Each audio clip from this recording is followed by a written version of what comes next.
The Book's Galaxy. Pellucidar. Prologue. Several years had elapsed since I had found the opportunity to do any big game hunting, for at last I had my plans almost perfected for a return to my old stamping grounds in northern Africa, where in other days I had had excellent sport in pursuit of the king of beasts. The date of my departure had been set. I was to leave in 2 weeks. No schoolboy counting the lagging hours that must pass before the beginning of long vacation, released him to the delirious joys of the summer camp, could have been filled with greater impatience or keener anticipation.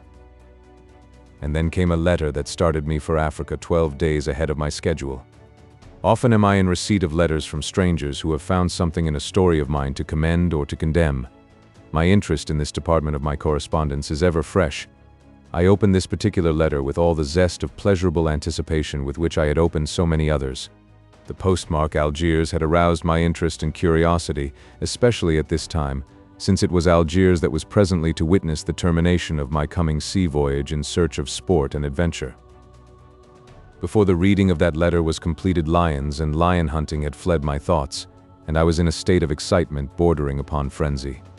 Read it yourself and see if you too do not find food for frantic conjecture, for tantalizing doubts, and for a great hope. Here it is. Dear Sir, I think that I have run across one of the most remarkable coincidences in modern literature. But let me start at the beginning. I am, by profession, a wanderer upon the face of the earth. I have no trade, nor any other occupation. My father bequeathed me a competency, some remoter ancestors' lust to roam. I have combined the two and invested them carefully and without extravagance. I became interested in your story, at the earth's core, not so much because of the probability of the tale as of a great and abiding wonder that people should be paid real money for writing such impossible trash. You will pardon my candor, but it is necessary that you understand my mental attitude toward this particular story, that you may credit that which follows. Shortly thereafter, I started for the Sahara in search of a rather rare species of antelope that is to be found only occasionally within a limited area at a certain season of the year. My chase led me far from the haunts of man. It was a fruitless search, however, in so far as antelope is concerned.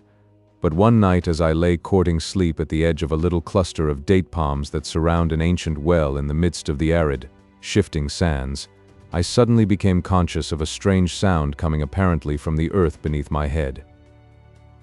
It was an intermittent ticking. No reptile or insect with which I am familiar reproduces any such notes.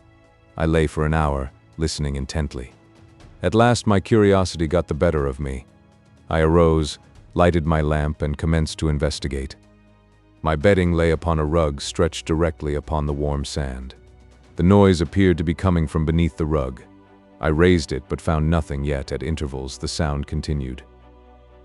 I dug into the sand with the point of my hunting knife. A few inches below the surface of the sand I encountered a solid substance that had the feel of wood beneath the sharp steel. Excavating about it, I unearthed a small wooden box. From this receptacle issued the strange sound that I had heard. How had it come here? What did it contain? In attempting to lift it from its burying place, I discovered that it seemed to be held fast by means of a very small insulated cable running farther into the sand beneath it. My first impulse was to drag the thing loose by main strength, but fortunately I thought better of this and fell to examining the box. I soon saw that it was covered by a hinged lid, which was held closed by a simple screw hook and eye. It took but a moment to loosen this and raise the cover when, to my utter astonishment, I discovered an ordinary telegraph instrument clicking away within. What in the world, thought I, is this thing doing here? That it was a French military instrument was my first guess, but really there didn't seem much likelihood that this was the correct explanation, when one took into account the loneliness and remoteness of the spot. As I sat gazing at my remarkable find, which was ticking and clicking away there in the silence of the desert night, trying to convey some message which I was unable to interpret, my eyes fell upon a bit of paper lying in the bottom of the box beside the instrument. I picked it up and examined it. Upon it were written but 2 letters. D.I. They meant nothing to me then. I was baffled. Once, in an interval of silence upon the part of the receiving instrument, I moved the sending key up and down a few times. Instantly, the receiving mechanism commenced to work frantically. I tried to recall something of the Morse code with which I had played as a little boy, but time had obliterated it from my memory. I became almost frantic as I let my imagination run riot among the possibilities for which this clicking instrument might stand. Some poor devil at the unknown other end might be in dire need of succor. The very franticness of the instrument's wild clashing betokened something of the kind. And there sat I, powerless to interpret, and so powerless to help. It was then that the inspiration came to me. In a flash there leaped to my mind the closing paragraphs of the story I had read in the club at Algiers. Does the answer lie somewhere upon the bosom of the broad Sahara, at the ends of two tiny wires, hidden beneath a lost cairn? The idea seemed preposterous. Experience and intelligence combined to assure me that there could be no slightest grain of truth or possibility in your wild tale. It was fiction pure and simple. And yet where were the other ends of those wires? What was this instrument ticking away here in the great Sahara but a travesty upon the possible? Would I have believed in it had I not seen it with my own eyes? And the initials D.I. upon the slip of paper. David's initials were these, David Innes. I smiled at my imaginings. I ridiculed the assumption that there was an inner world and that these wires led downward through the earth's crust to the surface of Pellucidar. And yet, well, I sat there all night, listening to that tantalizing clicking, now and then moving the sending key just to let the other end know that the instrument had been discovered. In the morning, after carefully returning the box to its hole and covering it over with sand, I called my servants about me, snatched a hurried breakfast, mounted my horse, and started upon a forced march for Algiers. I arrived here today. In writing you this letter, I feel that I am making a fool of myself. There is no David Innes. There is no Diane the Beautiful. There is no world within a world. Pellucidar is but a realm of your imagination, nothing more. But the incident of the finding of that buried telegraph instrument upon the lonely Sahara is little short of uncanny, in view of your story of the adventures of David Innes. I have called it one of the most remarkable coincidences in modern fiction. I called it literature before, but, again, pardon my candor, your story is not. And now, why am I writing you? Heaven knows, unless it is that the persistent clicking of that unfathomable enigma out there in the vast silences of the Sahara has so wrought upon my nerves that reason refuses longer to function sanely. I cannot hear it now, yet I know that far away to the south, all alone beneath the sands, it is still pounding out its vain, frantic appeal. It is maddening. It is your fault. I want you to release me from it.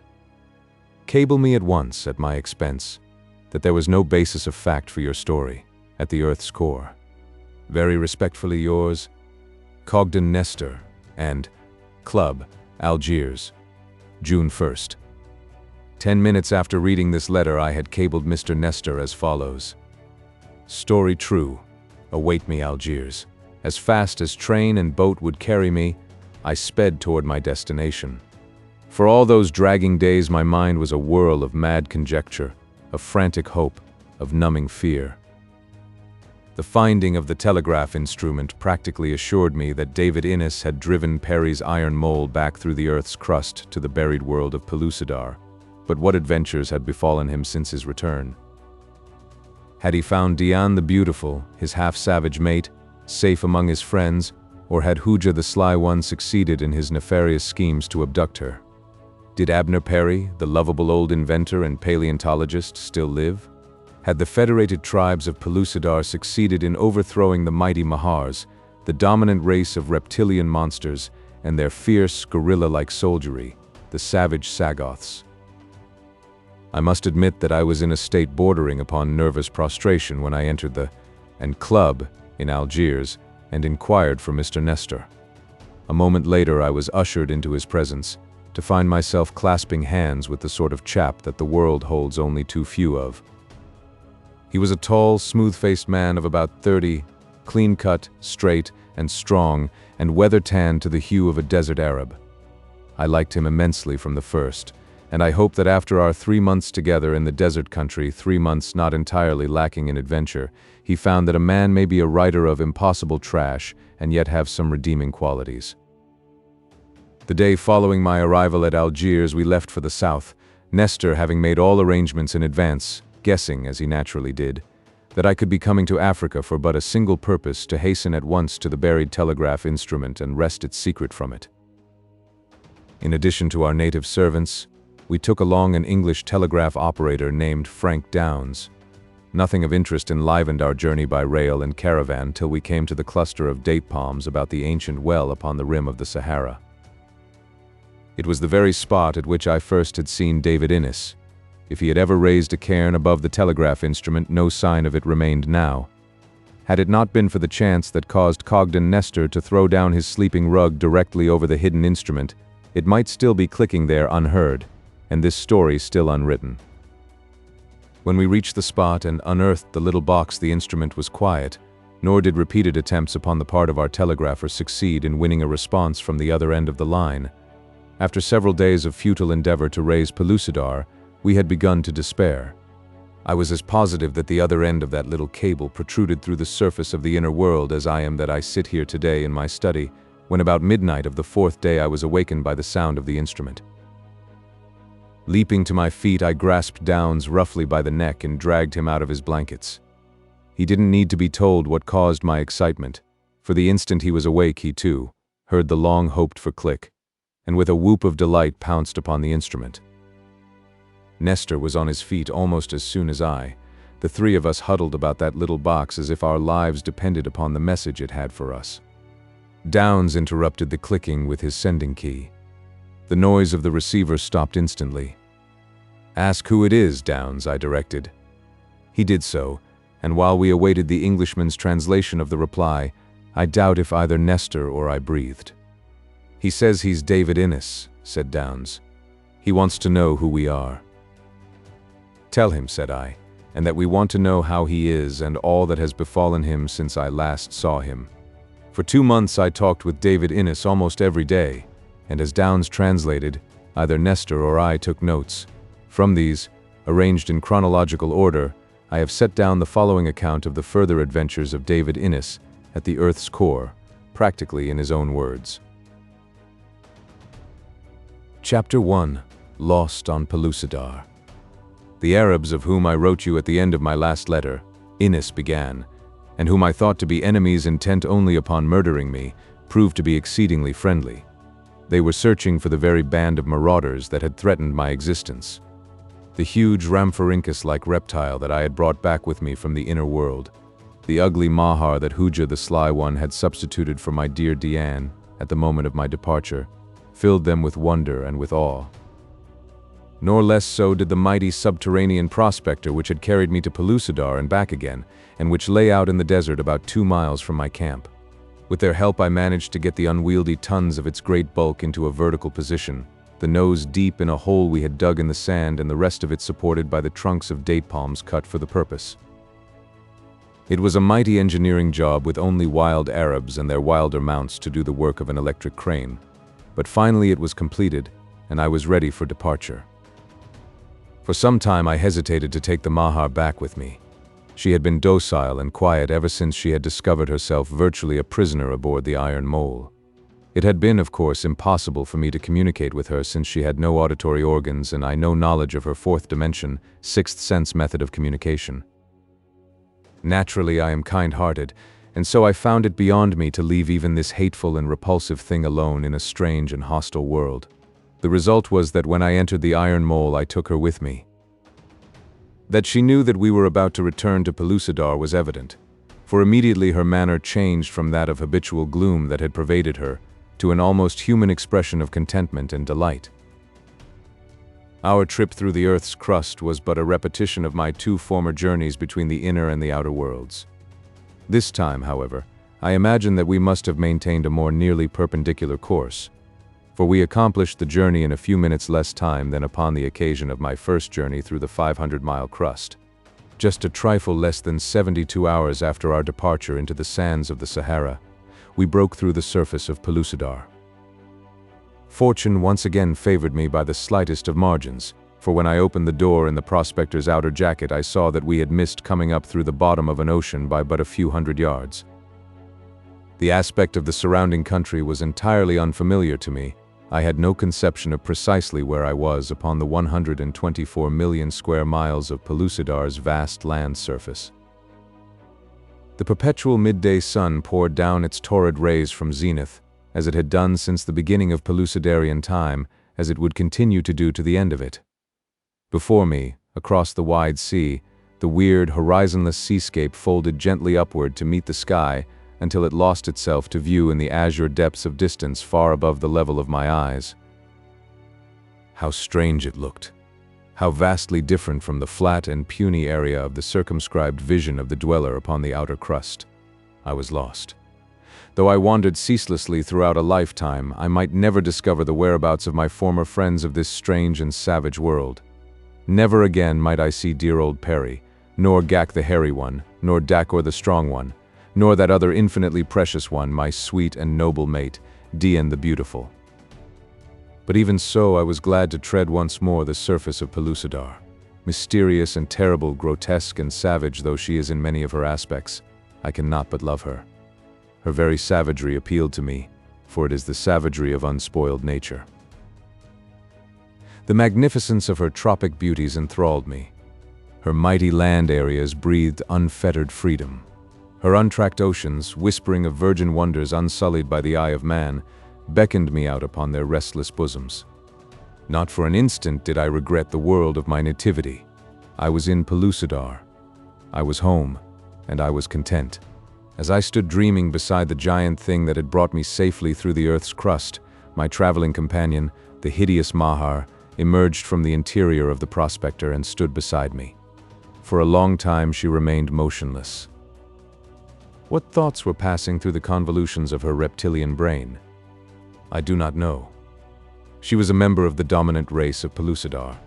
By a strange freak of evolution, her kind had first developed the power of reason in that world of anomalies. To her, creatures such as I were of a lower order. As Perry had discovered among the writings of her kind in the buried city of Phutra, it was still an open question among the Mahars as to whether man possessed means of intelligent communication or the power of reason. Her kind believed that in the center of all-pervading solidity there was a single, vast, spherical cavity, which was Pellucidar. This cavity had been left there for the sole purpose of providing a place for the creation and propagation of the Mahar race. Everything within it had been put there for the uses of the Mahar. I wondered what this particular Mahar might think now. I found pleasure in speculating upon just what the effect had been upon her of passing through the earth's crust, and coming out into a world that one of even less intelligence than the great Mahars could easily see was a different world from her own Pellucidar. What had she thought of the outer world's tiny sun? What had been the effect upon her of the moon and myriad stars of the clear African nights? How had she explained them? With what sensations of awe must she first have watched the sun moving slowly across the heavens to disappear at last beneath the western horizon, leaving in his wake that which the Mahar had never before witnessed, the darkness of night. For upon Pellucidar there is no night. The stationary sun hangs forever in the center of the Pellucidarian sky directly overhead. Then, too, she must have been impressed by the wondrous mechanism of the prospector which had bored its way from world to world and back again, and that it had been driven by a rational being must also have occurred to her. 2. She had seen me conversing with other men upon the earth's surface.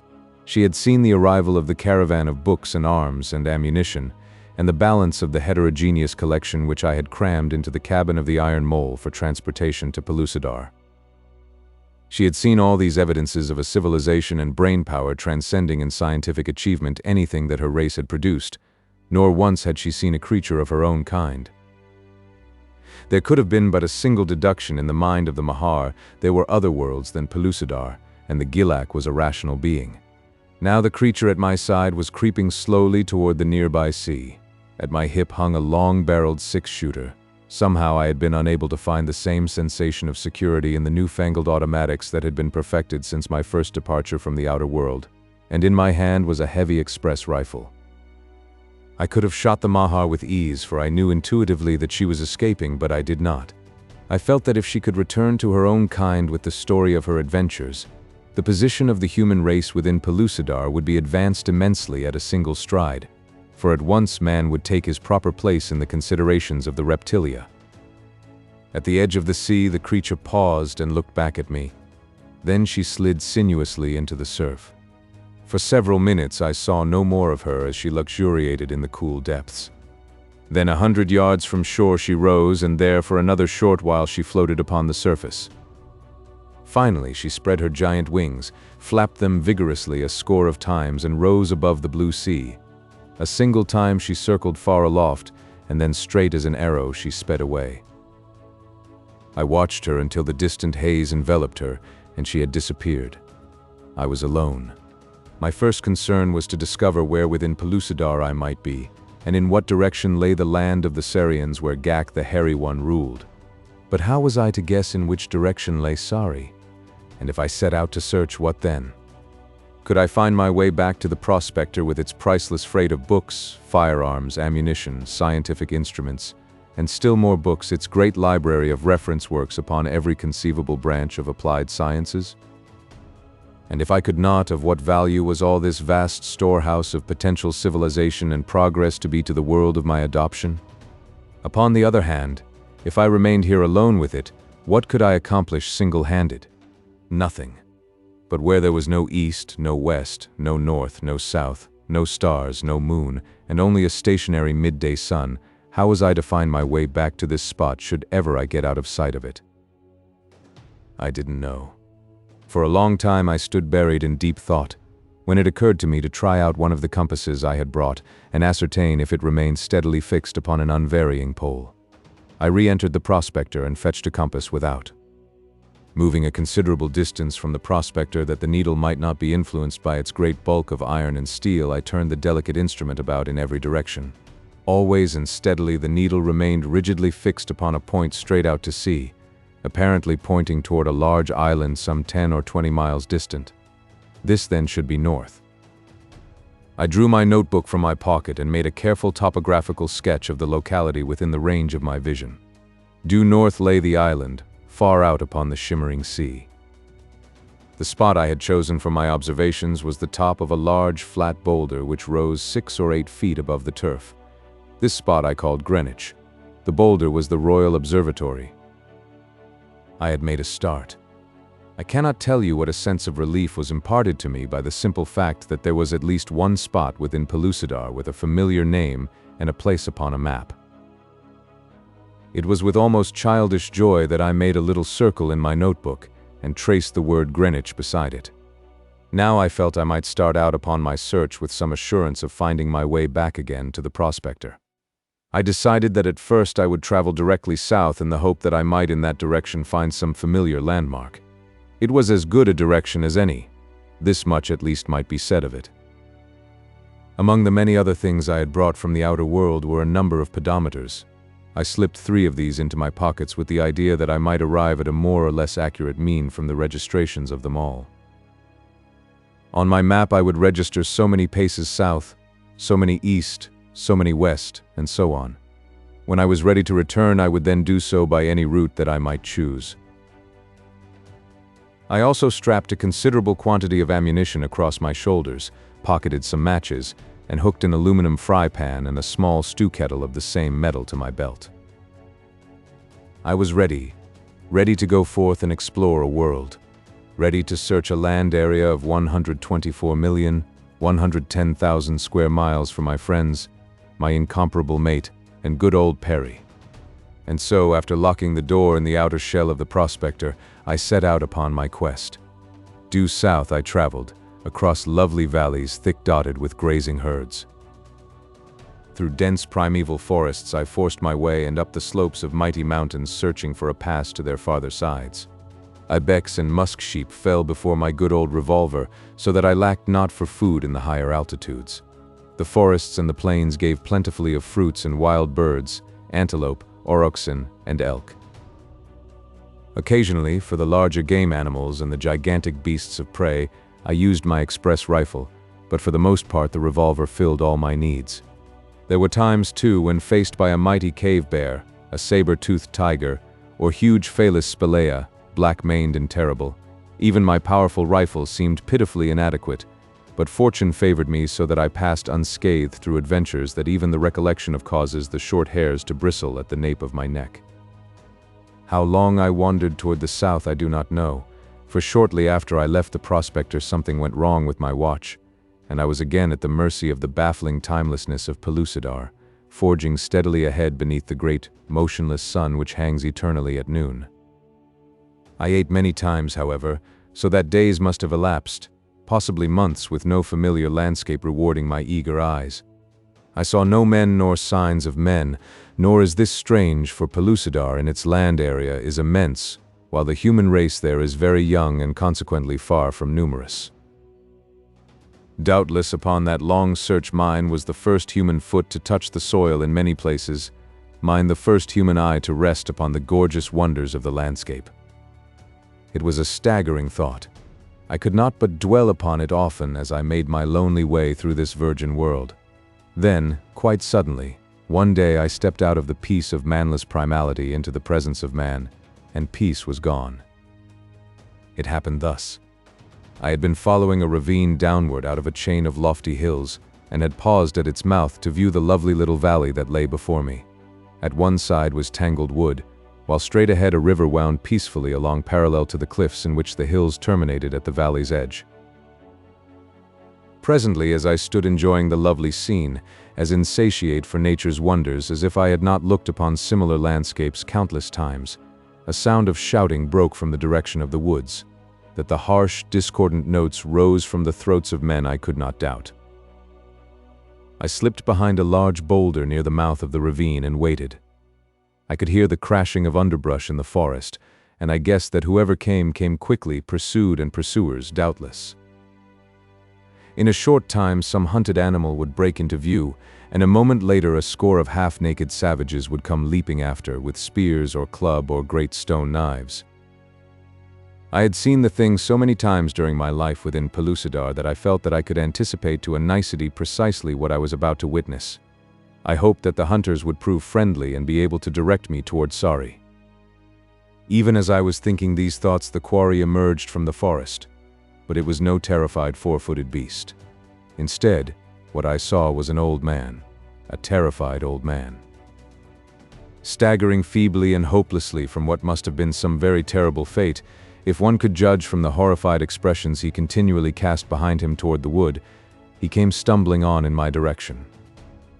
He had covered but a short distance from the forest when I beheld the first of his pursuers, a Sagoth, one of those grim and terrible guerrilla men who guard the mighty Mahars in their buried cities, faring forth from time to time upon slave raiding or punitive expeditions against the human race of Pellucidar, of whom the dominant race of the inner world think as we think of the bison or the wild sheep of our own world. Close behind the foremost Sagoth came others until a full dozen raced, shouting after the terror-stricken old man. They would be upon him shortly, that was plain. One of them was rapidly overhauling him, his back-thrown spear arm testifying to his purpose. And then, quite with the suddenness of an unexpected blow, I realized a past familiarity with the gait and carriage of the fugitive. Simultaneously there swept over me the staggering fact that the old man was Perry. That he was about to die before my very eyes with no hope that I could reach him in time to avert the awful catastrophe.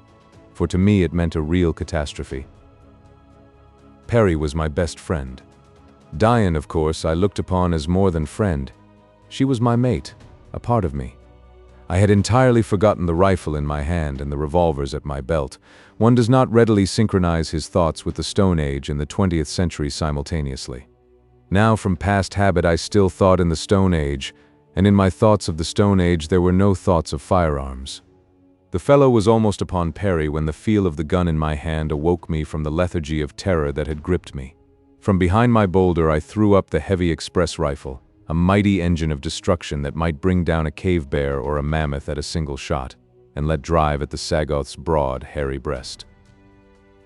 At the sound of the shot he stopped stock still. His spear dropped from his hand. Then he lunged forward upon his face. The effect upon the others was little less remarkable. Perry alone could have possibly guessed the meaning of the loud report or explained its connection with the sudden collapse of the Sagoth. The other guerrilla men halted for but an instant. Then, with renewed shrieks of rage, they sprang forward to finish Perry. At the same time, I stepped from behind my boulder, drawing one of my revolvers that I might conserve the more precious ammunition of the express rifle. Quickly I fired again with the lesser weapon. Then it was that all eyes were directed toward me.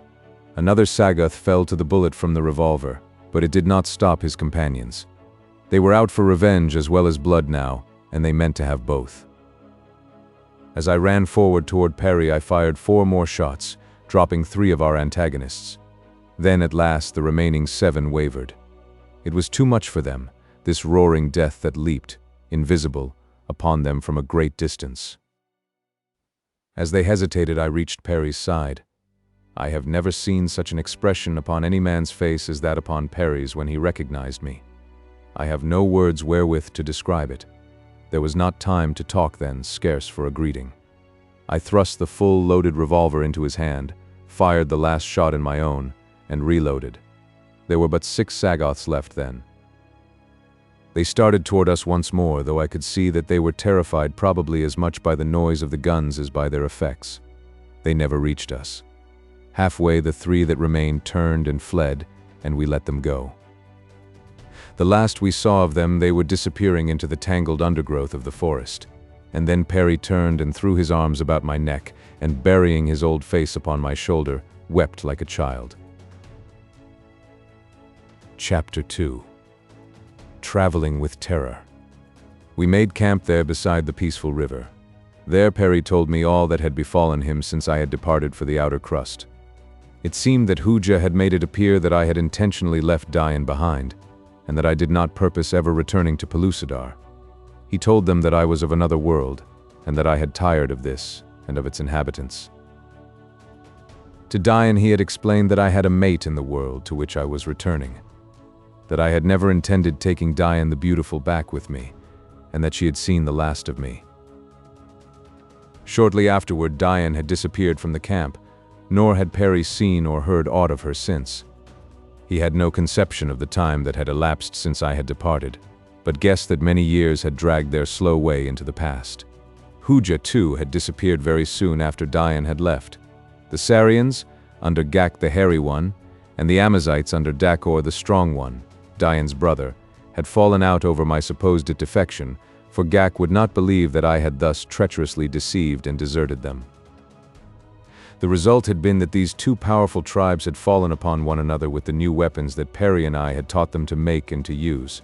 Other tribes of the new federation took sides with the original disputants or set up petty revolutions of their own. The result was the total demolition of the work we had so well started. Taking advantage of the tribal war, the Mahars had gathered their Sagoths in force and fallen upon one tribe after another in rapid succession, wreaking awful havoc among them and reducing them for the most part to as pitiable a state of terror as that from which we had raised them. Alone of all the once mighty federation, the Sarians and the Amazites with a few other tribes continued to maintain their defiance of the Mahars, but these tribes were still divided among themselves, nor had it seemed at all probable to Perry when he had last been among them that any attempt at re-amalgamation would be made. And thus, Your Majesty, he concluded, has faded back into the oblivion of the Stone Age our wondrous dream, and with it has gone the first empire of Pellucidar.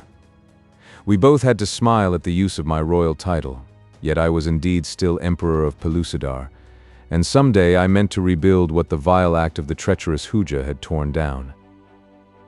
But first I would find my Empress. To me she was worth 40 empires. Have you no clue as to the whereabouts of Dian? I asked. None whatever, replied Perry. It was in search of her that I came to the pretty pass in which you discovered me, and from which, David, you saved me. I knew perfectly well that you had not intentionally deserted either Dian or Pellucidar. I guessed that in some way HOOJA the Sly One was at the bottom of the matter, and I determined to go to Amos, where I guessed that Dian might come to the protection of her brother, and do my utmost to convince her, and through her Dakor the Strong One, that we had all been victims of a treacherous plot to which you were no party. I came to Amos after a most trying and terrible journey, only to find that Dian was not among her brother's people, and that they knew naught of her whereabouts. Dakor, I am sure, wanted to be fair and just, but so great were his grief and anger over the disappearance of his sister that he could not listen to reason, but kept repeating time and again that only your return to Pellucidar could prove the honesty of your intentions. Then came a stranger from another tribe, sent I am sure at the instigation of HOOJA. He so turned the Amazighites against me that I was forced to flee their country to escape assassination. In attempting to return to Sari, I became lost, and then the Sagoths discovered me. For a long time I eluded them, hiding in caves and wading in rivers to throw them off my trail. I lived on nuts and fruits and the edible roots that chance threw in my way.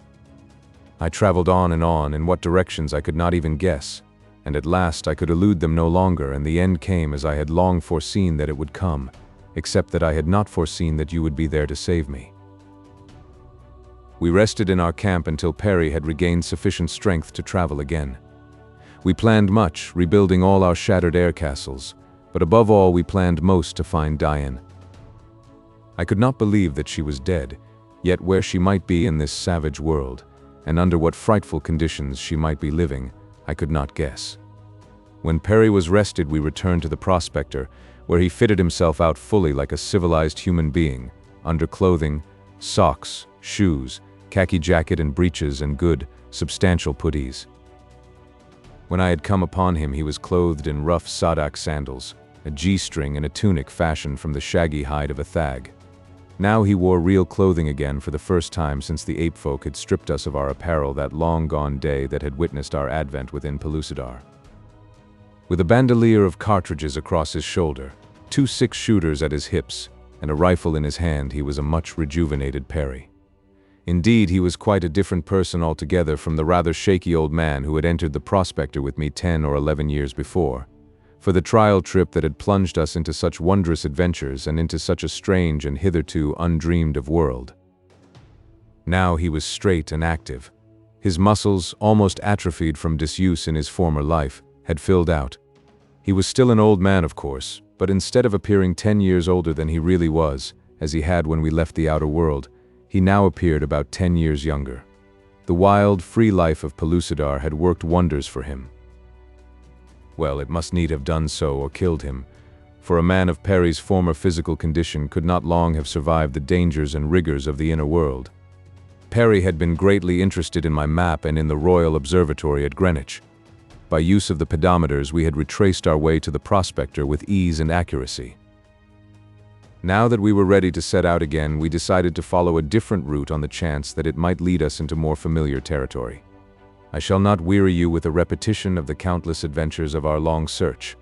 Encounters with wild beasts of gigantic size were of almost daily occurrence, but with our deadly express rifles we ran comparatively little risk, when one recalls that previously we had both traversed this world of frightful dangers inadequately armed with crude, primitive weapons and all but naked. We ate and slept many times, so many that we lost count, and so I do not know how long we roamed, though our map shows the distances and directions quite accurately. We must have covered a great many thousand square miles of territory, and yet we had seen nothing in the way of a familiar landmark, when from the heights of a mountain range we were crossing I descried far in the distance great masses of billowing clouds. Now clouds are practically unknown in the skies of Pellucidar. The moment that my eyes rested upon them, my heart leaped. I seized Perry's arm and, pointing toward the horizonless distance, shouted, "The mountains of the clouds. They lie close to Phutra, and the country of our worst enemies, the Mahars," Perry remonstrated. "I know it," I replied, "but they give us a starting point from which to prosecute our search intelligently. They are at least a familiar landmark. They tell us that we are upon the right trail and not wandering far in the wrong direction. Furthermore, close to the mountains of the clouds dwells a good friend, Jah the Mezop. You did not know him, but you know all that he did for me and all that he will gladly do to aid me. At least he can direct us upon the right direction towards Sari." "The mountains of the clouds constitute a mighty range," replied Perry. "They must cover an enormous territory. How are you to find your friend in all the great country that is visible from their rugged flanks?" "Easily," I answered him, for Jah gave me minute directions. I recall almost his exact words. "You need merely come to the foot of the highest peak of the mountains of the clouds. There you will find a river that flows into the HOOJA'S. Directly opposite the mouth of the river you will see 3 large islands far out, so far that they are barely discernible. The one to the extreme left as you face them from the mouth of the river is Anarok, where I rule the tribe of Anarok. And so we hastened onward toward the great cloud mass that was to be our guide for several weary marches. At last we came close to the towering crags, Alp-like in their grandeur. Rising nobly among its noble fellows, one stupendous peak reared its giant head thousands of feet above the others. It was he whom we sought, but at its foot no river wound down toward any sea. "It must rise from the opposite side," suggested Perry, casting a rueful glance at the forbidding heights that barred our further progress. "We cannot endure the Arctic cold of those high-flung passes, and to traverse the endless miles about this interminable range might require a year or more. The land we seek must lie upon the opposite side of the mountains." "Then we must cross them," I insisted. Perry shrugged. "We can't do it, David," he repeated. "We are dressed for the tropics. We should freeze to death among the snows and glaciers long before we had discovered a pass to the opposite side." "We must cross them," I reiterated. "We will cross them." I had a plan, and that plan we carried out. It took some time. First, we made a permanent camp part way up the slopes where there was good water. Then we set out in search of the great shaggy cave bear of the higher altitudes. He is a mighty animal, a terrible animal. He is but little larger than his cousin of the lesser, lower hills, but he makes up for it in the awfulness of his ferocity and in the length and thickness of his shaggy coat. It was his coat that we were after. We came upon him quite unexpectedly. I was trudging in advance along a rocky trail worn smooth by the padded feet of countless ages of wild beasts. At a shoulder of the mountain around which the path ran, I came face to face with the Titan. I was going up for a fur coat. He was coming down for breakfast. Each realized that here was the very thing he sought. With a horrid roar, the beast charged me. At my right, the cliff rose straight upward for thousands of feet. At my left, it dropped into a dim, abysmal canyon. In front of me was the bear. Behind me was Perry. I shouted to him in warning, and then I raised my rifle and fired into the broad breast of the creature. There was no time to take aim. The thing was too close upon me. But that my bullet took effect was evident from the howl of rage and pain that broke from the frothing jowls. It didn't stop him, though. I fired again, and then he was upon me. Down I went beneath his ton of maddened, clawing flesh and bone and sinew. I thought my time had come. I remember feeling sorry for poor old Perry, left all alone in this inhospitable, savage world. And then of a sudden I realized that the bear was gone and that I was quite unharmed. I leaped to my feet, my rifle still clutched in my hand, and looked about for my antagonist. I thought that I should find him farther down the trail, probably finishing Perry, and so I leaped in the direction I supposed him to be, to find Perry perched upon a projecting rock several feet above the trail. My cry of warning had given him time to reach this point of safety. There he squatted, his eyes wide and his mouth ajar, the picture of abject terror and consternation. "Where is he?" he cried when he saw me. "Where is he?" "Didn't he come this way?" I asked. "Nothing came this way," replied the old man. "But I heard his roars. He must have been as large as an elephant." He was, I admitted. But where in the world do you suppose he disappeared to? Then came a possible explanation to my mind. I returned to the point at which the bear had hurled me down and peered over the edge of the cliff into the abyss below. Far down I saw a small brown blotch near the bottom of the cannon. It was the bear. My second shot must have killed him, and so his dead body, after hurling me to the path, had toppled over into the abyss. I shivered at the thought of how close I, too, must have been to going over with him. It took us a long time to reach the carcass, and arduous labor to remove the great pelt. But at last the thing was accomplished, and we returned to camp dragging the heavy trophy behind us. Here we devoted another considerable period to scraping and curing it. When this was done to our satisfaction, we made heavy boots, trousers, and coats of the shaggy skin, turning the fur in. From the scraps we fashioned caps that came down around our ears, with flaps that fell about our shoulders and breasts. We were now fairly well equipped for our search for a pass to the opposite side of the mountains of the clouds. Our first step now was to move our camp upward to the very edge of the perpetual snows which capped this lofty range. Here we built a snug, secure little hut, which we provisioned and stored with fuel for its diminutive fireplace. With our hut as a base, we sallied forth in search of a pass across the range. Our every move was carefully noted upon our maps, which we now kept in duplicate. By this means, we were saved tedious and unnecessary retracing of ways already explored. Systematically, we worked upward in both directions from our base, and when we had at last discovered what seemed might prove a feasible pass, we moved our belongings to a new hut farther up. It was hard work. Cold, bitter, cruel work. Not a step did we take in advance, but the grim reaper strode silently in our tracks. There were the great cave bears in the timber, and gaunt, lean wolves, huge creatures twice the size of our Canadian timber wolves. Farther up we were assailed by enormous white bears, hungry, devilish fellows, who came roaring across the rough glacier tops at the first glimpse of us, or stalked us stealthily by scent when they had not yet seen us. It is one of the peculiarities of life within Pellucidar that man is more often the hunted than the hunter. Myriad are the huge-bellied carnivora of this primitive world. Never, from birth to death, are those great bellies sufficiently filled, so always are their mighty owners prowling about in search of meat. Terribly armed for battle as they are, man presents to them in his primal state an easy prey, slow of foot, puny of strength, ill-equipped by nature with natural weapons of defense. The bears looked upon us as easy meat. Only our heavy rifles saved us from prompt extinction. Poor Perry never was a raging lion at heart, and I am convinced that the terrors of that awful period must have caused him poignant mental anguish. When we were abroad, pushing our trail farther and farther toward the distant break which, we assumed, marked a feasible way across the range, we never knew at what second some great engine of clawed and fanged destruction might rush upon us from behind, or lie in wait for us beyond an ice hummock or a jutting shoulder of the craggy steeps. The roar of our rifles was constantly shattering the world-old silence of stupendous cannons upon which the eye of man had never before gazed. And when in the comparative safety of our hut we lay down to sleep, the great beasts roared and fought without the walls, clawed and battered at the door, or rushed their colossal frames headlong against the hut's sides until it rocked and trembled to the impact.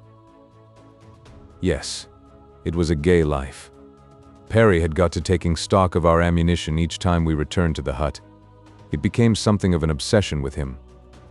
He'd count our cartridges one by one and then try to figure how long it would be before the last was expended, and we must either remain in the hut until we starved to death or venture forth, empty, to fill the belly of some hungry bear. I must admit that I too felt worried, for our progress was indeed snail-like, and our ammunition could not last forever. In discussing the problem, finally we came to the decision to burn our bridges behind us and make one last supreme effort to cross the divide. It would mean that we must go without sleep for a long period, and with the further chance that when the time came that sleep could no longer be denied, we might still be high in the frozen regions of perpetual snow and ice, where sleep would mean certain death, exposed as we would be to the attacks of wild beasts and without shelter from the hideous cold. But we decided that we must take these chances, and so at last we set forth from our hut for the last time, carrying such necessities as we felt we could least afford to do without. The bears seemed unusually troublesome and determined that time, and as we clambered slowly upward beyond the highest point to which we had previously attained, the cold became infinitely more intense. Presently, with two great bears dogging our footsteps, we entered a dense fog. We had reached the heights that are so often cloud-wrapped for long periods. We could see nothing a few paces beyond our noses. We dared not turn back into the teeth of the bears, which we could hear grunting behind us. To meet them in this bewildering fog would have been to court instant death. Perry was almost overcome by the hopelessness of our situation. He flopped down on his knees and began to pray. It was the first time I had heard him at his old habits since my return to Pellucidar, and I had thought that he had given up his little idiosyncrasy, but he hadn't, far from it. I let him pray for a short time undisturbed, and then, as I was about to suggest that we had better be pushing along one of the bears in our rear, let out a roar that made the earth fairly tremble beneath our feet. It brought Perry to his feet as if he had been stung by a wasp, and sent him racing ahead through the blinding fog at a gait that I knew must soon end in disaster were it not checked. Crevasses in the glacier ice were far too frequent to permit of reckless speed even in a clear atmosphere, and then there were hideous precipices along the edges of which our way often led us. I shivered as I thought of the poor old fellow's peril. At the top of my lungs, I called to him to stop, but he did not answer me. And then I hurried on in the direction he had gone, faster by far than safety dictated. For a while, I thought I heard him ahead of me, but at last, though I paused often to listen and to call to him, I heard nothing more, not even the grunting of the bears that had been behind us. All was deathly silence, the silence of the tomb. About me lay the thick, impenetrable fog. I was alone. Perry was gone, gone forever. I had not the slightest doubt. Somewhere nearby lay the mouth of a treacherous fissure, and far down at its icy bottom lay all that was mortal of my old friend, Abner Perry. There would his body be preserved in its icy sepulchre for countless ages, until on some far distant day the slow-moving river of ice had wound its snail-like way down to the warmer level, there to disgorge its grisly evidence of grim tragedy, and what in that far future age might mean baffling mystery. Chapter 3. Shooting the Chutes, and After. Through the fog I felt my way along by means of my compass. I no longer heard the bears, nor did I encounter one within the fog. Experience has since taught me that these great beasts are as terror-stricken by this phenomenon as a landsman by a fog at sea, and that no sooner does a fog envelop them than they make the best of their way to lower levels in a clear atmosphere. It was well for me that this was true. I felt very sad and lonely as I crawled along the difficult footing. My own predicament weighed less heavily upon me than the loss of Perry, for I loved the old fellow. That I should ever win the opposite slopes of the range I began to doubt, for though I am naturally sanguine, I imagined that the bereavement which had befallen me had cast such a gloom over my spirits that I could see no slightest ray of hope for the future. Then, too, the blighting, gray oblivion of the cold, damp clouds through which I wandered was distressing. Hope thrives best in sunlight, and I am sure that it does not thrive at all in a fog. But the instinct of self-preservation is stronger than hope. It thrives, fortunately, upon nothing. It takes root upon the brink of the grave and blossoms in the jaws of death. Now it flourished bravely upon the breast of dead hope, and urged me onward and upward in a stern endeavor to justify its existence. As I advanced, the fog became denser. I could see nothing beyond my nose. Even the snow and ice I trod were invisible. I could not see below the breast of my bearskin coat. I seemed to be floating in a sea of vapor. To go forward over a dangerous glacier under such conditions was little short of madness, but I could not have stopped going had I known positively that death lay 2 paces before my nose. In the first place, it was too cold to stop, and in the second, I should have gone mad but for the excitement of the perils that beset each forward step. For some time the ground had been rougher and steeper until I had been forced to scale a considerable height that had carried me from the glacier entirely. I was sure from my compass that I was following the right general direction, and so I kept on. Once more the ground was level. From the wind that blew about me I guessed that I must be upon some exposed peak of ridge. And then quite suddenly I stepped out into space. Wildly I turned and clutched at the ground that had slipped from beneath my feet. Only a smooth, icy surface was there. I found nothing to clutch or stay my fall, and a moment later so great was my speed that nothing could have stayed me. As suddenly as I had pitched into space, with equal suddenness did I emerge from the fog, out of which I shot like a projectile from a cannon into clear daylight. My speed was so great that I could see nothing about me but a blurred and indistinct sheet of smooth and frozen snow that rushed past me with express train velocity. I must have slid downward thousands of feet before the steep incline curved gently onto a broad, smooth, snow-covered plateau. Across this I hurtled with slowly diminishing velocity, until at last objects about me began to take definite shape. Far ahead, miles and miles away, I saw a great valley and mighty woods, and beyond these a broad expanse of water. In the nearer foreground I discerned a small dark blob of color upon the shimmering whiteness of the snow. A bear, thought I, and thanked the instinct that had impelled me to cling tenaciously to my rifle during the moments of my awful tumble. At the rate I was going it would be but a moment before I should be quite abreast the thing. Nor was it long before I came to a sudden stop in soft snow, upon which the sun was shining, not 20 paces from the object of my most immediate apprehension. It was standing upon its hind legs waiting for me, As I scrambled to my feet to meet it, I dropped my gun in the snow and doubled up with laughter. It was Perry. The expression upon his face, combined with the relief I felt at seeing him again safe and sound, was too much for my overwrought nerves. "David," he cried. "David, my boy, God has been good to an old man. He has answered my prayer." It seems that Perry in his mad flight had plunged over the brink at about the same point as that at which I had stepped over it a short time later. Chance had done for us what long periods of rational labor had failed to accomplish. We had crossed the divide. We were upon the side of the mountains of the clouds that we had for so long been attempting to reach. We looked about. Below us were green trees and warm jungles. In the distance was a great sea. "The HOOJA'S," I said, pointing toward its blue-green surface. Somehow, the gods alone can explain it. Perry, too, had clung to his rifle during his mad descent of the icy slope. For that there was cause for great rejoicing. Neither of us was worse for his experience, so after shaking the snow from our clothing, we set off at a great rate down toward the warmth and comfort of the forest and the jungle.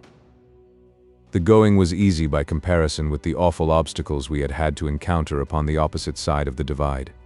There were beasts, of course, but we came through safely. Before we halted to eat or rest, we stood beside a little mountain brook beneath the wondrous trees of the primeval forest in an atmosphere of warmth and comfort. It reminded me of an early June day in the Maine woods. We fell to work with our short axes and cut enough small trees to build a rude protection from the fiercer beasts. Then we lay down to sleep. How long we slept I do not know. Perry says that inasmuch as there is no means of measuring time within Pellucidar, there can be no such thing as time here, and that we may have slept an outer earthly year, or we may have slept but a second. But this I know. We had stuck the ends of some of the saplings into the ground in the building of our shelter, first stripping the leaves and branches from them, and when we awoke we found that many of them had thrust forth sprouts. Personally, I think that we slept at least a month, but who may say? The sun marked midday when we closed our eyes. It was still in the same position when we opened them, nor had it varied a hair's breadth in the interim. It is most baffling, this question of elapsed time within Pellucidar. Anyhow, I was famished when we awoke. I think that it was the pangs of hunger that awoke me. Ptarmigan and wild boar fell before my revolver within a dozen moments of my awakening. Perry soon had a roaring fire blazing by the brink of the little stream. It was a good and delicious meal we made. Though we did not eat the entire boar, we made a very large hole in him, while the ptarmigan was but a mouthful. Having satisfied our hunger, we determined to set forth at once in search of Anarok and my old friend, Ja the Mezop. We each thought that by following the little stream downward, we should come upon the large river which Ja had told me emptied into the HOOJA'S opposite his island. We did so, nor were we disappointed, for at last, after a pleasant journey, and what journey would not be pleasant after the hardships we had endured among the peaks of the mountains of the clouds, we came upon a broad flood that rushed majestically onward in the direction of the great sea we had seen from the snowy slopes of the mountains. For 3 long marches we followed the left bank of the growing river, until at last we saw it roll its mighty volume into the vast waters of the sea. Far out across the rippling ocean we descried 3 islands. The one to the left must be Anarok. At last we had come close to a solution of our problem, the road to Sari. But how to reach the islands was now the foremost question in our minds. We must build a canoe. Perry is a most resourceful man. He has an axiom which carries the thought kernel that what man has done, man can do, and it doesn't cut any figure with Perry whether a fellow knows how to do it or not. He set out to make gunpowder once, shortly after our escape from Phutra and at the beginning of the confederation of the wild tribes of Pellucidar. He said that someone, without any knowledge of the fact that such a thing might be concocted, had once stumbled upon it by accident, and so he couldn't see why a fellow who knew all about powder except how to make it couldn't do as well. He worked mighty hard mixing all sorts of things together, until finally he evolved a substance that looked like powder. He had been very proud of the stuff, and had gone about the village of the Sarians exhibiting it to everyone who would listen to him, and explaining what its purpose was and what terrific havoc it would work. Until finally the natives became so terrified at the stuff that they wouldn't come within a rod of Perry and his invention. Finally, I suggested that we experiment with it and see what it would do, so Perry built a fire after placing the powder at a safe distance, and then touched a glowing ember to a minute particle of the deadly explosive. It extinguished the ember. Repeated experiments with it determined me that in searching for a high explosive, Perry had stumbled upon a fire extinguisher that would have made his fortune for him back in our own world. So now he set himself to work to build a scientific canoe. I had suggested that we construct a dugout, but Perry convinced me that we must build something more in keeping with our positions of supermen in this world of the Stone Age. We must impress these natives with our superiority, he explained. You must not forget, David, that you are Emperor of Pellucidar. As such, you may not with dignity approach the shores of a foreign power in so crude a vessel as a dugout. I pointed out to Perry that it wasn't much more incongruous for the Emperor to cruise in a canoe than it was for the Prime Minister to attempt to build one with his own hands. He had to smile at that, but in extenuation of his act he assured me that it was quite customary for Prime Ministers to give their personal attention to the building of imperial navies, and this, he said, is the Imperial Navy of His Serene Highness, David I, Emperor of the Federated Kingdoms of Pellucidar. I grinned, but Perry was quite serious about it. It had always seemed rather more or less of a joke to me that I should be addressed as Majesty and all the rest of it. Yet my imperial power and dignity had been a very real thing during my brief reign. 20 tribes had joined the Federation, and their chiefs had sworn eternal fealty to one another and to me. Among them were many powerful though savage nations. Their chiefs we had made kings, their tribal lands kingdoms. We had armed them with bows and arrows and swords, in addition to their own more primitive weapons. I had trained them in military discipline and in so much of the art of war as I had gleaned from extensive reading of the campaigns of Napoleon, von Moltke, Grant, and the ancients. We had marked out as best we could natural boundaries dividing the various kingdoms. We had warned tribes beyond these boundaries that they must not trespass, and we had marched against and severely punished those who had. We had met and defeated the Mahars and the Sagoths. In short, we had demonstrated our rights to empire, and very rapidly were we being recognized and heralded abroad when my departure for the outer world and HOOJA'S treachery had set us back. But now I had returned. The work that fate had undone must be done again, and though I must needs smile at my imperial honors, I nonetheless felt the weight of duty and obligation that rested upon my shoulders. Slowly the Imperial Navy progressed toward completion. She was a wondrous craft, but I had my doubts about her. When I voiced them to Perry, he reminded me gently that my people for many generations had been mine owners, not shipbuilders, and consequently I couldn't be expected to know much about the matter. I was minded to inquire into his hereditary fitness to design battleships, but inasmuch as I already knew that his father had been a minister in a backwoods village far from the coast, I hesitated lest I offend the dear old fellow. He was immensely serious about his work, and I must admit that in so far as appearances went, he did extremely well with the meager tools and assistance at his command. We had only 2 short axes and our hunting knives, yet with these we hewed trees, split them into planks, surfaced and fitted them. The navvy was some 40 feet in length by 10 feet beam. Her sides were quite straight and fully 10 feet high, for the purpose, explained Perry, of adding dignity to her appearance and rendering it less easy for an enemy to board her. As a matter of fact, I knew that he had had in mind the safety of her crew under javelin fire. The lofty sides made an admirable shelter. Inside she reminded me of nothing so much as a floating trench. There was also some slight analogy to a huge coffin. Her prow sloped sharply backward from the waterline, quite like a line of battleship.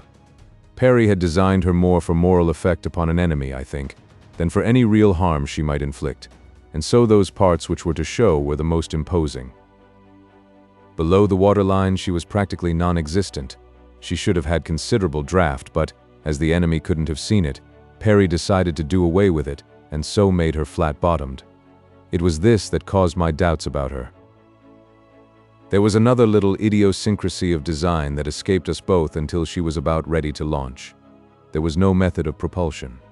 Her sides were far too high to permit the use of sweeps, and when Perry suggested that we pole her, I remonstrated on the grounds that it would be a most undignified and awkward manner of sweeping down upon the foe, even if we could find or wield poles that would reach to the bottom of the ocean. Finally, I suggested that we convert her into a sailing vessel. When once the idea took hold, Perry was most enthusiastic about it, and nothing would do but a four-masted, full-rigged ship. Again, I tried to dissuade him, but he was simply crazy over the psychological effect which the appearance of this strange and mighty craft would have upon the natives of Pellucidar. So we rigged her with thin hides for sails and dried gut for rope. Neither of us knew much about sailing a full-rigged ship, but that didn't worry me a great deal, for I was confident that we should never be called upon to do so, and as the day of launching approached, I was positive of it. We had built her upon a low bank of the river close to where it emptied into the sea, and just above high tide. Her keel we had laid upon several rollers cut from small trees, the ends of the rollers in turn resting upon parallel tracks of long saplings. Her stern was toward the water. A few hours before we were ready to launch her, she made quite an imposing picture, for Perry had insisted upon setting every shred of canvas. I told him that I didn't know much about it, but I was sure that at launching the hull only should have been completed, everything else being completed after she had floated safely. At the last minute there was some delay while we sought a name for her.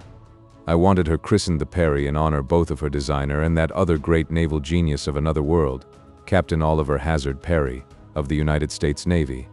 But Perry was too modest, he wouldn't hear of it. We finally decided to establish a system in the naming of the fleet. Battleships of the first class should bear the names of kingdoms of the Federation, armored cruisers the names of kings, cruisers the names of cities, and so on down the line. Therefore, we decided to name the first battleship Sari after the first of the federated kingdoms. The launching of the Sari proved easier than I contemplated. Perry wanted me to get in and break something over the bow as she floated out upon the bosom of the river, but I told him that I should feel safer on dry land until I saw which side up the Sari would float. I could see by the expression of the old man's face that my words had hurt him, but I noticed that he didn't offer to get in himself, and so I felt less contrition than I might otherwise. When we cut the ropes and removed the blocks that held the Sari in place, she started for the water with a lunge. Before she hit it, she was going at a reckless speed, for we had laid our tracks quite down to the water, greased them, and at intervals placed rollers all ready to receive the ship as she moved forward with stately dignity. But there was no dignity in the Sari. When she touched the surface of the river, she must have been going 20 or 30 miles an hour. Her momentum carried her well out into the stream, until she came to a sudden halt at the end of the long line which we had had the foresight to attach to her bow and fasten to a large tree upon the bank. The moment her progress was checked, she promptly capsized. Perry was overwhelmed. I didn't upbraid him, nor remind him that I had told him so.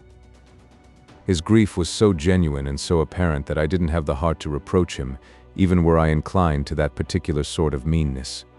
"Come, come, old man," I cried. "It's not as bad as it looks. Give me a hand with this rope, and we'll drag her up as far as we can, and then when the tide goes out, we'll try another scheme. I think we can make a go of her yet." Well, we managed to get her up into shallow water. When the tide receded, she lay there on her side in the mud, quite a pitiable object for the premier battleship of a world.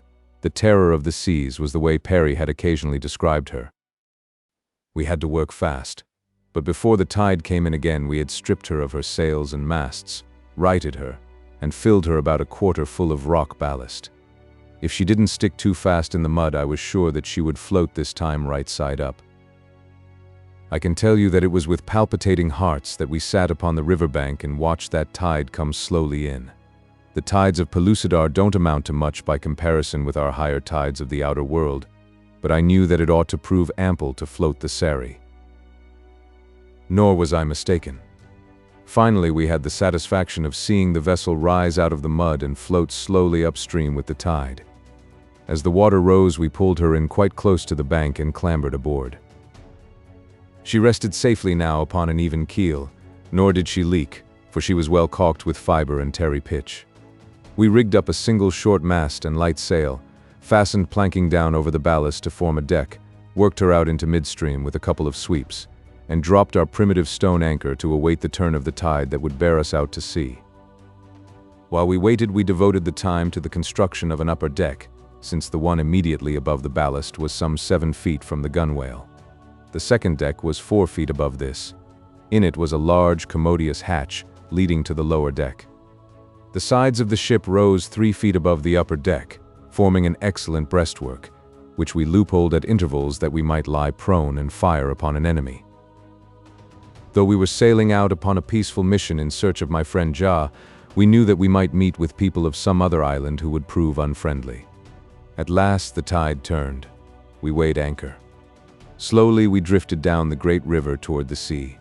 About us swarmed the mighty denizens of the primeval deep, Plesiosauria and Ichthyosauria, with all their horrid, slimy cousins whose names were as the names of aunts and uncles to Perry, but which I have never been able to recall an hour after having heard them. At last we were safely launched upon the journey to which we had looked forward for so long, and the results of which meant so much to me. Chapter 4. Friendship and Treachery. The Sari proved a most erratic craft. She might have done well enough upon a park lagoon if safely anchored, but upon the bosom of a mighty ocean she left much to be desired. Sailing with the wind she did her best, but in quartering or when close-hauled she drifted terribly, as a nautical man might have guessed she would. We couldn't keep within miles of our course, and our progress was pitifully slow. Instead of making for the island of Anauroch, we bore far to the right, until it became evident that we should have to pass between the 2 right-hand islands and attempt to return toward Anauroch from the opposite side. As we neared the islands, Perry was quite overcome by their beauty. When we were directly between 2 of them, he fairly went into raptures, nor could I blame him. The tropical luxuriance of the foliage that dripped almost to the water's edge and the vivid colors of the blooms that shot the green made a most gorgeous spectacle. Perry was right in the midst of a flowery panegyric on the wonders of the peaceful beauty of the scene when a canoe shot out from the nearest island. There were a dozen warriors in it. It was quickly followed by a second and third. Of course, we couldn't know the intentions of the strangers, but we could pretty well guess them. Perry wanted to man the sweeps and try to get away from them, but I soon convinced him that any speed of which the Sari was capable would be far too slow to outdistance the swift, though awkward, dugouts of the Mesops. I waited until they were quite close enough to hear me, and then I hailed them. I told them that we were friends of the Mesops, and that we were upon a visit to Ja of Anauroch, to which they replied that they were at war with Ja, and that if we would wait a minute they'd board us and throw our corpses to the Asduriths. I warned them that they would get the worst of it if they didn't leave us alone, but they only shouted in derision and paddled swiftly toward us. It was evident that they were considerably impressed by the appearance and dimensions of our craft, but as these fellows know no fear, they were not at all awed. Seeing that they were determined to give battle, I leaned over the rail of the Sari and brought the Imperial Battle Squadron of the Emperor of Pellucidar into action for the first time in the history of a world. In other and simpler words, I fired my revolver at the nearest canoe. The effect was magical. A warrior rose from his knees, threw his paddle aloft, stiffened into rigidity for an instant, and then toppled overboard. The others ceased paddling and, with wide eyes, looked first at me and then at the battling sea things which fought for the corpse of their comrade. To them it must have seemed a miracle that I should be able to stand at thrice the range of the most powerful javelin thrower and with a loud noise and a smudge of smoke slay one of their number with an invisible missile. But only for an instant were they paralyzed with wonder. Then, with savage shouts, they fell once more to their paddles and forged rapidly toward us. Again and again I fired. At each shot a warrior sank to the bottom of the canoe or tumbled overboard. When the prow of the first craft touched the side of the Sari, it contained only dead and dying men. The other 2 dugouts were approaching rapidly, so I turned my attention toward them. I think that they must have been commencing to have some doubts, those wild, naked, red warriors, for when the first man fell in the second boat, the others stopped paddling and commenced to jabber among themselves. The third boat pulled up alongside the second and its crews joined in the conference. Taking advantage of the lull in the battle, I called out to the survivors to return to their shore. "I have no fight with you," I cried, And then I told them who I was and added that if they would live in peace, they must sooner or later join forces with me. Go back now to your people, I counseled them, and tell them that you have seen David I, Emperor of the Federated Kingdoms of Pellucidar, and that single-handed he has overcome you, just as he intends overcoming the Mahars and the Sagoths, and any other peoples of Pellucidar who threaten the peace and welfare of his empire. Slowly, they turned the noses of their canoes toward land. It was evident that they were impressed, yet that they were loath to give up without further contesting my claim to naval supremacy was also apparent, for some of their numbers seemed to be exhorting the others to a renewal of the conflict. However, at last they drew slowly away, and the Sari, which had not decreased her snail-like speed during this, her first engagement, continued upon her slow, uneven way. Presently Perry stuck his head up through the hatch and hailed me. "Have the scoundrels departed?" he asked. "Have you killed them all?" "Those whom I failed to kill have departed, Perry," I replied. He came out on deck and, peering over the side, descried the lone canoe floating a short distance astern with its grim and grisly freight. Farther his eyes wandered to the retreating boats. "David," said he at last, "this is a notable occasion. It is a great day in the annals of Pellucidar. We have won a glorious victory. Your Majesty's Navy has routed a fleet of the enemy thrice its own size, manned by 10 times as many men. Let us give thanks."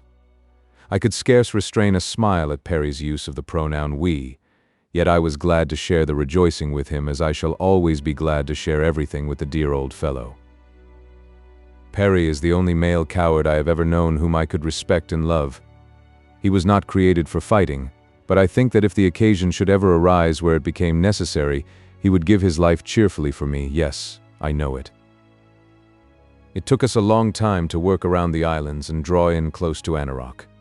In the leisure afforded, we took turns working on our map, and by means of the compass and a little guesswork we set down the shoreline we had left and the 3 islands with fair accuracy. Crossed sabers marked the spot where the first great naval engagement of a world had taken place. In a notebook we jotted down, as had been our custom, details that would be of historical value later. Opposite Anarok we came to anchor quite close to shore. I knew from my previous experience with the tortuous trails of the island that I could never find my way inland to the hidden tree village of the Mezop chieftain, Ja, so we remained aboard the Sari, firing our express rifles at intervals to attract the attention of the natives. After some 10 shots had been fired at considerable intervals, a body of copper-colored warriors appeared upon the shore. They watched us for a moment, and then I hailed them, asking the whereabouts of my old friend Ja. They did not reply at once, but stood with their heads together in serious and animated discussion. Continually they turned their eyes toward our strange craft. It was evident that they were greatly puzzled by our appearance, as well as unable to explain the source of the loud noises that had attracted their attention to us. At last one of the warriors addressed us. "Who are you who seek Ja?" he asked. "What would you of our chief?" "We are friends," I replied. "I am David. Tell Ja that David, whose life he once saved from a Scythic, has come again to visit him. If you will send out a canoe, we will come ashore. We cannot bring our great warship closer in." Again they talked for a considerable time. Then 2 of them entered a canoe that several dragged from its hiding place in the jungle and paddled swiftly toward us. They were magnificent specimens of manhood. Perry had never seen a member of this red race close to before. In fact, the dead men in the canoe we had left astern after the battle, and the survivors who were paddling rapidly toward their shore, were the first he ever had seen. He had been greatly impressed by their physical beauty and the promise of superior intelligence which their well-shaped skulls gave. The 2 who now paddled out received us into their canoe with dignified courtesy. To my inquiries relative to Ja, they explained that he had not been in the village when our signals were heard, but that runners had been sent out after him, and that doubtless he was already upon his way to the coast. One of the men remembered me from the occasion of my former visit to the island. He was extremely agreeable the moment that he came close enough to recognize me. He said that Ja would be delighted to welcome me, and that all the tribe of Anarok knew of me by repute, and had received explicit instructions from their chieftain that if any of them should ever come upon me to show me every kindness and attention. Upon shore we were received with equal honor. While we stood conversing with our bronze friends, a tall warrior leaped suddenly from the jungle. It was Ja. As his eyes fell upon me, his face lighted with pleasure. He came quickly forward to greet me after the manner of his tribe. Toward Perry, he was equally hospitable. The old man fell in love with the savage giant as completely as had I. Ja conducted us along the maze-like trail to his strange village, where he gave over one of the tree houses for our exclusive use. Perry was much interested in the unique habitation, which resembled nothing so much as a huge wasp's nest built around the bole of a tree well above the ground. After we had eaten and rested, Ja came to see us with a number of his headmen. They listened attentively to my story, which included a narrative of the events leading to the formation of the Federated Kingdoms, the battle with the Mahars, my journey to the outer world, and my return to Pellucidar and search for Sari and my mate. Ja told me that the Mesops had heard something of the Federation and had been much interested in it. He had even gone so far as to send a party of warriors towards Sari to investigate the reports and to arrange for the entrance of Anarok into the Empire in case it appeared that there was any truth in the rumors that one of the aims of the Federation was the overthrow of the Mahars. The delegation had met with a party of Sagoths. As there had been a truce between the Mahars and the Mesops for many generations, they camped with these warriors of the reptiles, from whom they learned that the Federation had gone to pieces. So the party returned to Anarok. When I showed Ja our map and explained its purpose to him, he was much interested. The location of Anarok, the mountains of the clouds, the river, and the strip of seacoast were all familiar to him. He quickly indicated the position of the inland sea and close beside it, the city of Phutra, where one of the powerful Mahar nations had its seat. He likewise showed us where Sari should be and carried his own coastline as far north and south as it was known to him. His additions to the map convinced us that Greenwich lay upon the verge of this same sea, and that it might be reached by water more easily than by the arduous crossing of the mountains or the dangerous approach through Phutra, which lay almost directly in line between Anarok and Greenwich to the northwest. If Sari lay upon the same water, then the shoreline must bend far back toward the southwest of Greenwich, an assumption which, by the way, we found later to be true. Also, Sari was upon a lofty plateau at the southern end of a mighty gulf of the great ocean. The location which Ja gave to distant Amos puzzled us, for it placed it due north of Greenwich, apparently in mid-ocean. As Ja had never been so far and knew only of Amos through hearsay, we thought that he must be mistaken, but he was not. Amos lies directly north of Greenwich, across the mouth of the same gulf as that upon which Sari is. The sense of direction and location of these primitive Pellucidarians is little short of uncanny, as I have had occasion to remark in the past. You may take one of them to the uttermost ends of his world, to places of which he has never even heard, yet without sun or moon or stars to guide him, without map or compass, he will travel straight for home in the shortest direction. Mountains, rivers, and seas may have to be gone around, but never once does his sense of direction fail him. The homing instinct is supreme. In the same remarkable way, they never forget the location of any place to which they have ever been, and know that of many of which they have only heard from others who have visited them. In short, each Pellucidarian is a walking geography of his own district, and of much of the country contiguous thereto. It always proved of the greatest aid to Perry and me. Nevertheless, we were anxious to enlarge our map, for we at least were not endowed with the homing instinct. After several long councils, it was decided that, in order to expedite matters, Perry should return to the prospector with a strong party of Mesops and fetch the freight I had brought from the outer world. Ja and his warriors were much impressed by our firearms, and were also anxious to build boats with sails. As we had arms at the prospector and also books on boat building, we thought that it might prove an excellent idea to start these naturally maritime people upon the construction of a well-built navy of staunch sailing vessels. I was sure that with definite plans to go by, Perry could oversee the construction of an adequate flotilla. I warned him, however, not to be too ambitious, and to forget about dreadnoughts and armored cruisers for a while, and build instead a few small sailing boats that could be manned by 4 or 5 men. I was to proceed to Sari, and while prosecuting my search for Diane, attempt at the same time the rehabilitation of the Federation. Perry was going as far as possible by water, with the chances that the entire trip might be made in that manner, which proved to be the fact. With a couple of Mesops as companions, I started for Sari. In order to avoid crossing the principal range of the Mountains of the Clouds, we took a route that passed a little way south of Phutra. We had eaten 4 times and slept once, and were, as my companions told me, not far from the great Mahar city, when we were suddenly confronted by a considerable band of Sagoths. They did not attack us, owing to the peace which exists between the Mahars and the Mesops, but I could see that they looked upon me with considerable suspicion. My friends told them that I was a stranger from a remote country, and as we had previously planned against such a contingency, I pretended ignorance of the language which the human beings of Pellucidar employ in conversing with the gorilla-like soldiery of the Mahars. I noticed, and not without misgivings, that the leader of the Sagoths eyed me with an expression that betokened partial recognition.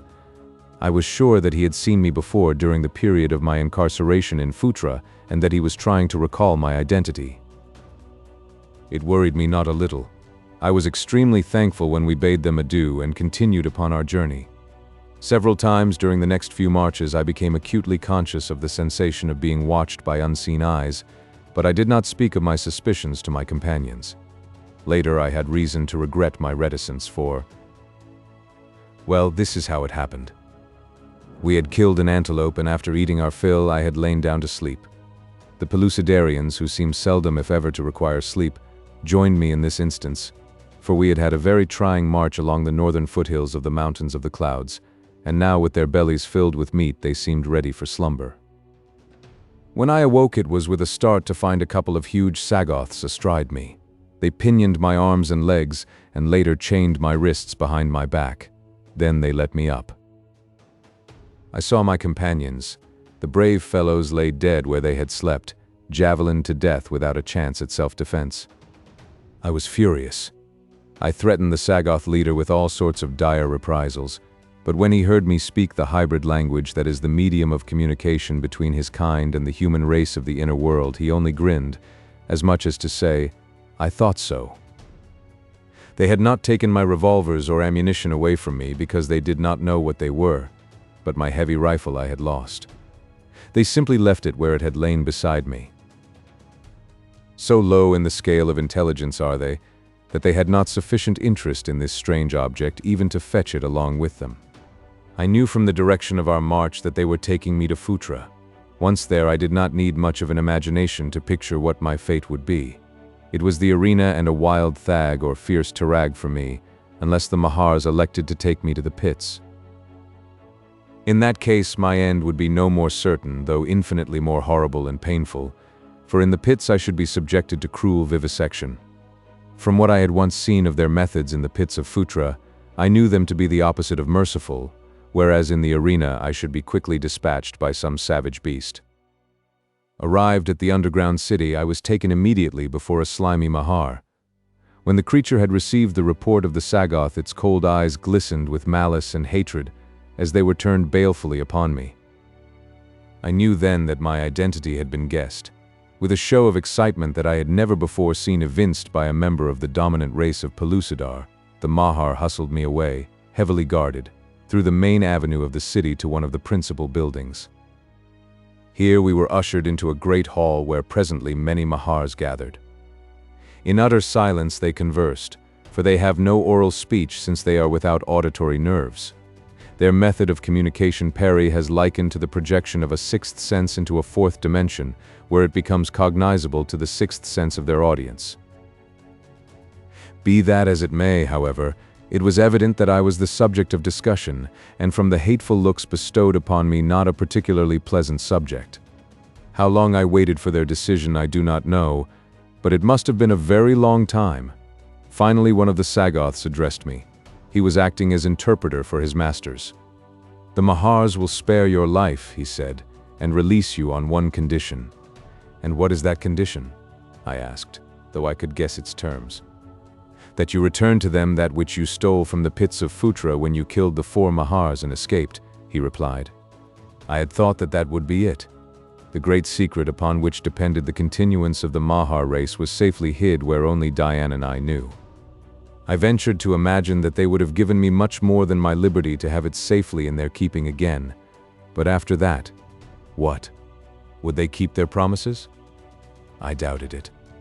With the secret of artificial propagation once more in their hands, their numbers would soon be made so to overrun the world of Pellucidar that there could be no hope for the eventual supremacy of the human race. The cause for which I so devoutly hoped, for which I had consecrated my life, and for which I was not willing to give my life. Yes. In that moment, as I stood before the heartless tribunal, I felt that my life would be a very little thing to give could it save to the human race of Pellucidar the chance to come into its own by ensuring the eventual extinction of the hated, powerful Mahars. "Come!" exclaimed the Sagoths. "The mighty Mahars await your reply." "You may say to them," I answered, "that I shall not tell them where the great secret is hid." When this had been translated to them, there was a great beating of reptilian wings, gaping of sharp-fanged jaws, and hideous hissing.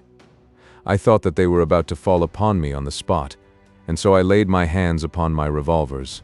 But at length they became more quiet and presently transmitted some command to my Sagoth guard, the chief of which laid a heavy hand upon my arm and pushed me roughly before him from the audience chamber. They took me to the pits where I lay carefully guarded. I was sure that I was to be taken to the vivisection laboratory, and it required all my courage to fortify myself against the terrors of so fearful a death. In Pellucidar, where there is no time, death agonies may endure for eternities. Accordingly, I had to steel myself against an endless doom which now stared me in the face. Chapter 5. Surprises. But at last the allotted moment arrived, the moment for which I had been trying to prepare myself. For how long I could not even guess. A great Sagoth came and spoke some words of command to those who watched over me. I was jerked roughly to my feet, and with little consideration hustled upward toward the higher levels. Out into the broad avenue they conducted me, where amid huge throngs of Mahars, Sagoths, and heavily guarded slaves I was led, or rather pushed and shoved roughly, along in the same direction that the mob moved. I had seen such a concourse of people once before in the buried city of Phutra. I guessed, and rightly, that we were bound for the great arena where slaves who are condemned to death meet their end. Into the vast amphitheater they took me, stationing me at the extreme end of the arena. The queen came, with her slimy, sickening retinue. The seats were filled. The show was about to commence. Then, from a little doorway in the opposite end of the structure, a girl was led into the arena. She was at a considerable distance from me. I could not see her features. I wondered what fate awaited this other poor victim and myself, and why they had chosen to have us die together. My own fate, or rather my thought of it, was submerged in the natural pity I felt for this lone girl, doomed to die horribly beneath the cold, cruel eyes of her awful captors. Of what crime could she be guilty that she must expiate it in the dreaded arena? As I stood thus thinking, another door, this time at one of the long sides of the arena, was thrown open, and into the theater of death slunk a mighty tarag, the huge cave tiger of the Stone Age. At my sides were my revolvers. My captors had not taken them from me, because they did not yet realize their nature. Doubtless they thought them some strange manner of war club, and as those who are condemned to the arena are permitted weapons of defense, they let me keep them. The girl they had armed with a javelin. A brass pin would have been almost as effective against the ferocious monster they had loosed upon her. The tarag stood for a moment looking about him, first up at the vast audience and then about the arena. He did not seem to see me at all, but his eyes fell presently upon the girl. A hideous roar broke from his titanic lungs, a roar which ended in a long-drawn scream that is more human than the death cry of a tortured woman, more human but more awesome. I could scarce restrain a shudder. Slowly the beast turned and moved toward the girl. Then it was that I came to myself and to a realization of my duty. Quickly and as noiselessly as possible I ran down the arena in pursuit of the grim creature. As I ran, I drew one of my pitifully futile weapons. Ah! Could I but have had my lost express gun in my hands at that moment. A single well-placed shot would have crumbled even this great monster. The best I could hope to accomplish was to divert the thing from the girl to myself and then to place as many bullets as possible in it before it reached and mauled me into insensibility and death.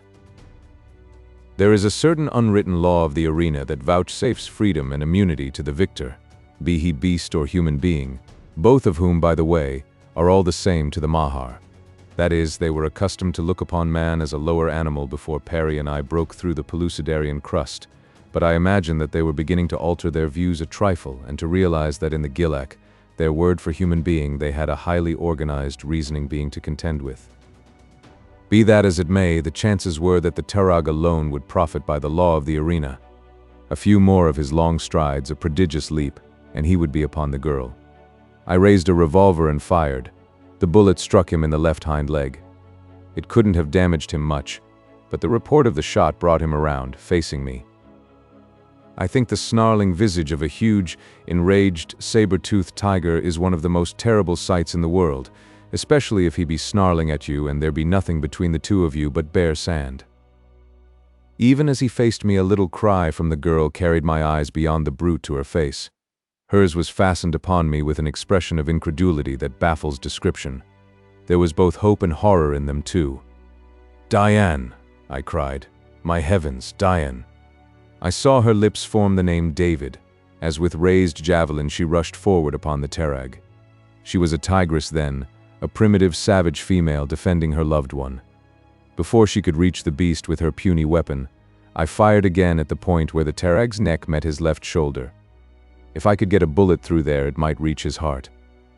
The bullet didn't reach his heart, but it stopped him for an instant. It was then that a strange thing happened. I heard a great hissing from the stands occupied by the Mahars, and as I glanced toward them I saw 3 mighty Thipdars, the winged dragons that guard the queen, or as Perry calls them, pterodactyls, rise swiftly from their rocks and dart lightning-like toward the center of the arena. They are huge, powerful reptiles. One of them, with the advantage which his wings might give him, would easily be a match for a cave bear or a Tarag. These 3, to my consternation, swooped down upon the Tarag as he was gathering himself for a final charge upon me. They buried their talons in his back and lifted him bodily from the arena as if he had been a chicken in the clutches of a hawk. What could it mean?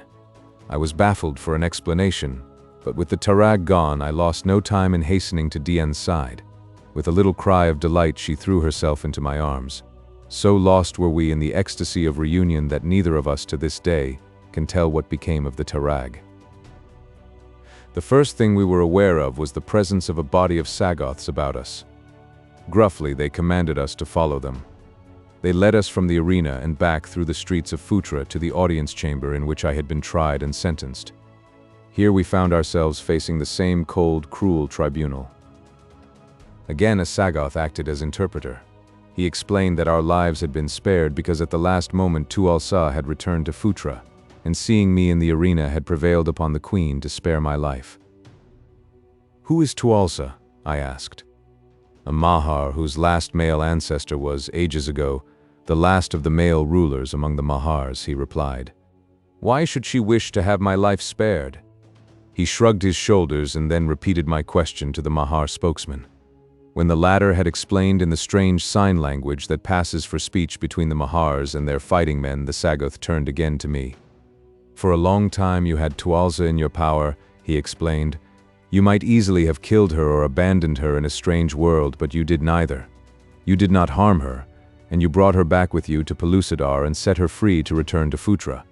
This is your reward." Now I understood. The Mahar who had been my involuntary companion upon my return to the outer world was Tualsa. This was the first time that I had learned the lady's name. I thanked fate that I had not left her upon the sands of the Sahara, or put a bullet in her, as I had been tempted to do. I was surprised to discover that gratitude was a characteristic of the dominant race of Pellucidar.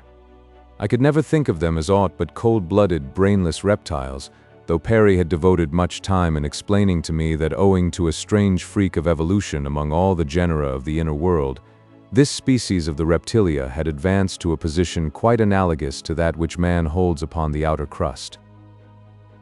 He had often told me that there was every reason to believe from their writings, which he had learned to read while we were incarcerated in Phutra, that they were a just race, and that in certain branches of science and arts they were quite well advanced, especially in genetics and metaphysics, engineering and architecture. While it had always been difficult for me to look upon these things as other than slimy, winged crocodiles, which, by the way, they do not at all resemble, I was now forced to a realization of the fact that I was in the hands of enlightened creatures, for justice and gratitude are certain hallmarks of rationality and culture. But what they purposed for us further was of most imminent interest to me.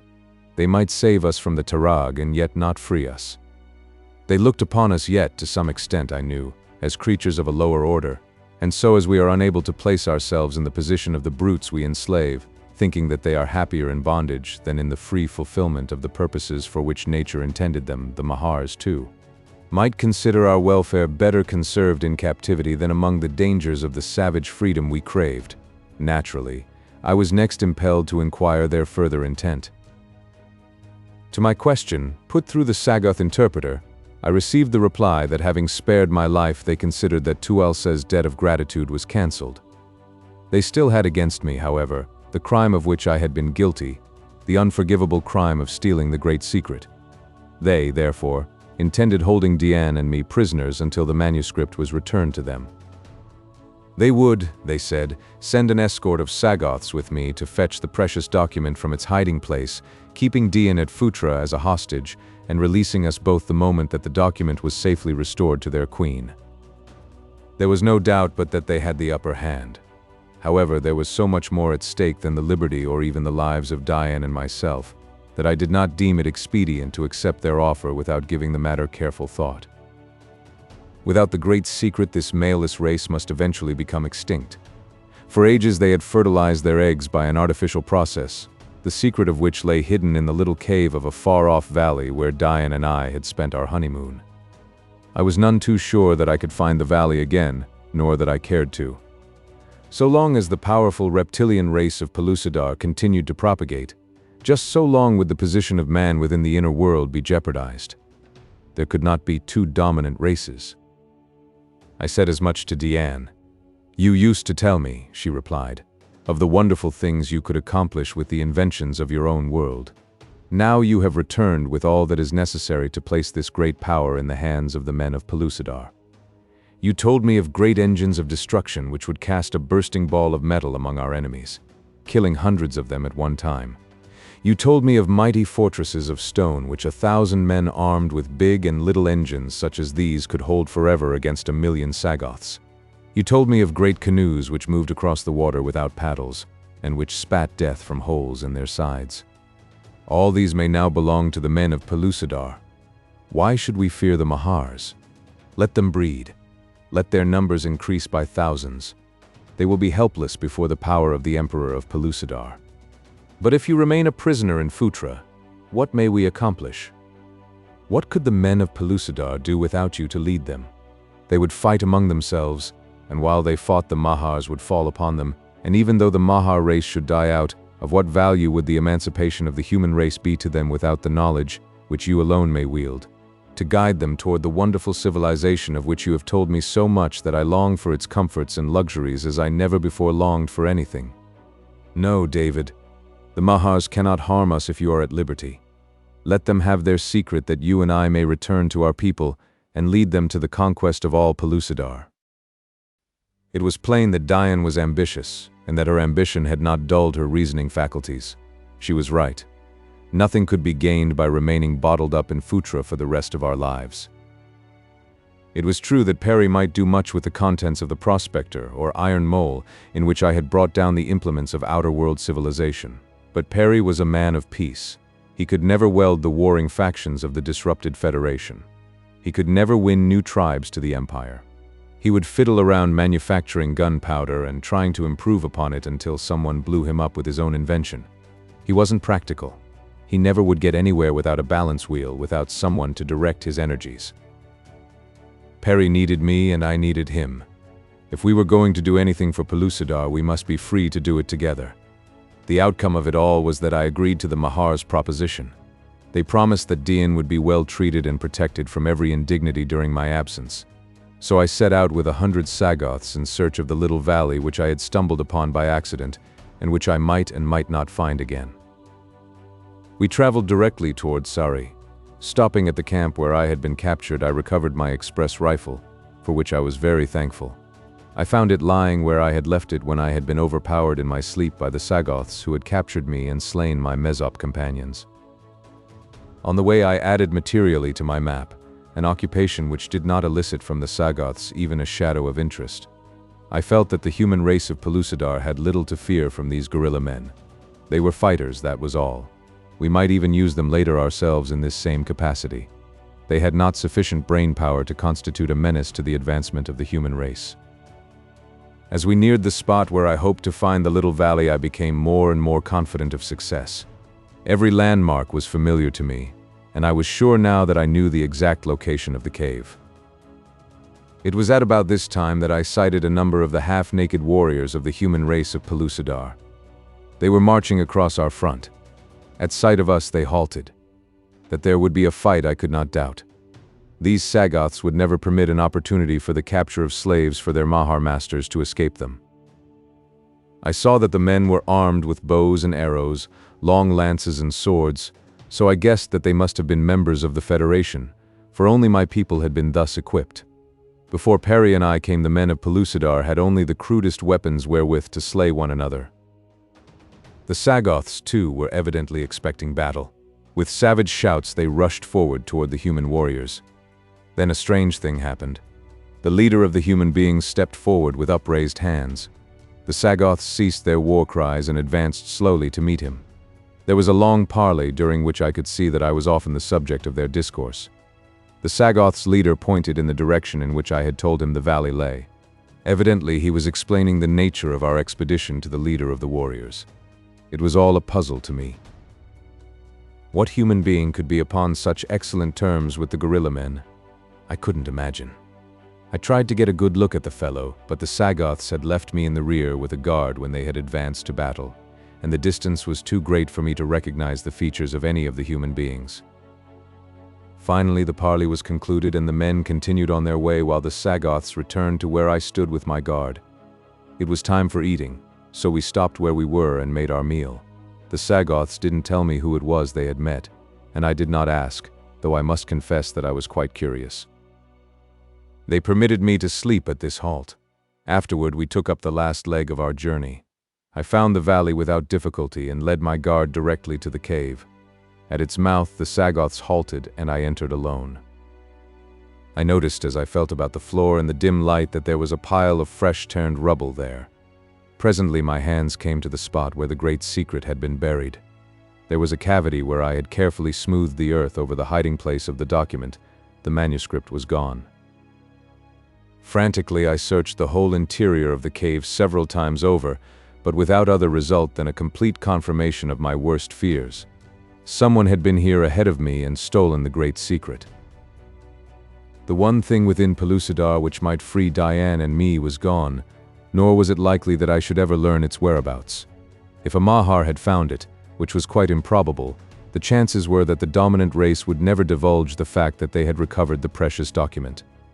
If a caveman had happened upon it, he would have no conception of its meaning or value, and as a consequence it would be lost or destroyed in short order. With bowed head and broken hopes, I came out of the cave and told the Sagoth chieftain what I had discovered.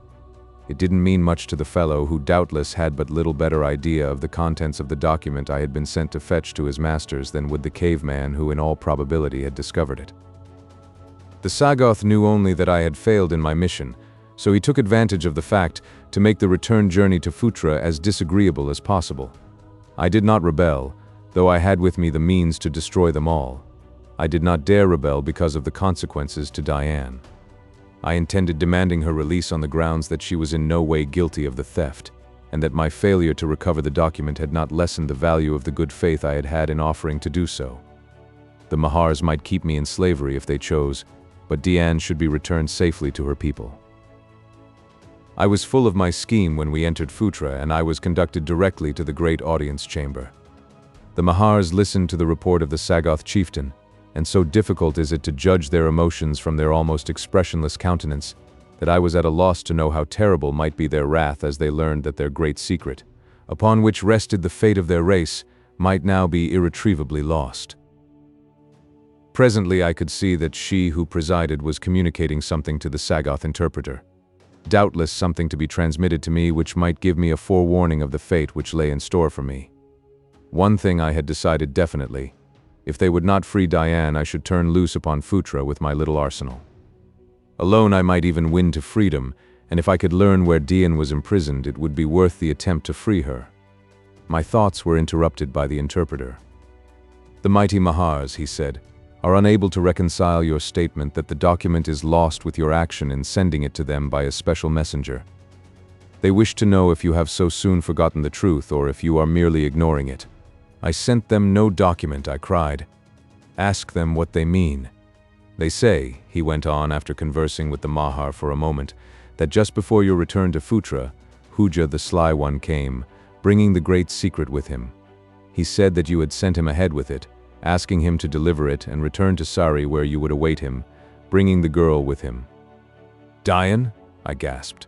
"The Mahars have given over Diane into the keeping of HOOJA?" "Surely," he replied. "What of it? She is only a gilak, as you or I would say. She is only a cow." Chapter 6. A Pendant World. The Mahars set me free as they had promised, but with strict injunctions never to approach Phutra or any other Mahar city. They also made it perfectly plain that they considered me a dangerous creature, and that having wiped the slate clean in so far as they were under obligations to me, they now considered me fair prey. Should I again fall into their hands, they intimated it would go ill with me. They would not tell me in which direction HOOJA had set forth with Diane, so I departed from Phutra, filled with bitterness against the Mahars, and rage toward the Sly One who had once again robbed me of my greatest treasure. At first I was minded to go directly back to Anarok, but upon second thought turned my face toward Sari, as I felt that somewhere in that direction HOOJA would travel, his own country lying in that general direction. Of my journey to Sari, it is only necessary to say that it was fraught with the usual excitement and adventure, incident to all travel across the face of savage Pellucidar. The dangers, however, were greatly reduced through the medium of my armament. I often wondered how it had happened that I had ever survived the first 10 years of my life within the inner world. When naked and primitively armed, I had traversed great areas of her beast-ridden surface. With the aid of my map, which I had kept with great care during my march with the Sagoths in search of the great secret, I arrived at Sari at last.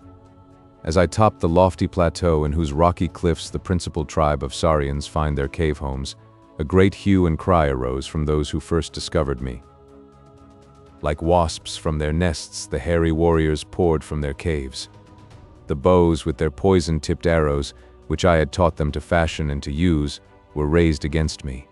Swords of hammered iron, another of my innovations, menaced me, as with lusty shouts the horde charged down. It was a critical moment. Before I should be recognized, I might be dead. It was evident that all semblance of intertribal relationship had ceased with my going, and that my people had reverted to their former savage, suspicious hatred of all strangers. My garb must have puzzled them too, for never before, of course, had they seen a man clothed in khaki and puttees. Leaning my express rifle against my body, I raised both hands aloft. It was the peace sign that is recognized everywhere upon the surface of Pellucidar. The charging warriors paused and surveyed me. I looked for my friend Gak, the hairy one, king of Sari, and presently I saw him coming from a distance. Ah, but it was good to see his mighty hairy form once more. A friend was Gak, a friend well worth the having, and it had been some time since I had seen a friend. Shouldering his way through the throng of warriors, the mighty chieftain advanced toward me. There was an expression of puzzlement upon his fine features. He crossed the space between the warriors and myself, halting before me. I did not speak. I did not even smile. I wanted to see if Gak, my principal lieutenant, would recognize me. For some time he stood there looking me over carefully. His eyes took in my large pith helmet, my khaki jacket, and bandoliers of cartridges, the 2 revolvers swinging at my hips, the large rifle resting against my body. Still I stood with my hands above my head. He examined my puttees and my strong tan shoes, a little the worse for wear now. Then he glanced up once more to my face. As his gaze rested there quite steadily for some moments, I saw recognition tinged with awe creep across his countenance. Presently, without a word, he took one of my hands in his and, dropping to one knee, raised my fingers to his lips. Perry had taught them this trick. nor ever did the most polished courtier of all the grand courts of Europe perform the little act of homage with greater grace and dignity. Quickly I raised Ghak to his feet, clasping both his hands in mine. I think there must have been tears in my eyes then. I know I felt too full for words. The king of Sari turned toward his warriors. "Our emperor has come back," he announced. "Come hither and—" But he got no further, for the shouts that broke from those savage throats would have drowned the voice of heaven itself. I had never guessed how much they thought of me. As they clustered around, almost fighting for the chance to kiss my hand, I saw again the vision of empire which I had thought faded forever. With such as these I could conquer a world. With such as these I would conquer one. If the Sarians had remained loyal, so too would the Amazighites be loyal still, and the Callians, and the Suevians, and all the great tribes who had formed the federation that was to emancipate the human race of Pellucidar. Peri was safe with the Mesops. I was safe with the Sarians. Now if Dian were but safe with me, the future would look bright indeed. It did not take long to outline to Ghak all that had befallen me since I had departed from Pellucidar, and to get down to the business of finding Dian, which to me at that moment was of even greater importance than the very empire itself. When I told him that HOOJA had stolen her, he stamped his foot in rage. "It is always the sly one," he cried. "It was HOOJA who caused the first trouble between you and the beautiful one. It was HOOJA who betrayed our trust and all but caused our recapture by the Sagoths that time we escaped from Phutra. It was HOOJA who tricked you and substituted a Mahar for Dian when you started upon your return journey to your own world. It was HOOJA who schemed and lied until he had turned the kingdoms one against another and destroyed the Federation. When we had him in our power, we were foolish to let him live. Next time, Ghak did not need to finish his sentence. He has become a very powerful enemy now," I replied. That he is allied in some way with the Mahars is evidenced by the familiarity of his relations with the Sagoths who were accompanying me in search of the great secret, for it must have been HOOJA whom I saw conversing with them just before we reached the valley. Doubtless they told him of our quest and he hastened on ahead of us, discovered the cave and stole the document. Well does he deserve his appellation of the Sly One. With Ghak and his headmen I held a number of consultations. The upshot of them was a decision to combine our search for Dian with an attempt to rebuild the crumbled Federation. To this end, 20 warriors were dispatched in pairs to 10 of the leading kingdoms, with instructions to make every effort to discover the whereabouts of HOOJA and Dian, while prosecuting their missions to the chieftains to whom they were sent. Ghak was to remain at home to receive the various delegations which we invited to come to Sari on the business of the Federation. 400 warriors were started for Anarok to fetch Peri and the contents of the prospector to the capital of the empire, which was also the principal settlements of the Sarians. At first it was intended that I remain at Sari, that I might be in readiness to hasten forth at the first report of the discovery of Dian, but I found the inaction in the face of my deep solicitude for the welfare of my mate so galling that scarce had the several units departed upon their missions before I, too, chafed to be actively engaged upon the search. It was after my second sleep, subsequent to the departure of the warriors, as I recall, that I at last went to Ghak with the admission that I could no longer support the intolerable longing to be personally upon the trail of my lost love. Ghak tried to dissuade me, though I could tell that his heart was with me in my wish to be away and really doing something. It was while we were arguing upon the subject that a stranger, with hands above his head, entered the village. He was immediately surrounded by warriors and conducted to Ghak's presence. The fellow was a typical caveman, squat, muscular, and hairy, and of a type I had not seen before. His features, like those of all the primeval men of Pellucidar, were regular and fine. His weapons consisted of a stone axe and knife and a heavy knobbed bludgeon of wood. His skin was very white. "Who are you?" asked Ghak. "And whence come you?" "I am Kolk, son of Gork, who is chief of the Thurians," replied the stranger. "From Thuria I have come in search of the land of Amos, where dwells Dakor, the strong one, who stole my sister, Kanda, the graceful one, to be his mate. We of Thuria had heard of a great chieftain who has bound together many tribes, and my father has sent me to Dakor to learn if there be truth in these stories, and if so, to offer the services of Thuria to him whom we have heard called Emperor." "The stories are true," replied Ghak, "and here is the Emperor of whom you have heard. You need travel no farther." Kolk was delighted. He told us much of the wonderful resources of Thuria, the land of awful shadow, and of his long journey in search of Amos. "And why," I asked, "does GORE, your father, desire to join his kingdom to the empire?" "There are 2 reasons," replied the young man. "Forever have the Mahars, who dwell beyond the Lidi plains which lie at the farther rim of the land of awful shadow, taken heavy toll of our people, whom they either force into lifelong slavery or fatten for their feasts. We have heard that the great emperor makes successful war upon the Mahars, against whom we should be glad to fight. Recently has another reason come. Upon a great island which lies in the HOOJA'S, but a short distance from our shores, a wicked man has collected a great band of outcast warriors of all tribes. Even are there many Sagoths among them, sent by the Mahars to aid the wicked one. This band makes raids upon our villages, and it is constantly growing in size and strength, for the Mahars give liberty to any of their male prisoners who will promise to fight with this band against the enemies of the Mahars. It is the purpose of the Mahars thus to raise a force of our own kind to combat the growth and menace of the new empire of which I have come to seek information. All this we learned from one of our own warriors who had pretended to sympathize with this band and had then escaped at the first opportunity." "Who could this man be," I asked Gak, "who leads so vile a movement against his own kind?" "His name is HOOJA," spoke up Kolk, answering my question. Gak and I looked at each other. Relief was written upon his countenance, and I know that it was beating strongly in my heart.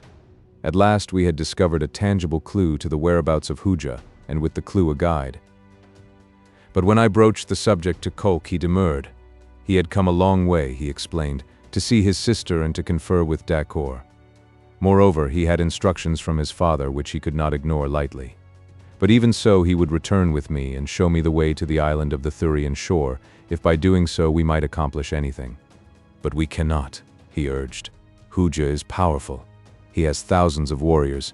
He has only to call upon his Mahar allies to receive a countless horde of Sagoths to do his bidding against his human enemies.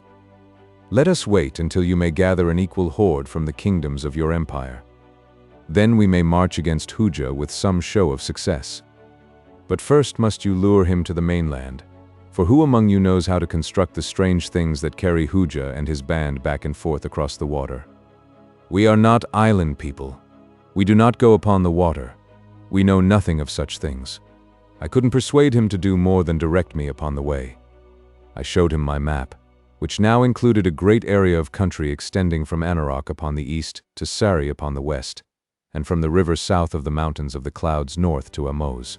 As soon as I had explained it to him, he drew a line with his finger, showing a sea coast far to the west and south of Sari, and a great circle which he said marked the extent of the land of awful shadow in which lay Thuria. The shadow extended southeast of the coast out into the sea halfway to a large island, which he said was the seat of HOOJA'S traitorous government. The island itself lay in the light of the noonday sun. Northwest of the coast and embracing a part of Thuria lay the Lidi plains, upon the northwestern verge of which was situated the Mahar city which took such heavy toll of the Thurians. Thus were the unhappy people now between 2 fires, with HOOJA upon one side and the Mahars upon the other. I did not wonder that they sent out an appeal for succor. Though Gak and Kolk both attempted to dissuade me, I was determined to set out at once, nor did I delay longer than to make a copy of my map to be given to Perry that he might add to his that which I had set down since we parted. I left a letter for him as well, in which among other things I advanced the theory that the HOOJA'S, or Great Sea, which Kolk mentioned as stretching eastward from Thuria, might indeed be the same mighty ocean as that which, swinging around the southern end of a continent, ran northward along the shore opposite Phutra, mingling its waters with the huge gulf upon which lay Sari, Amos, and Greenwich. Against this possibility I urged him to hasten the building of a fleet of small sailing vessels, which we might utilize should I find it impossible to entice HOOJA'S horde to the mainland. I told Gake what I had written, and suggested that as soon as he could he should make new treaties with the various kingdoms of the empire, collect an army and march toward Thuria, this of course against the possibility of my detention through some cause or other. Kolk gave me a sign to his father, a Lidi, or beast of burden, crudely scratched upon a bit of bone, and beneath the Lidi a man and a flower, all very rudely done perhaps, but none the less effective as I well knew from my long years among the primitive men of Pellucidar. The Lidi is the tribal beast of the Thurians, The man and the flower in the combination in which they appeared bore a double significance, as they constituted not only a message to the effect that the bearer came in peace, but were also Coke's signature. And so, armed with my credentials and my small arsenal, I set out alone upon my quest for the dearest girl in this world or yours. Coke gave me explicit directions, though with my map I do not believe that I could have gone wrong. As a matter of fact, I did not need the map at all, since the principal landmark of the first half of my journey, a gigantic mountain peak, was plainly visible from Sari, though a good 100 miles away. At the southern base of this mountain, a river rose and ran in a westerly direction, finally turning south and emptying into the HOOJA'S some 40 miles northeast of Thuria. All that I had to do was follow this river to the sea and then follow the coast to Thuria. 240 miles of wild mountain and primeval jungle, of untracked plain, of nameless rivers, of deadly swamps and savage forests lay ahead of me, yet never had I been more eager for an adventure than now, for never had more depended upon haste and success. I do not know how long a time that journey required, and only half did I appreciate the varied wonders that each new march unfolded before me, for my mind and heart were filled with but a single image, that of a perfect girl whose great dark eyes looked bravely forth from a frame of raven hair. It was not until I had passed the high peak and found the river that my eyes first discovered the pendant world, the tiny satellite which hangs low over the surface of Pellucidar, casting its perpetual shadow always upon the same spot, the area that is known here as the Land of Awful Shadow, in which dwells the tribe of Thuria. From the distance and the elevation of the highlands where I stood, the Pellucidarian noonday moon showed half in sunshine and half in shadow, while directly beneath it was plainly visible the round dark spot upon the surface of Pellucidar where the sun has never shone. From where I stood, the moon appeared to hang so low above the ground as almost to touch it, but later I was to learn that it floats a mile above the surface, which seems indeed quite close for a moon. Following the river downward, I soon lost sight of the tiny planet as I entered the mazes of a lofty forest. Nor did I catch another glimpse of it for some time, several marches at least. However, when the river led me to the sea, or rather just before it reached the sea, of a sudden the sky became overcast and the size and luxuriance of the vegetation diminished as by magic, as if an omnipotent hand had drawn a line upon the earth and said, "Upon this side shall the trees and the shrubs, the grasses and the flowers riot in profusion of rich colors, gigantic size and bewildering abundance, and upon that side shall they be dwarfed and pale and scant." Instantly I looked above, for clouds are so uncommon in the skies of Pellucidar, they are practically unknown except above the mightiest mountain ranges, that it had given me something of a start to discover the sun obliterated. But I was not long in coming to a realization of the cause of the shadow. Above me hung another world. I could see its mountains and valleys, oceans, lakes and rivers, its broad, grassy plains and dense forests. But too great was the distance and too deep the shadow of its underside for me to distinguish any movement as of animal life. Instantly a great curiosity was awakened within me. The questions which the sight of this planet, so tantalizingly close, raised in my mind were numerous and unanswerable. Was it inhabited? If so, by what manner and form of creature? Were its people as relatively diminutive as their little world, or were they as disproportionately huge as the lesser attraction of gravity upon the surface of their globe would permit of their being? As I watched it, I saw that it was revolving upon an axis that lay parallel to the surface of Pellucidar, so that during each revolution its entire surface was once exposed to the world below and once bathed in the heat of the great sun above. The little world had that which Pellucidar could not have, a day and night, and greatest of boons to one outer earthly born time. Here I saw a chance to give time to Pellucidar, using this mighty clock, revolving perpetually in the heavens, to record the passage of the hours for the earth below. Here should be located an observatory, from which might be flashed by wireless to every corner of the empire the correct time once each day. That this time would be easily measured I had no doubt, since so plain were the landmarks upon the undersurface of the satellite that it would be but necessary to erect a simple instrument and mark the instant of passage of a given landmark across the instrument. But then was not the time for dreaming. I must devote my mind to the purpose of my journey. so I hastened onward beneath the great shadow. As I advanced, I could not but note the changing nature of the vegetation and the paling of its hues. The river led me a short distance within the shadow before it emptied into the HOOJA'S. Then I continued in a southerly direction along the coast toward the village of Thuria, where I hoped to find GORE and deliver to him my credentials. I had progressed no great distance from the mouth of the river when I discerned, lying some distance at sea, a great island. This I assumed to be the stronghold of HOOJA, nor did I doubt that upon it even now was Diane. The way was most difficult, since shortly after leaving the river I encountered lofty cliffs split by numerous long, narrow fjords, each of which necessitated a considerable detour. As the crow flies, it is about 20 miles from the mouth of the river to Thuria, but before I had covered half of it I was fagged.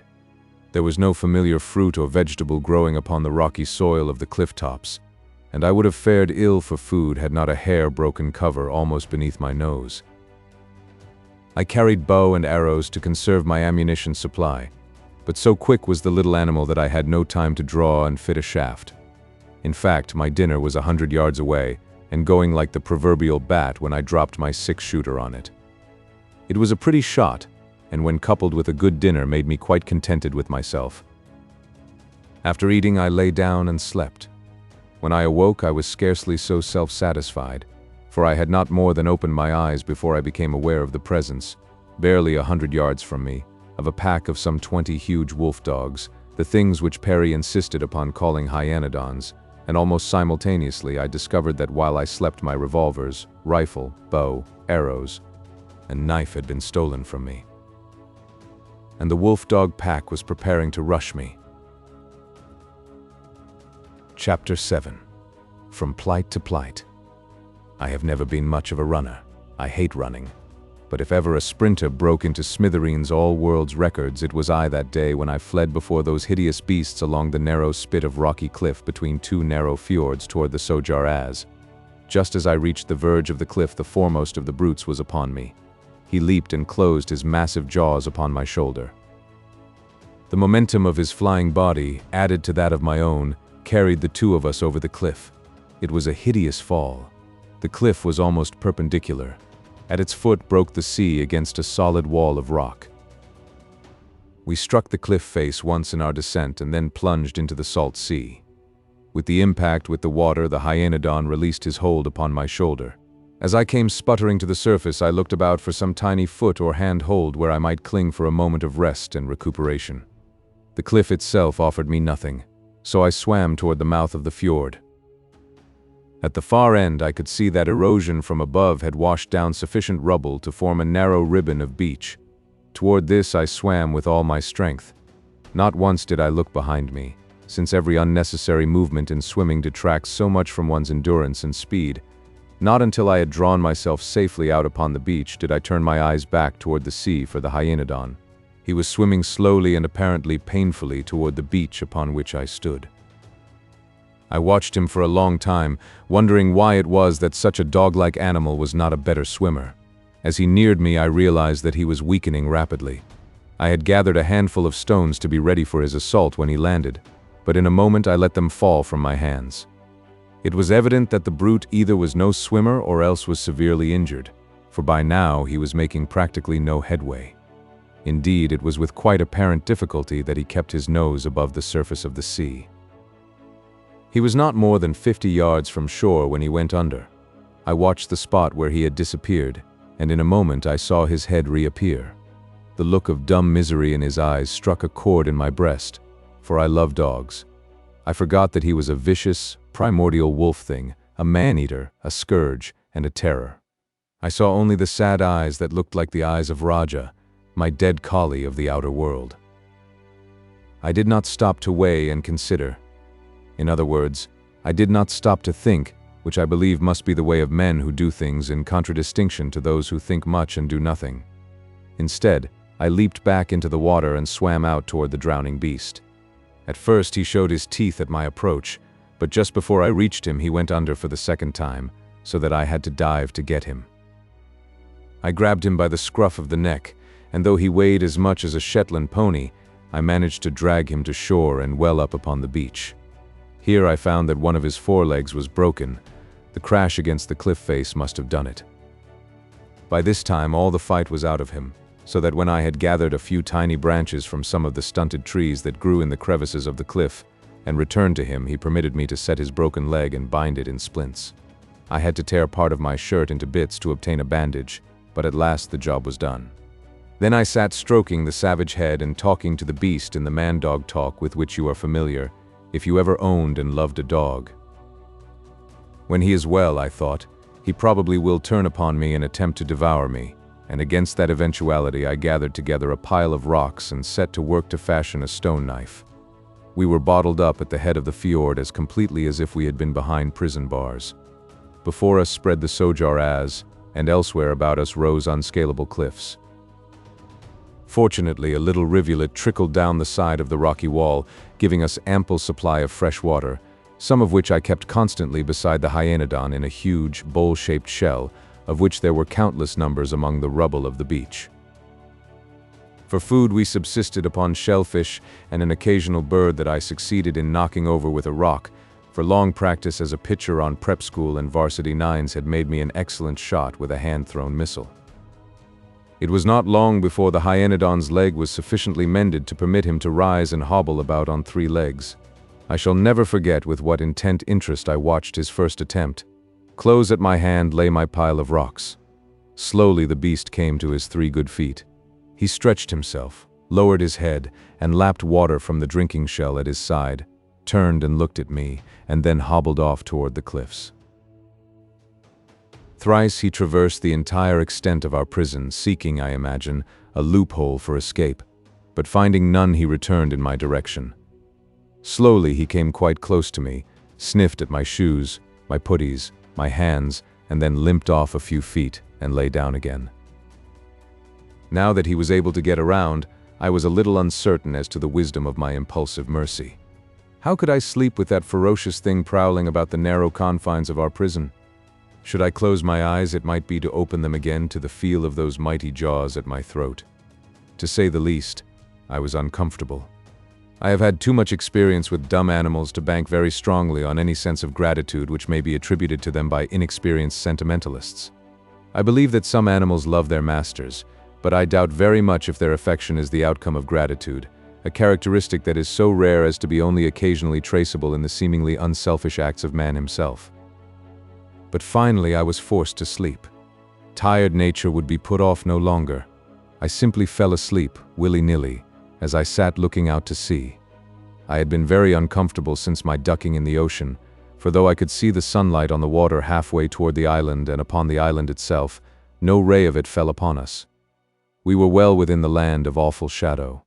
A perpetual half-warmth pervaded the atmosphere, but clothing was slow in drying, and so from loss of sleep and great physical discomfort, I at last gave way to nature's demands and sank into profound slumber. When I awoke it was with a start, for a heavy body was upon me. My first thought was that the hyaenodon had at last attacked me, but as my eyes opened and I struggled to rise, I saw that a man was astride me and 3 others bending close above him.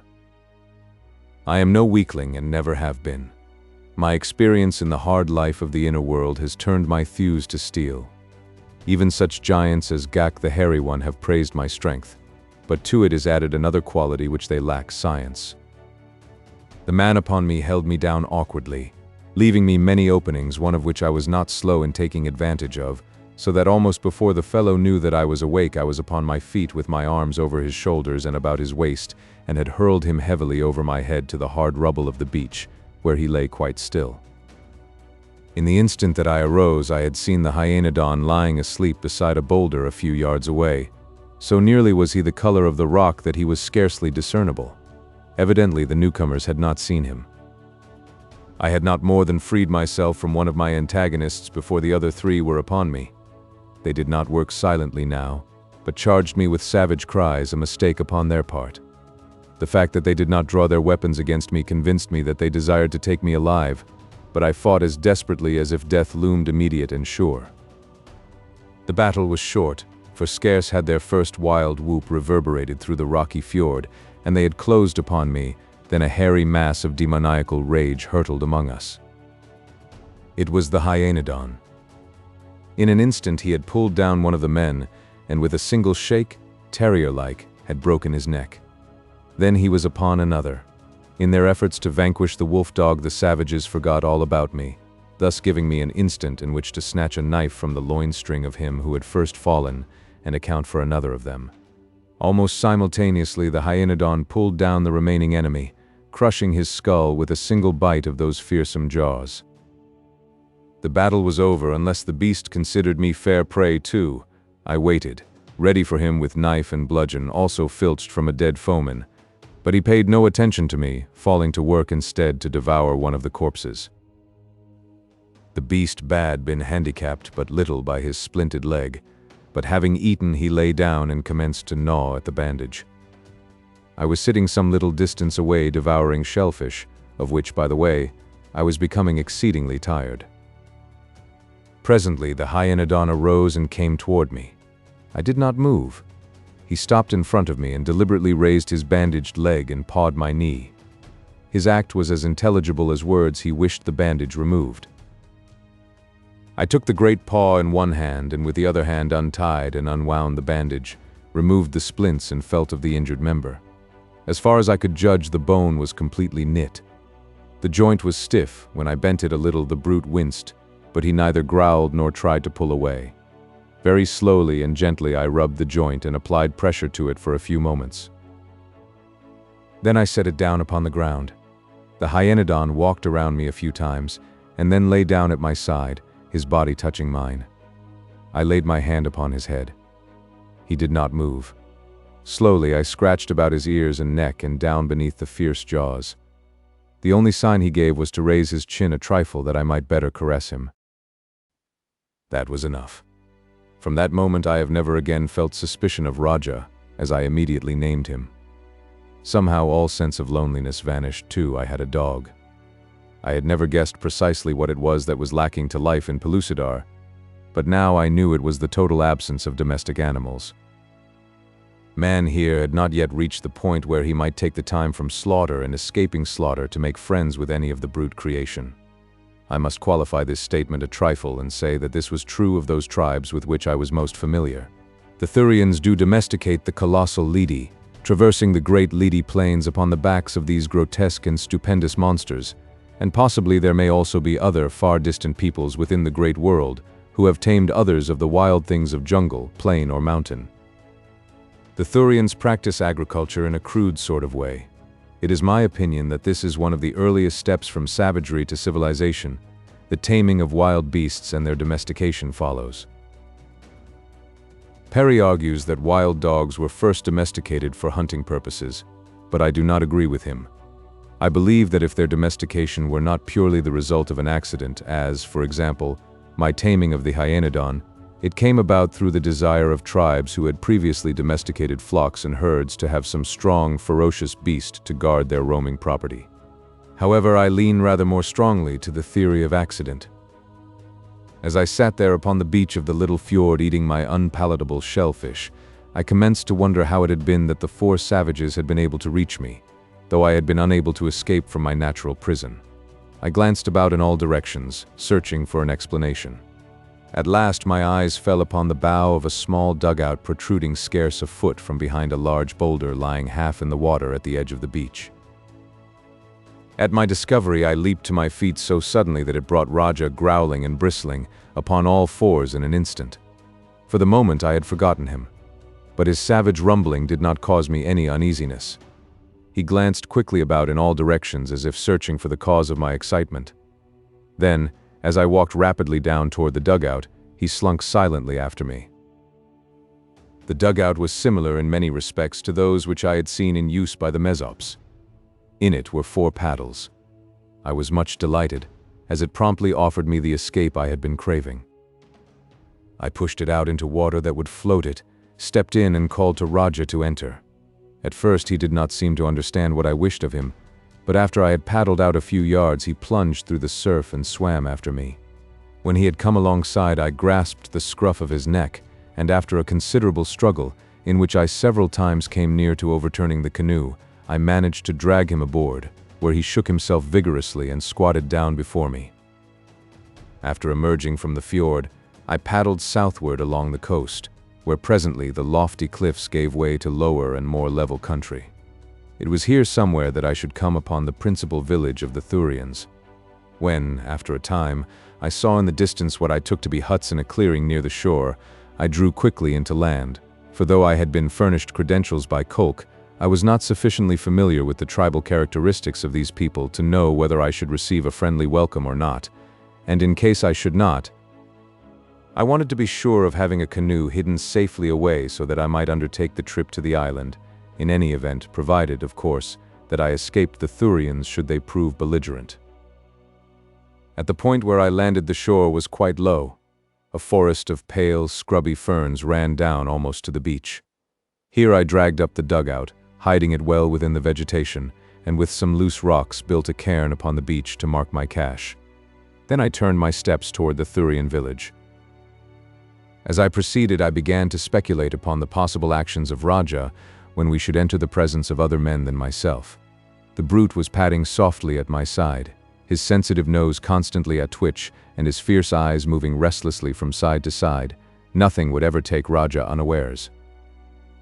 The more I thought upon the matter, the greater became my perturbation. I did not want Raja to attack any of the people upon whose friendship I so greatly depended, nor did I want him injured or slain by them. I wondered if Raja would stand for a leash. His head as he paced beside me was level with my hip. I laid my hand upon it caressingly. As I did so, he turned and looked up into my face, his jaws parting and his red tongue lolling as you have seen your own dogs beneath a love pat. "Just been waiting all your life to be tamed and loved, haven't you, old man?" I asked. "You are nothing but a good pup, and the man who put the hyeno in your name ought to be sued for libel." Raja bared his mighty fangs with upcurled, snarling lips and licked my hand. "You are grinning, you old fraud, you," I cried. "If you're not, I'll eat you. I'll bet a donut you're nothing but some kid's poor old Fido, masquerading around as a real, live man-eater." Raja whined, and so we walked on together toward Thuria, I talking to the beast at my side, and he seeming to enjoy my company no less than I enjoyed his. If you don't think it's lonesome wandering all by yourself through savage, unknown Pellucidar, why, just try it, and you will not wonder that I was glad of the company of this first dog, this living replica of the fierce and now extinct hyenodon of the outer crust that hunted in savage packs the great elk across the snows of southern France. In the days when the mastodon roamed at will over the broad continent of which the British Isles were then a part, and perchance left his footprints and his bones in the sands of Atlantis as well. Thus I dreamed as we moved on toward Thuria. My dreaming was rudely shattered by a savage growl from Raja. I looked down at him. He had stopped in his tracks as one turned to stone. A thin ridge of stiff hair bristled along the entire length of his spine. His yellow-green eyes were fastened upon the scrubby jungle at our right. I fastened my fingers in the bristles at his neck and turned my eyes in the direction that is pointed. At first I saw nothing. Then a slight movement of the bushes riveted my attention. I thought it must be some wild beast, and was glad of the primitive weapons I had taken from the bodies of the warriors who had attacked me. Presently I distinguished two eyes peering at us from the vegetation. I took a step in their direction, and as I did so a youth arose and fled precipitately in the direction we had been going. Raja struggled to be after him, but I held tightly to his neck, an act which he did not seem to relish, for he turned on me with bared fangs. I determined that now was as good a time as any to discover just how deep was Raja's affection for me. One of us could be master, and logically I was the one. He growled at me. I cuffed him sharply across the nose. He looked at me for a moment in surprised bewilderment, and then he growled again. I made another feint at him, expecting that it would bring him at my throat, but instead he winced and crouched down. Raja was subdued. I stooped and patted him. Then I took a piece of the rope that constituted a part of my equipment and made a leash for him. Thus we resumed our journey toward Thuria. The youth who had seen us was evidently of the Thurians. That he had lost no time in racing homeward and spreading the word of my coming was evidenced when we had come within sight of the clearing, and the village, the first real village, by the way, that I had ever seen constructed by human Pellucidarians. There was a rude rectangle walled with logs and boulders in which were 100 or more thatched huts of similar construction. There was no gate. Ladders that could be removed by night led over the palisade. Before the village were assembled a great concourse of warriors. Inside I could see the heads of women and children peering over the top of the wall, and also, farther back, the long necks of lidi, topped by their tiny heads. Lidi, by the way, is both the singular and plural form of the noun that describes the huge beasts of burden of the Thurians. They are enormous quadrupeds, 80 or 100 feet long, with very small heads perched at the top of very long, slender necks. Their heads are quite 40 feet from the ground. Their gait is slow and deliberate, but so enormous are their strides that, as a matter of fact, they cover the ground quite rapidly. Perry has told me that they are almost identical with the fossilized remains of the Diplodocus of the outer crust's Jurassic Age. I have to take his word for it, and I guess you will, unless you know more of such matters than I. As we came in sight of the warriors, the men set up a great jabbering. Their eyes were wide in astonishment, not only, I presume, because of my strange garmenture, but as well from the fact that I came in company with a Jalok, which is the Pellucidarian name of the hyenodon. Raja tugged at his leash, growling and showing his long white fangs. He would have liked nothing better than to be at the throats of the whole aggregation, but I held him in with the leash, though it took all my strength to do it. My free hand I held above my head, palm out, in token of the peacefulness of my mission. In the foreground I saw the youth who had discovered us, and I could tell from the way he carried himself that he was quite overcome by his own importance. The warriors about him were all fine-looking fellows, though shorter and squatter than the Sarians or the Amazites. Their color, too, was a bit lighter, owing, no doubt, to the fact that much of their lives is spent within the shadow of the world that hangs forever above their country. A little in advance of the others was a bearded fellow tricked out in many ornaments. I didn't need to ask to know that he was the chieftain, doubtless Gork, father of Kolk. Now to him I addressed myself. "I am David," I said, "Emperor of the Federated Kingdoms of Pellucidar. Doubtless you have heard of me?"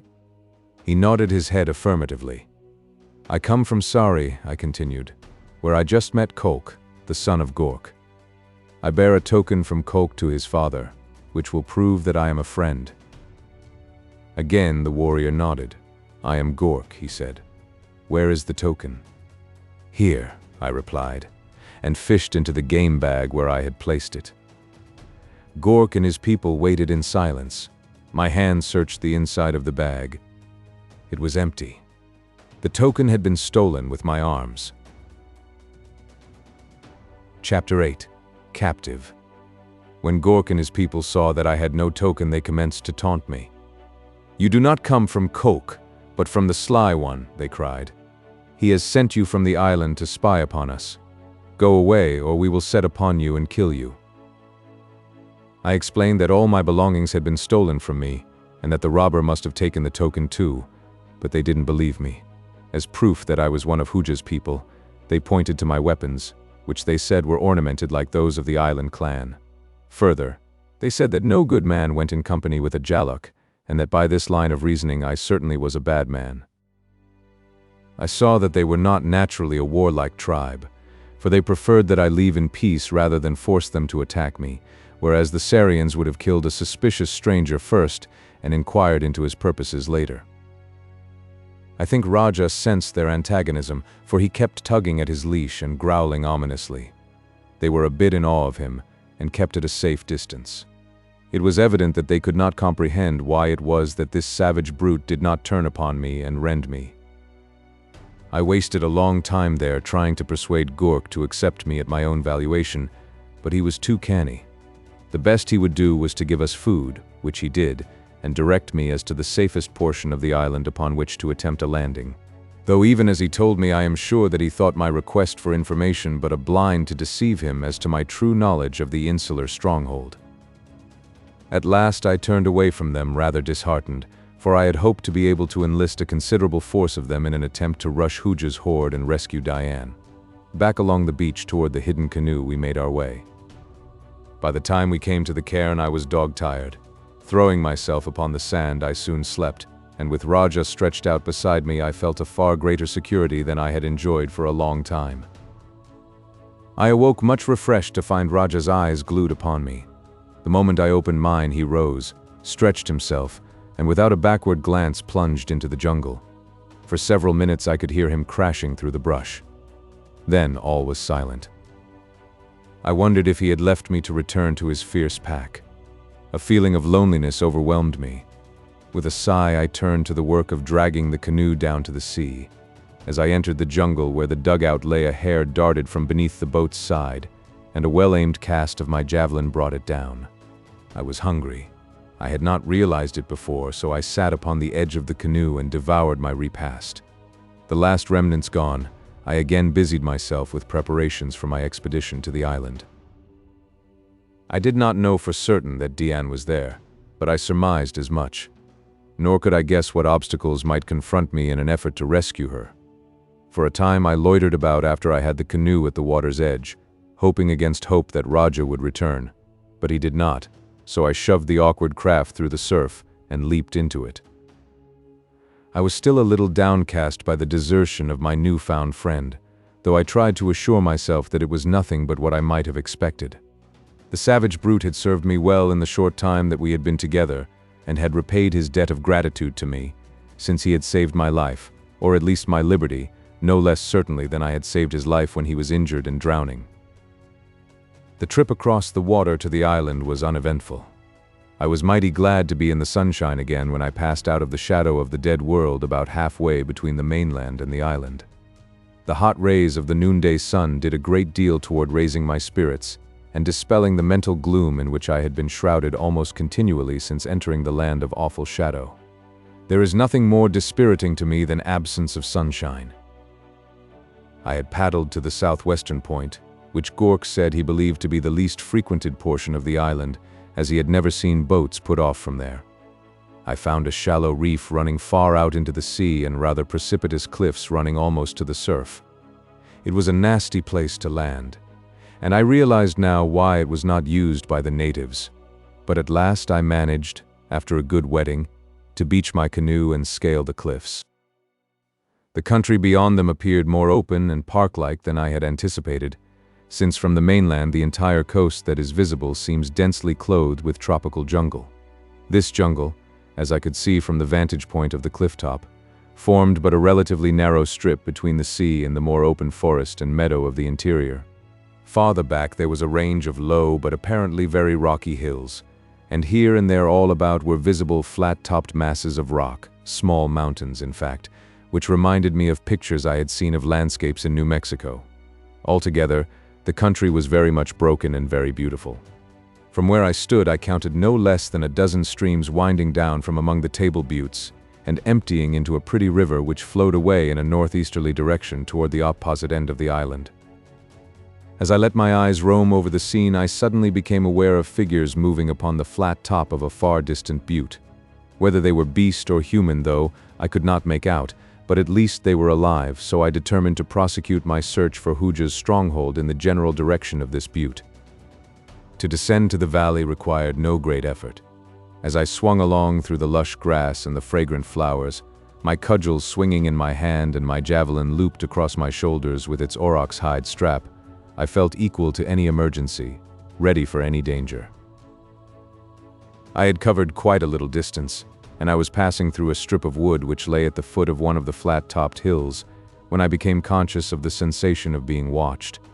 My life within Pellucidar has rather quickened my senses of sight, hearing and smell, and too, certain primitive intuitive or instinctive qualities that seem blunted in civilized man. But, though I was positive that eyes were upon me, I could see no sign of any living thing within the wood other than the many gay-plumaged birds and little monkeys which filled the trees with life, color, and action. To you it may seem that my conviction was the result of an overwrought imagination, or to the actual reality of the prying eyes of the little monkeys or the curious ones of the birds. But there is a difference which I cannot explain between the sensation of casual observation and studied espionage. A sheep might gaze at you without transmitting a warning through your subjective mind because you are in no danger from a sheep. But let a tiger gaze fixedly at you from ambush, and unless your primitive instincts are completely calloused, you will presently commence to glance furtively about and be filled with vague, unreasoning terror. Thus was it with me then. I grasped my cudgel more firmly and unslung my javelin, carrying it in my left hand. I peered to left and right, but I saw nothing. Then, all quite suddenly, there fell about my neck and shoulders, around my arms and body, a number of pliant fiber ropes. In a jiffy I was trussed up as neatly as you might wish. One of the nooses dropped to my ankles and was jerked up with a suddenness that brought me to my face upon the ground. Then something heavy and hairy sprang upon my back. I fought to draw my knife, but hairy hands grasped my wrists, and dragging them behind my back, bound them securely. Next my feet were bound. Then I was turned over upon my back to look up into the faces of my captors. And what faces! Imagine, if you can, a cross between a sheep and a gorilla, and you will have some conception of the physiognomy of the creature that bent close above me, and of those of the half-dozen others that clustered about. There was the facial length and great eyes of the sheep, and the bull neck and hideous fangs of the gorilla. The bodies and limbs were both man and gorilla-like. As they bent over me, they conversed in a monosyllabic tongue that was perfectly intelligible to me. It was something of a simplified language that had no need for aught but nouns and verbs, but such words as it included were the same as those of the human beings of Pellucidar. It was amplified by many gestures which filled in the speech gaps. I asked them what they intended doing with me, but, like our own North American Indians when questioned by a white man, they pretended not to understand me. One of them swung me to his shoulder as lightly as if I had been a shote.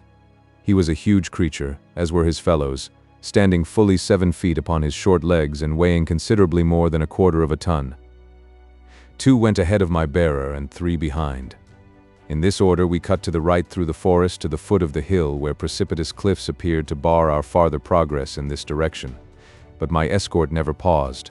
Like ants upon a wall, they scaled that seemingly unscalable barrier, clinging, heaven knows how, to its ragged perpendicular face. During most of the short journey to the summit, I must admit that my hair stood on end. Presently, however, we topped the thing and stood upon the level mesa which crowned it. Immediately from all about, out of burrows and rough, rocky lairs, poured a perfect torrent of beasts similar to my captors. They clustered about, jabbering at my guards and attempting to get their hands upon me. Whether from curiosity or a desire to do me bodily harm I did not know, since my escort with bared fangs and heavy blows kept them off. Across the mesa we went, to stop at last before a large pile of rocks in which an opening appeared. Here my guard set me upon my feet and called out a word which sounded like gar gar gar, and which I later learned was the name of their king. Presently there emerged from the cavernous depths of the lair a monstrous creature, scarred from 100 battles, almost hairless and with an empty socket where one eye had been. The other eye, sheep-like in its mildness, gave the most startling appearance to the beast, which but for that single timid orb was the most fearsome thing that one could imagine. I had encountered the black, hairless, long-tailed ape, things of the mainland, the creatures which Perry thought might constitute the link between the higher orders of apes and man, but these brute men of Gar seemed to set that theory back to zero, for there was less similarity between the black ape men and these creatures than there was between the latter and man. While both had many human attributes, some of which were better developed in one species and some in the other. The black apes were hairless and built thatched huts in their arboreal retreats. They kept domesticated dogs and ruminants, in which respect they were farther advanced than the human beings of Pellucidar. But they appeared to have only a meager language, and sported long, appa-like tails. On the other hand, Gar's people were, for the most part, quite hairy, but they were tailless and had a language similar to that of the human race of Pellucidar. Nor were they arboreal. Their skins, where skin showed, were white. From the foregoing facts and others that I have noted during my long life within Pellucidar, which is now passing through an age analogous to some pre-glacial age of the outer crust, I am constrained to the belief that evolution is not so much a gradual transition from one form to another as it is an accident of breeding, either by crossing or the hazards of birth. In other words, it is my belief that the first man was a freak of nature, nor would one have to draw over strongly upon his credulity to be convinced that Gar and his tribe were also freaks. The great man-brute seated himself upon a flat rock, his throne, I imagine, just before the entrance to his lair. With elbows on knees and chin in palms, he regarded me intently through his lone sheep eye while one of my captors told of my taking. When all had been related, Gar questioned me. I shall not attempt to quote these people in their own abbreviated tongue. You would have even greater difficulty in interpreting them than did I. Instead, I shall put the words into their mouths which will carry to you the ideas which they intended to convey. You are an enemy, was Gar's initial declaration. You belong to the tribe of HOOJA. Ah, so they knew HOOJA and he was their enemy. Good. I am an enemy of HOOJA, I replied. He has stolen my mate, and I have come here to take her away from him and punish HOOJA. How could you do that alone? I do not know, I answered, but I should have tried had you not captured me. What do you intend to do with me? You shall work for us. You will not kill me? I asked. We do not kill except in self-defense, he replied. Self-defense and punishment. Those who would kill us and those who do wrong we kill.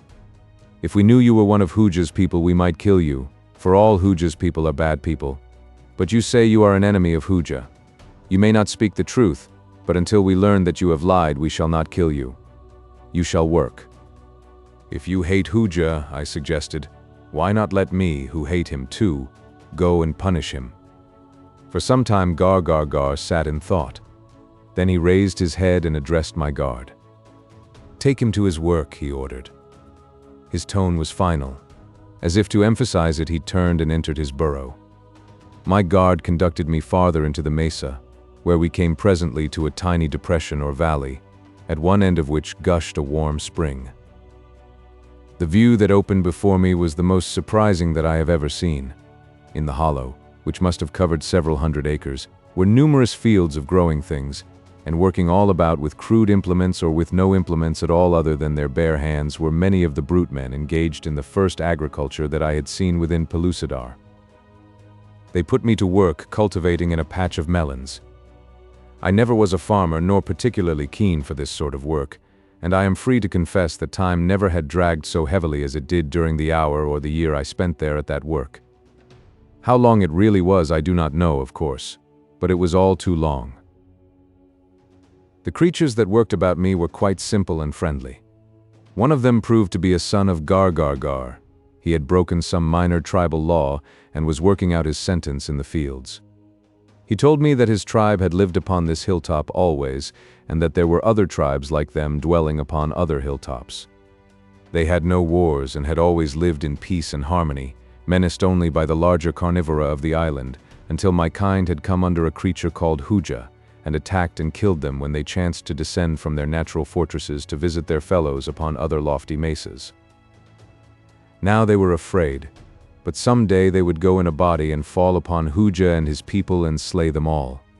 I explained to him that I was HOOJA'S enemy, and asked, when they were ready to go, that I be allowed to go with them, or, better still, that they let me go ahead and learn all that I could about the village where HOOJA dwelt, so that they might attack it with the best chance of success. Gar's son seemed much impressed by my suggestion. He said that when he was through in the fields he would speak to his father about the matter. Some time after this Gar came through the fields where we were, and his son spoke to him upon the subject. But the old gentleman was evidently in anything but a good humor, for he cuffed the youngster and, turning upon me, informed me that he was convinced that I had lied to him, and that I was one of HOOJA'S people. Wherefore, he concluded, we shall slay you as soon as the melons are cultivated. Hasten, therefore. And hasten I did. I hastened to cultivate the weeds which grew among the melon vines. Where there had been one sickly weed before, I nourished 2 healthy ones. When I found a particularly promising variety of weed growing elsewhere than among my melons, I forthwith dug it up and transplanted it among my charges. My masters did not seem to realize my perfidy. They saw me always laboring diligently in the melon patch, and as time enters not into the reckoning of Pellucidarians, even of human beings, and much less of brutes and half-brutes, I might have lived on indefinitely through this subterfuge had not that occurred which took me out of the melon patch for good and all. Chapter 9. HOOJA'S cutthroats appear. I had built a little shelter of rocks and brush where I might crawl in and sleep out of the perpetual light and heat of the noonday sun. When I was tired or hungry, I retired to my humble cot. My masters never interposed the slightest objection. As a matter of fact, they were very good to me, nor did I see aught while I was among them to indicate that they are ever else than a simple, kindly folk when left to themselves.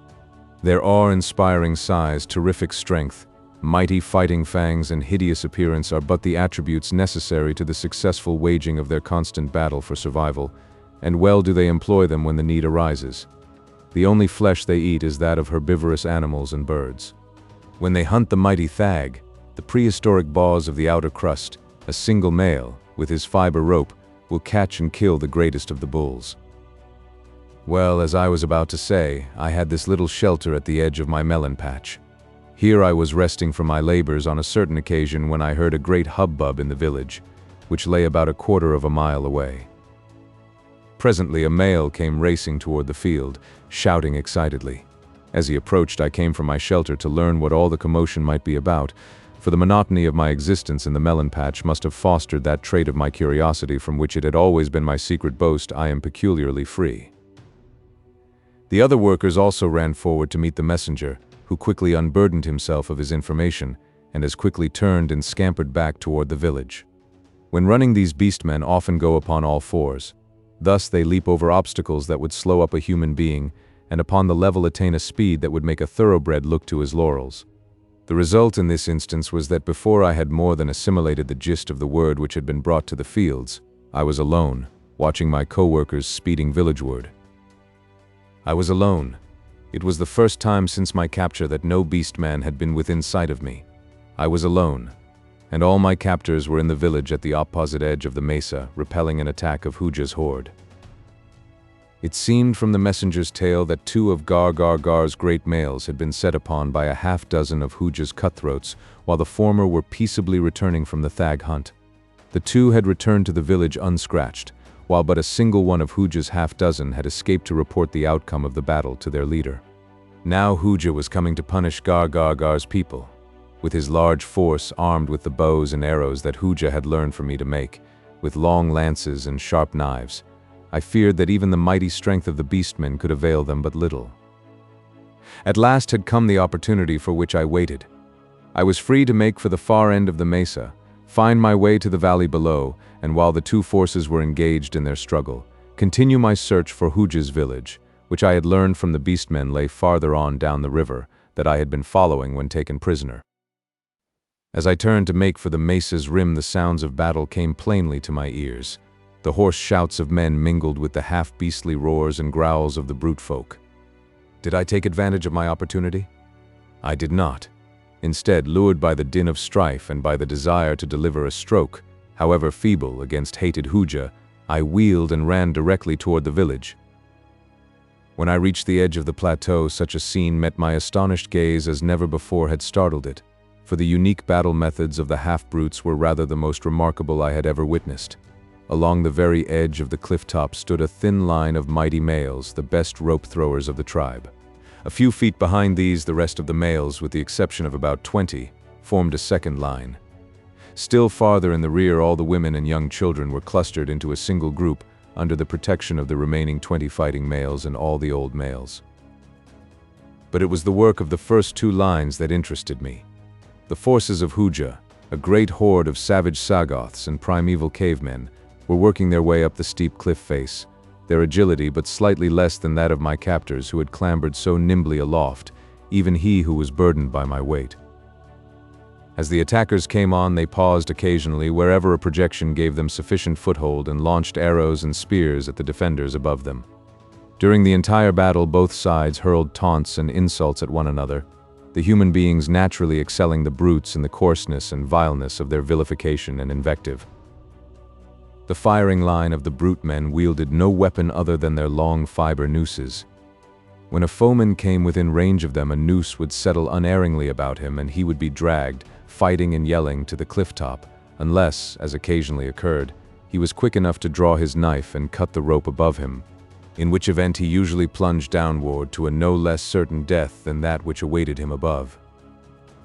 Those who were hauled up within reach of the powerful clutches of the defenders had the nooses snatched from them and were catapulted back through the first line to the second, where they were seized and killed by the simple expedient of a single powerful closing of mighty fangs upon the backs of their necks.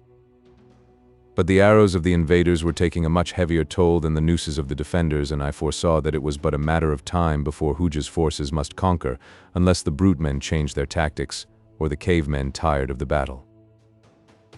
Gar was standing in the center of the first line. All about him were boulders and large fragments of broken rock.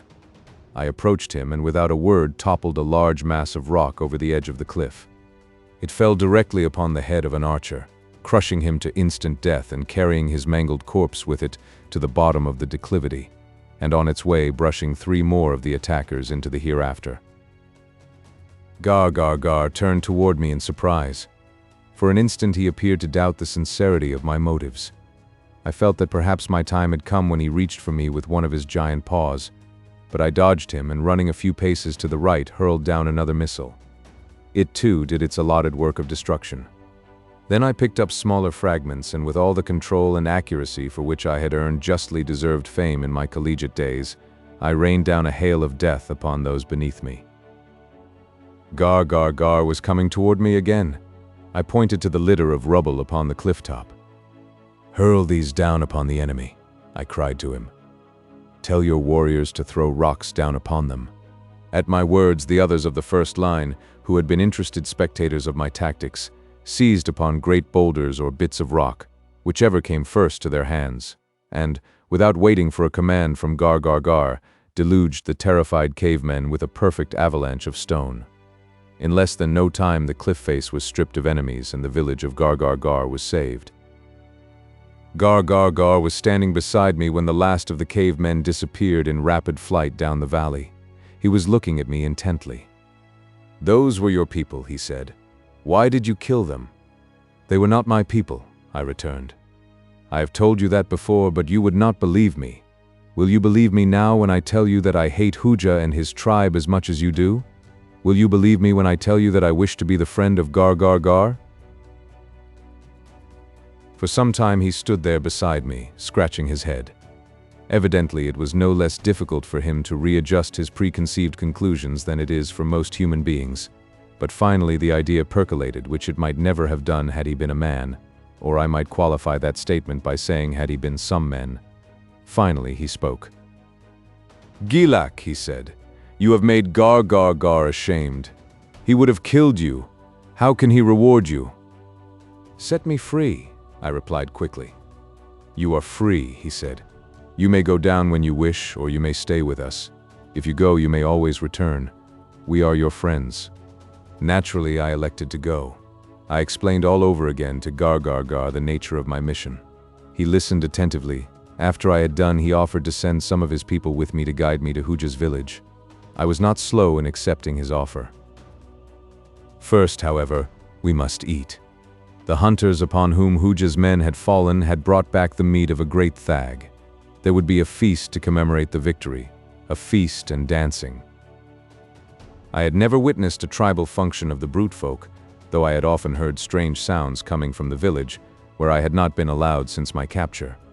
Now I took part in one of their orgies. It will live forever in my memory. The combination of bestiality and humanity was oftentimes pathetic, and again grotesque or horrible. Beneath the glaring noonday sun, in the sweltering heat of the mesa top, the huge, hairy creatures leaped in a great circle. They coiled and threw their fiber ropes. They hurled taunts and insults at an imaginary foe. They fell upon the carcass of the thag and literally tore it to pieces, and they ceased only when, gorged, they could no longer move. I had to wait until the processes of digestion had released my escort from its torpor. Some had eaten until their abdomens were so distended that I thought they must burst, for beside the thag there had been fully 100 antelopes of various sizes and varied degrees of decomposition, which they had unearthed from burial beneath the floors of their lairs to grace the banquet board. But at last we were started 6 great males and myself. Gar had returned my weapons to me, and at last I was once more upon my oft-interrupted way toward my goal. Whether I should find Dian at the end of my journey or no I could not even surmise, but I was none the less impatient to be off, for if only the worst lay in store for me, I wished to know even the worst at once. I could scarce believe that my proud mate would still be alive in the power of HOOJA, But time upon Pellucidar is so strange a thing that I realized that to her or to him only a few minutes might have elapsed since his subtle trickery had enabled him to steal her away from Phutra. Or she might have found the means either to repel his advances or escape him.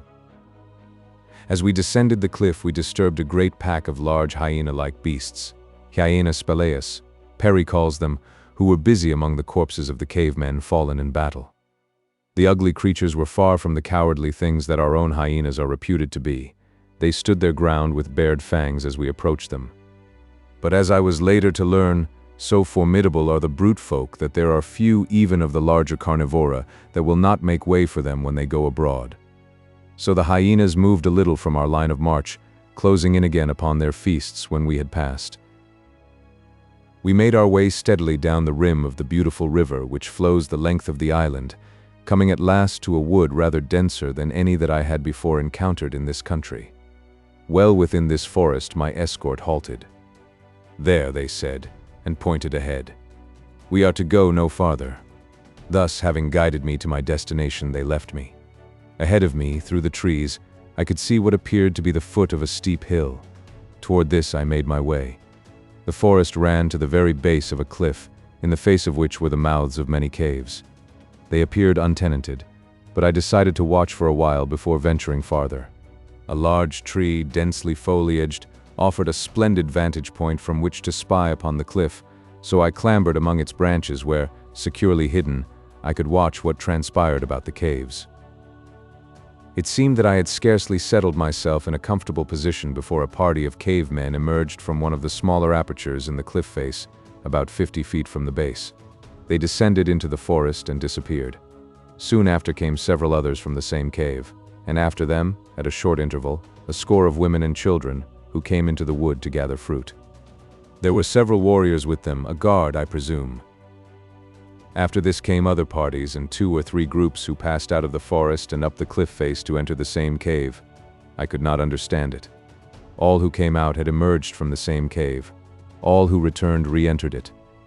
No other cave gave evidence of habitation, and no cave but one of extraordinary size could have accommodated all the people whom I had seen pass in and out of its mouth. For a long time I sat and watched the coming and going of great numbers of the cave folk.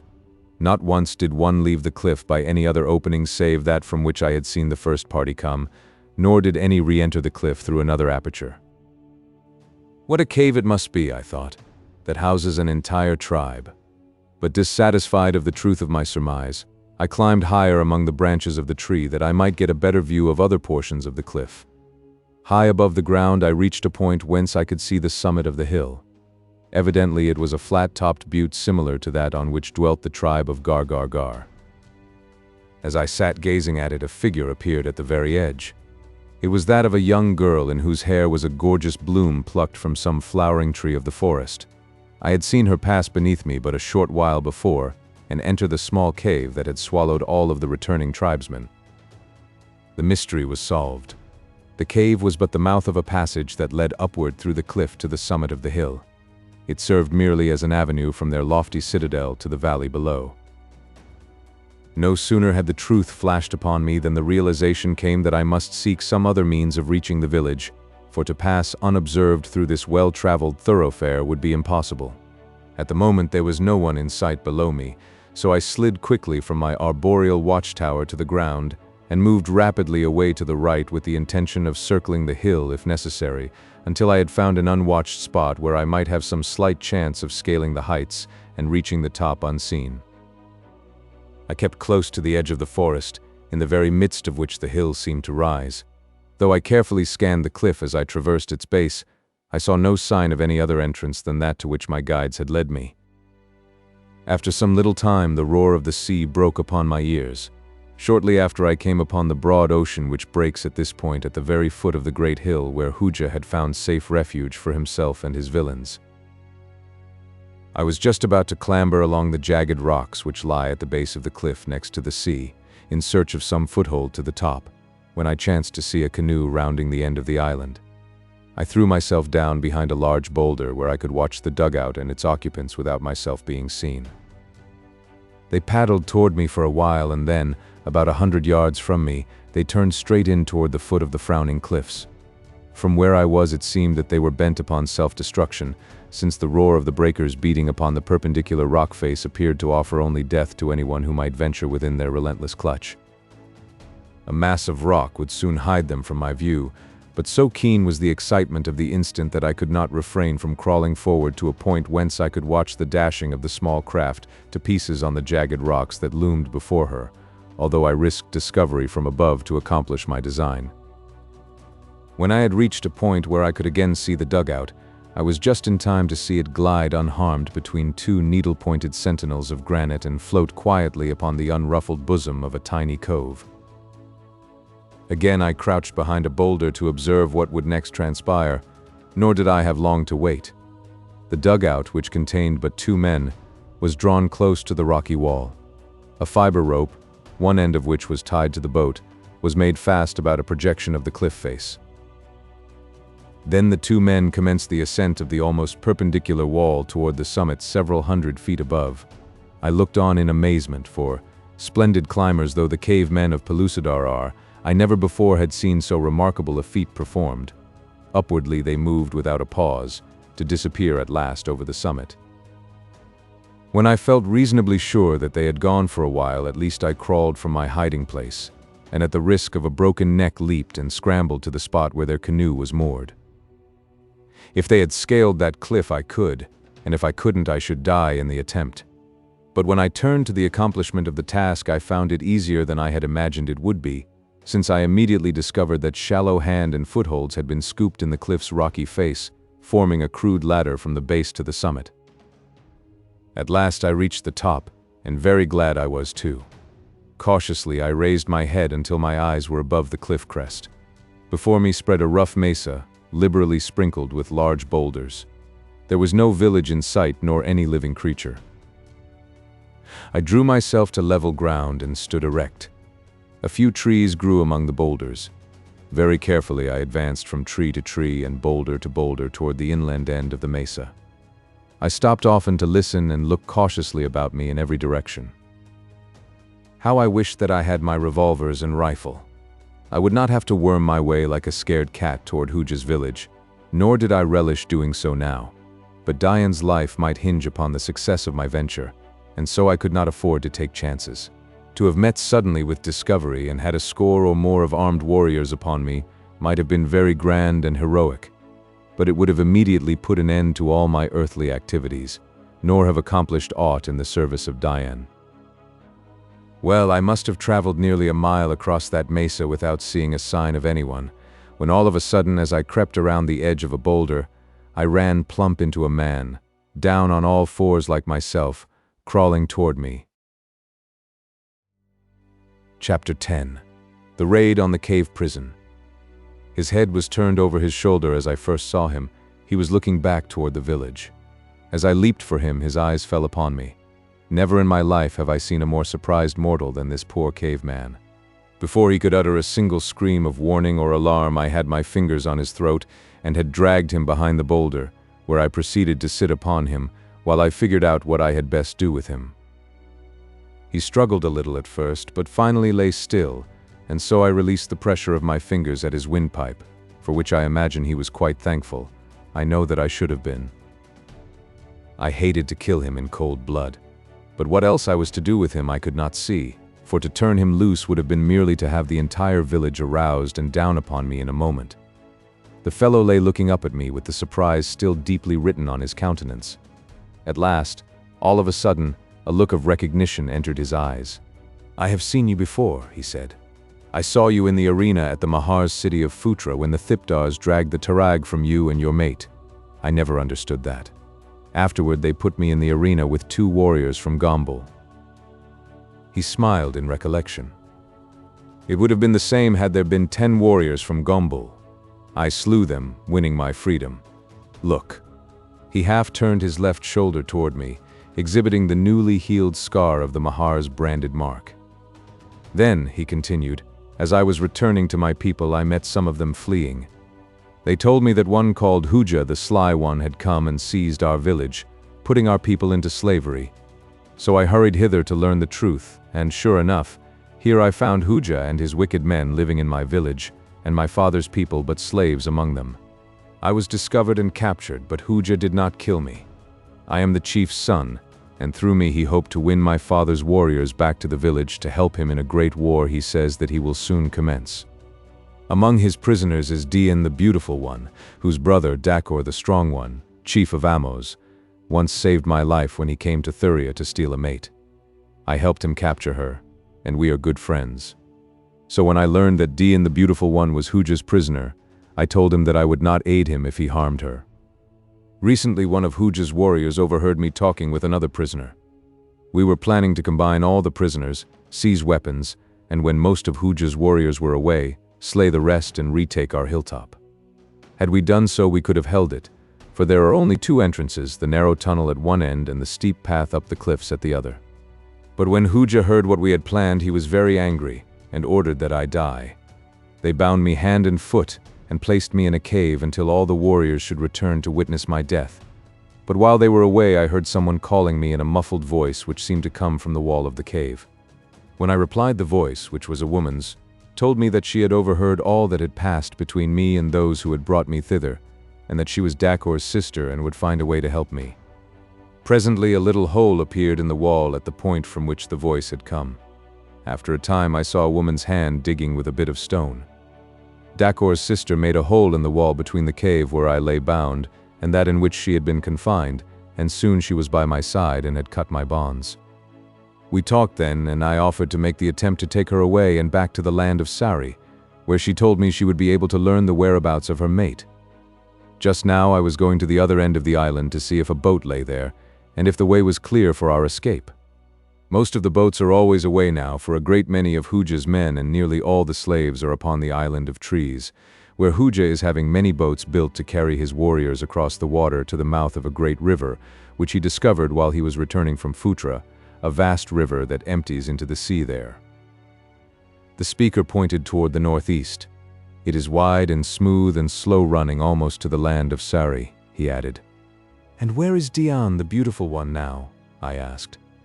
I had released my prisoner as soon as I found that he was HOOJA'S enemy, and now the pair of us were squatting beside the boulder while he told his story. She returned to the cave where she had been imprisoned, he replied, and is awaiting me there. There is no danger that HOOJA will come while you are away? HOOJA is upon the island of trees, he replied. Can you direct me to the cave so that I can find it alone? I asked. He said he could, and in the strange yet explicit fashion of the Pellucidarians he explained minutely how I might reach the cave where he had been imprisoned, and through the hole in its wall reach Dian. I thought it best for but one of us to return, since two could accomplish but little more than one and would double the risk of discovery.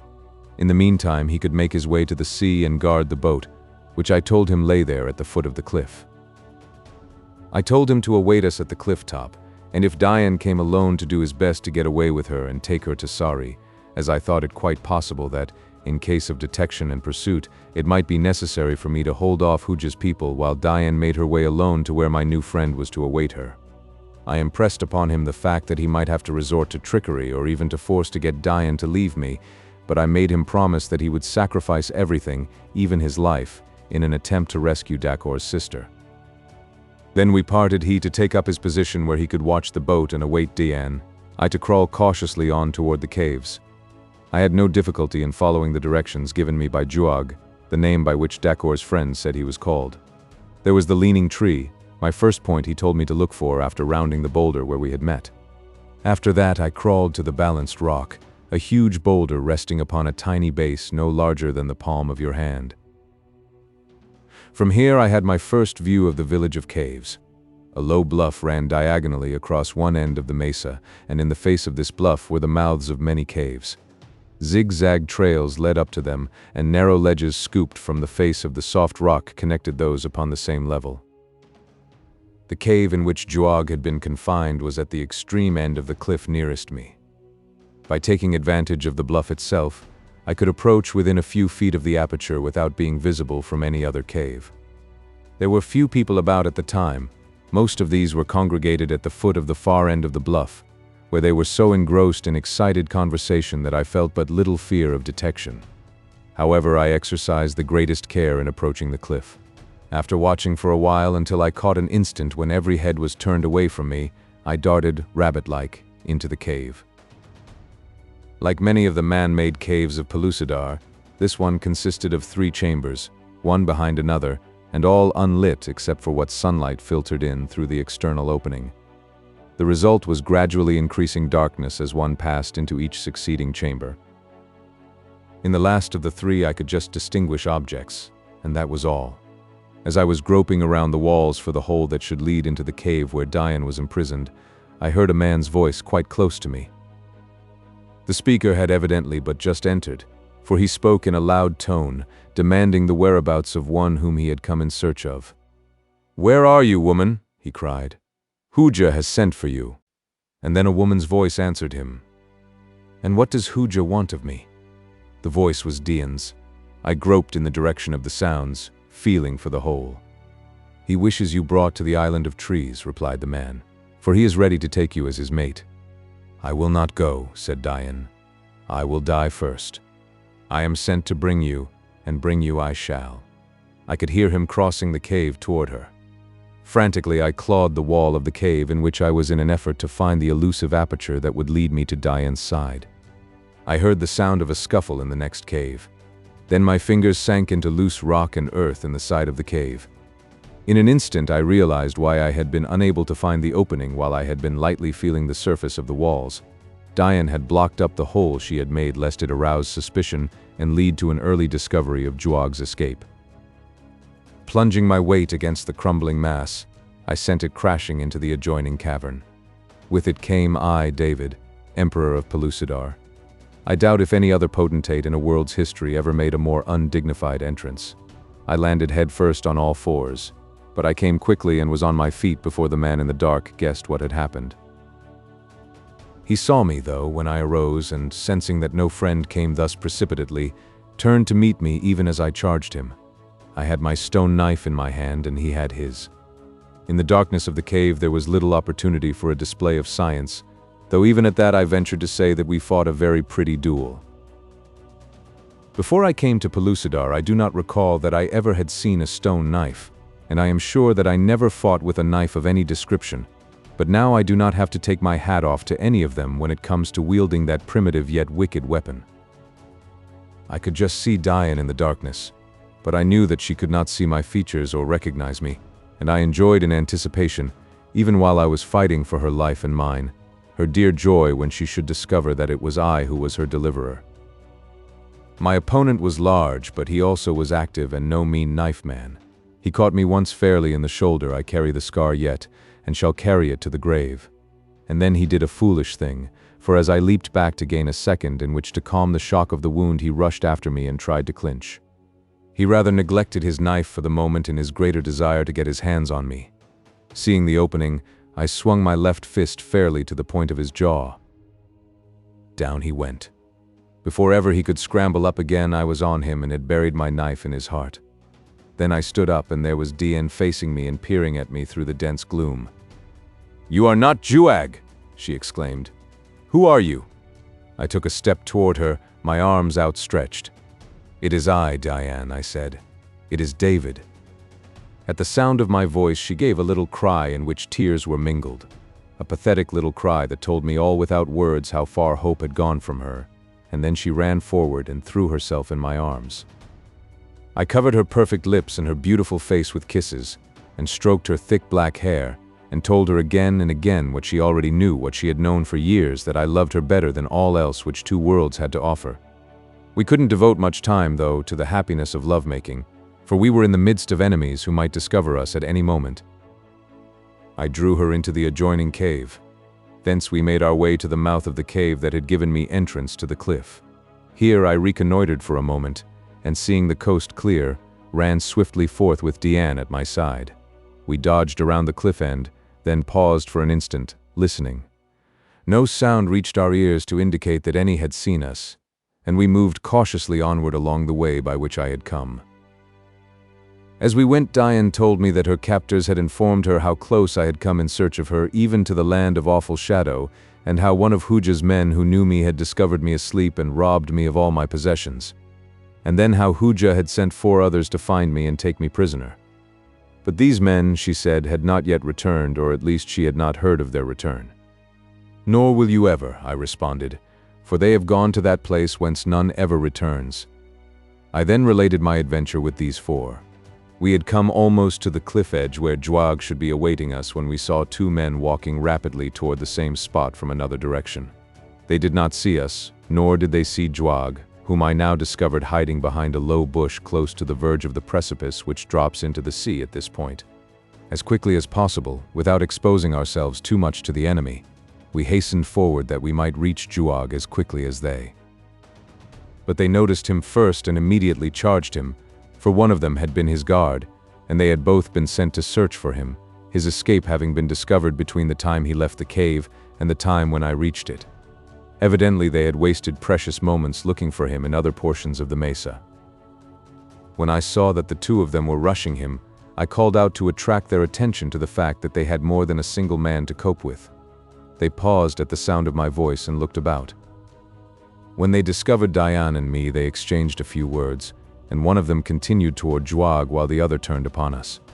As he came nearer, I saw that he carried in his hand one of my 6-shooters, but he was holding it by the barrel, evidently mistaking it for some sort of war club or tomahawk.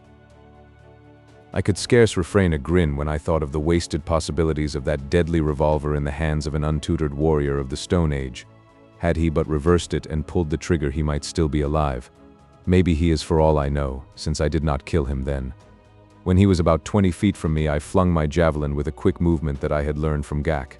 He ducked to avoid it, and instead of receiving it in his heart, for which it was intended, he got it on the side of the head.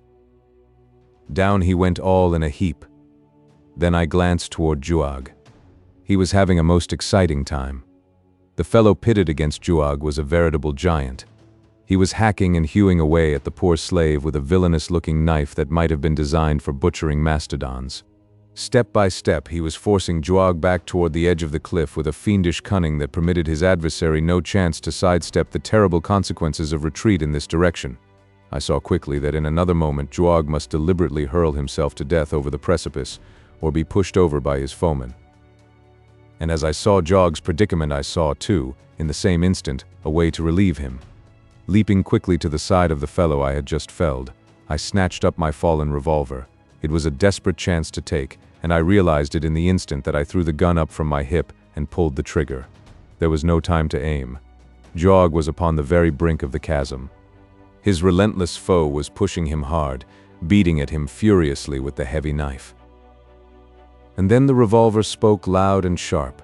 The giant threw his hands above his head, whirled about like a huge top, and lunged forward over the precipice. And Zhuag?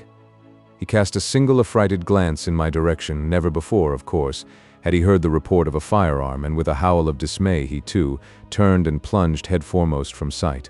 Horror-struck, I hastened to the brink of the abyss just in time to see 2 splashes upon the surface of the little cove below. For an instant I stood there watching with Dian at my side. Then, to my utter amazement, I saw Zhuag rise to the surface and swim strongly toward the boat. The fellow had dived that incredible distance and come up unharmed. I called to him to await us below, assuring him that he need have no fear of my weapon, since it would harm only my enemies. He shook his head and muttered something which I could not hear at so great a distance, but when I pushed him he promised to wait for us. At the same instant Dian caught my arm and pointed toward the village. My shot had brought a crowd of natives on the run toward us. The fellow whom I had stunned with my javelin had regained consciousness and scrambled to his feet. He was now racing as fast as he could go back toward his people. It looked mighty dark for Dian and me with that ghastly descent between us and even the beginnings of liberty, and a horde of savage enemies advancing at a rapid run. There was but one hope. That was to get Dian started for the bottom without delay. I took her in my arms. Just for an instant I felt, somehow, that it might be for the last time. For the life of me I couldn't see how both of us could escape. I asked her if she could make the descent alone if she were not afraid. She smiled up at me bravely and shrugged her shoulders. She afraid? So beautiful is she that I am always having difficulty in remembering that she is a primitive, half-savage cave girl of the Stone Age, and often find myself mentally limiting her capacities to those of the effete and over-civilized beauties of the outer crust. "And you?" she asked as she swung over the edge of the cliff. "I shall follow you after I take a shot or two at our friends," I replied. "I just want to give them a taste of this new medicine which is going to cure Pellucidar of all its ills. That will stop them long enough for me to join you. Now hurry, and tell Juag to be ready to shove off the moment I reach the boat, or the instant that it becomes apparent that I cannot reach it. You, Diane, must return to Sari if anything happens to me, that you may devote your life to carrying out with Perry the hopes and plans for Pellucidar that are so dear to my heart. Promise me, dear." She hated to promise to desert me, nor would she, only shaking her head and making no move to descend. The tribesmen were nearing us. Juag was shouting up to us from below. It was evident that he realized from my actions that I was attempting to persuade Diane to descend, and that grave danger threatened us from above. "Dive," he cried. "Dive!" I looked at Diane and then down at the abyss below us. The cove appeared no larger than a saucer. How Juag ever had hit it I could not guess. "Dive," cried Juag. "It is the only way, there is no time to climb down." Chapter 11. Escape. Diane glanced downward and shuddered. Her tribe were hill people. They were not accustomed to swimming other than in quiet rivers and placid lakelets. It was not the steep that appalled her. It was the ocean, vast, mysterious, terrible. To dive into it from this great height was beyond her. I couldn't wonder either. To have attempted it myself seemed too preposterous even for thought. Only one consideration could have prompted me to leap headforemost from that giddy height suicide, or at least so I thought at the moment. "Quick," I urged Diane. "You cannot dive, but I can hold them until you reach safety." "And you?" she asked once more. "Can you dive when they come too close? Otherwise you could not escape if you waited here until I reached the bottom." I saw that she would not leave me unless she thought that I could make that frightful dive as we had seen Juag make it. I glanced once downward. Then with a mental shrug I assured her that I would dive the moment that she reached the boat. Satisfied, she began the descent carefully, yet swiftly. I watched her for a moment, my heart in my mouth lest some slight misstep or the slipping of a fingerhold should pitch her to a frightful death upon the rocks below. Then I turned toward the advancing HOOJA'S, Perry dubbed them, even going so far as to christen this island where HOOJA held sway, Indiana. It is so marked now upon our maps. They were coming on at a great rate. I raised my revolver, took deliberate aim at the foremost warrior, and pulled the trigger. With the bark of the gun the fellow lunged forward. His head doubled beneath him. He rolled over and over 2 or 3 times before he came to a stop, to lie very quietly in the thick grass among the brilliant wild flowers. Those behind him halted. One of them hurled a javelin toward me, but it fell short. They were just beyond javelin range. They were 2 armed with bows and arrows. These I kept my eyes on.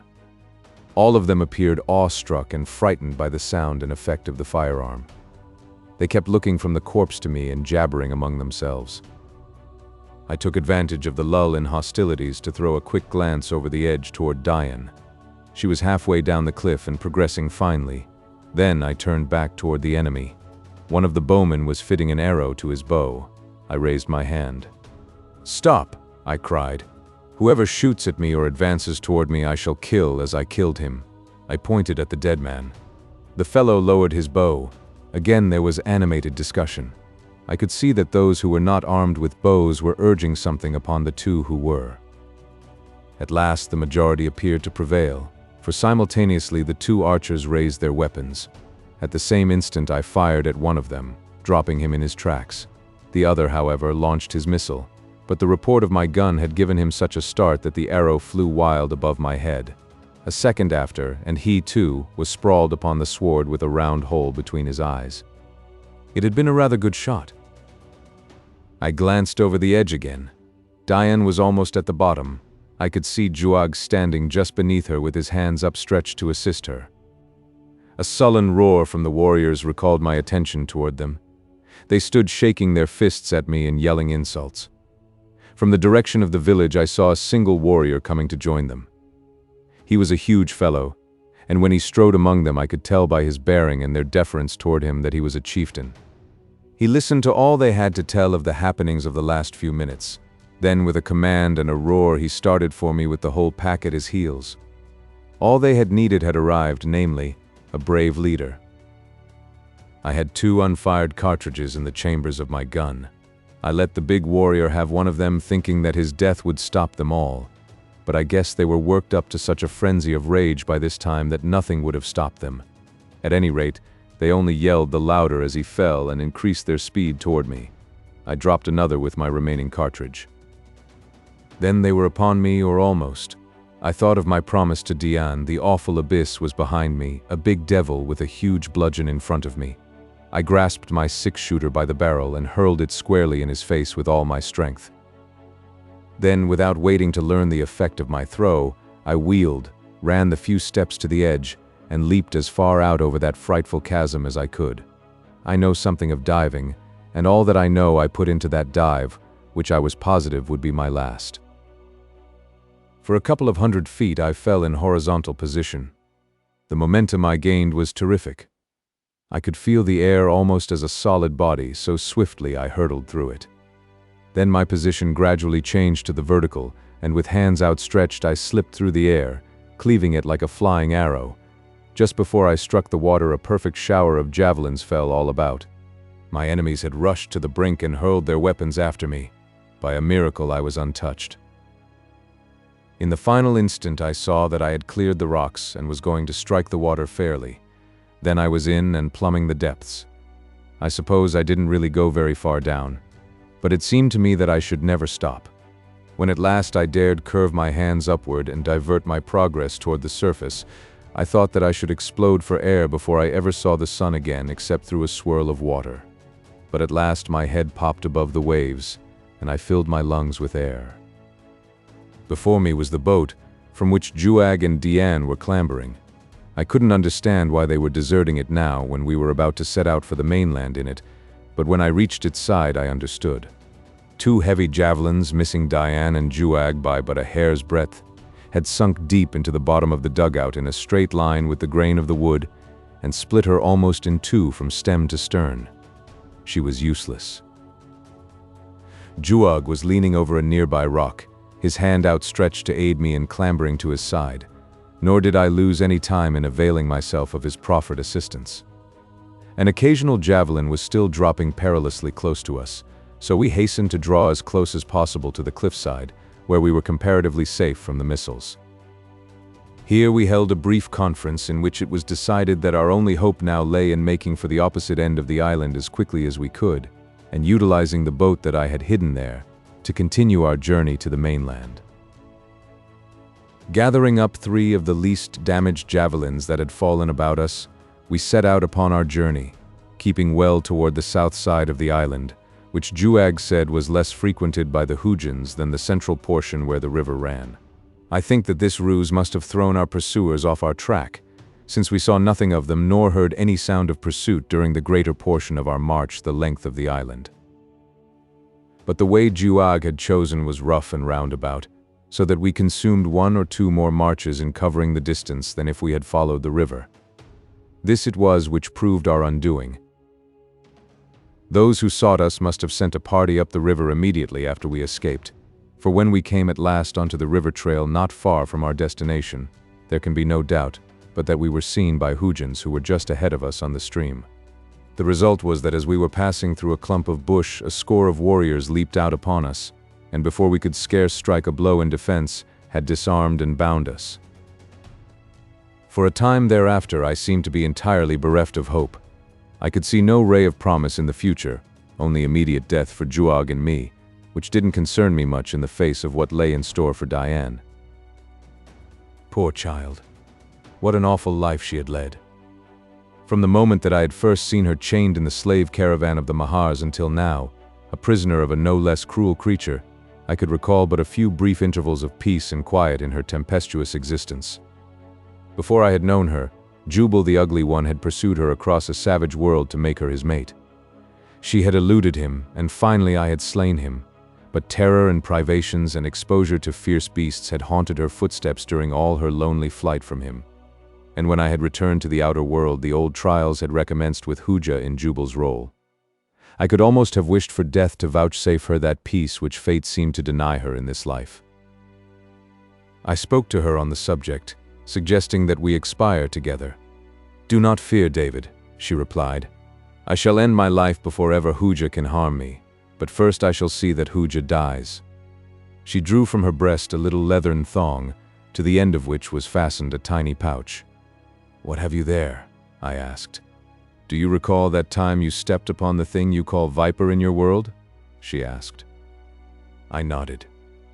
"The accident gave you the idea for the poisoned arrows with which we fitted the warriors of the Empire," she continued. "And two, it gave me an idea. For a long time I have carried a viper's fang in my bosom. It has given me strength to endure many dangers, for it has always assured me immunity from the ultimate insult. I am not ready to die yet. First let HOOJA embrace the viper's fang." So we did not die together, and I am glad now that we did not. It is always a foolish thing to contemplate suicide, for no matter how dark the future may appear today, tomorrow may hold for us that which will alter our whole life in an instant, revealing to us nothing but sunshine and happiness. So, for my part, I shall always wait for tomorrow. In Pellucidar, where it is always today, the wait may not be so long, and so it proved for us.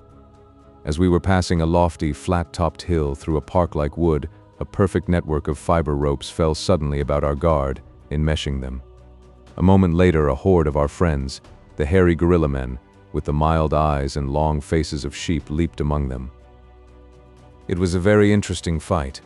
I was sorry that my bonds prevented me from taking part in it, but I urged on the brutemen with my voice, and cheered old Gar Gar Gar, their chief, each time that his mighty jaws crunched out the life of a HOOJA'n. When the battle was over, we found that a few of our captors had escaped, but the majority of them lay dead about us. The gorilla men paid no further attention to them. Gar Gar Gar turned to me. "Gar Gar Gar and all his people are your friends," he said. "One saw the warriors of the Sly One and followed them. He saw them capture you, and then he flew to the village as fast as he could go and told me all that he had seen. The rest you know. You did much for Gar Gar Gar and Gar Gar Gar's people. We shall always do much for you." I thanked him, and when I had told him of our escape and our destination, he insisted on accompanying us to the sea with a great number of his fierce males. Nor were we at all loath to accept his escort. We found the canoe where I had hidden it, and bidding Gar Gar Gar and his warriors farewell, the three of us embarked for the mainland. I questioned Juag upon the feasibility of attempting to cross to the mouth of the great river of which he had told me, and up which he said we might paddle almost to Sari, but he urged me not to attempt it, since we had but a single paddle and no water or food. I had to admit the wisdom of his advice, but the desire to explore this great waterway was strong upon me, arousing in me at last a determination to make the attempt after first gaining the mainland and rectifying our deficiencies. We landed several miles north of Thuria, in a little cove that seemed to offer protection from the heavier seas which sometimes run, even upon these usually Pacific oceans of Pellucidar. Here I outlined to Diane and Juag the plans I had in mind. They were to fit the canoe with a small sail, the purposes of which I had to explain to them both, since neither had ever seen or heard of such a contrivance before. Then they were to hunt for food which we could transport with us, and prepare a receptacle for water. These two latter items were more in Juag's line, but he kept muttering about the sail and the wind for a long time. I could see that he was not even half convinced that any such ridiculous contraption could make a canoe move through the water. We hunted near the coast for a while, but were not rewarded with any particular luck. Finally, we decided to hide the canoe and strike inland in search of game.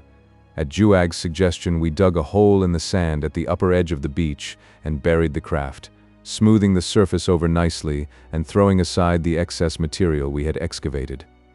Then we set out away from the sea. Traveling in Thuria is less arduous than under the midday sun, which perpetually glares down on the rest of Pellucidar's surface. But it has its drawbacks, one of which is the depressing influence exerted by the everlasting shade of the land of awful shadow. The farther inland we went, the darker it became, until we were moving at last through an endless twilight. The vegetation here was sparse and of a weird, colorless nature, though what did grow was wondrous in shape and form.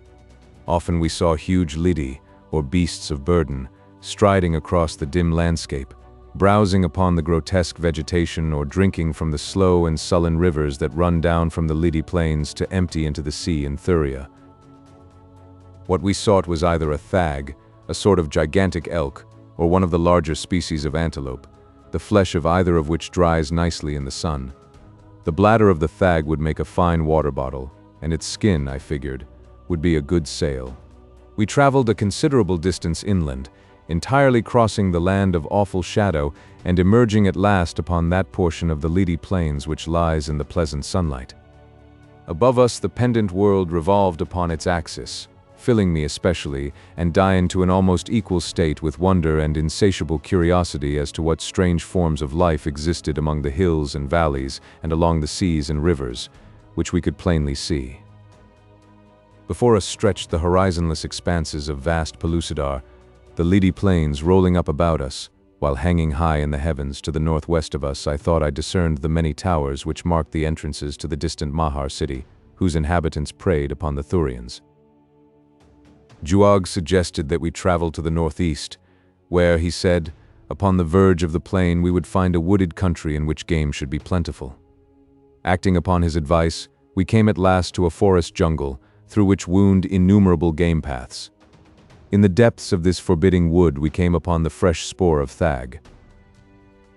Shortly after, by careful stalking, we came within javelin range of a small herd. Selecting a great bull, HOOJA' and I hurled our weapons simultaneously, Diane reserving hers for an emergency. The beast staggered to his feet, bellowing. The rest of the herd was up and away in an instant, only the wounded bull remaining, with lowered head and roving eyes searching for the foe.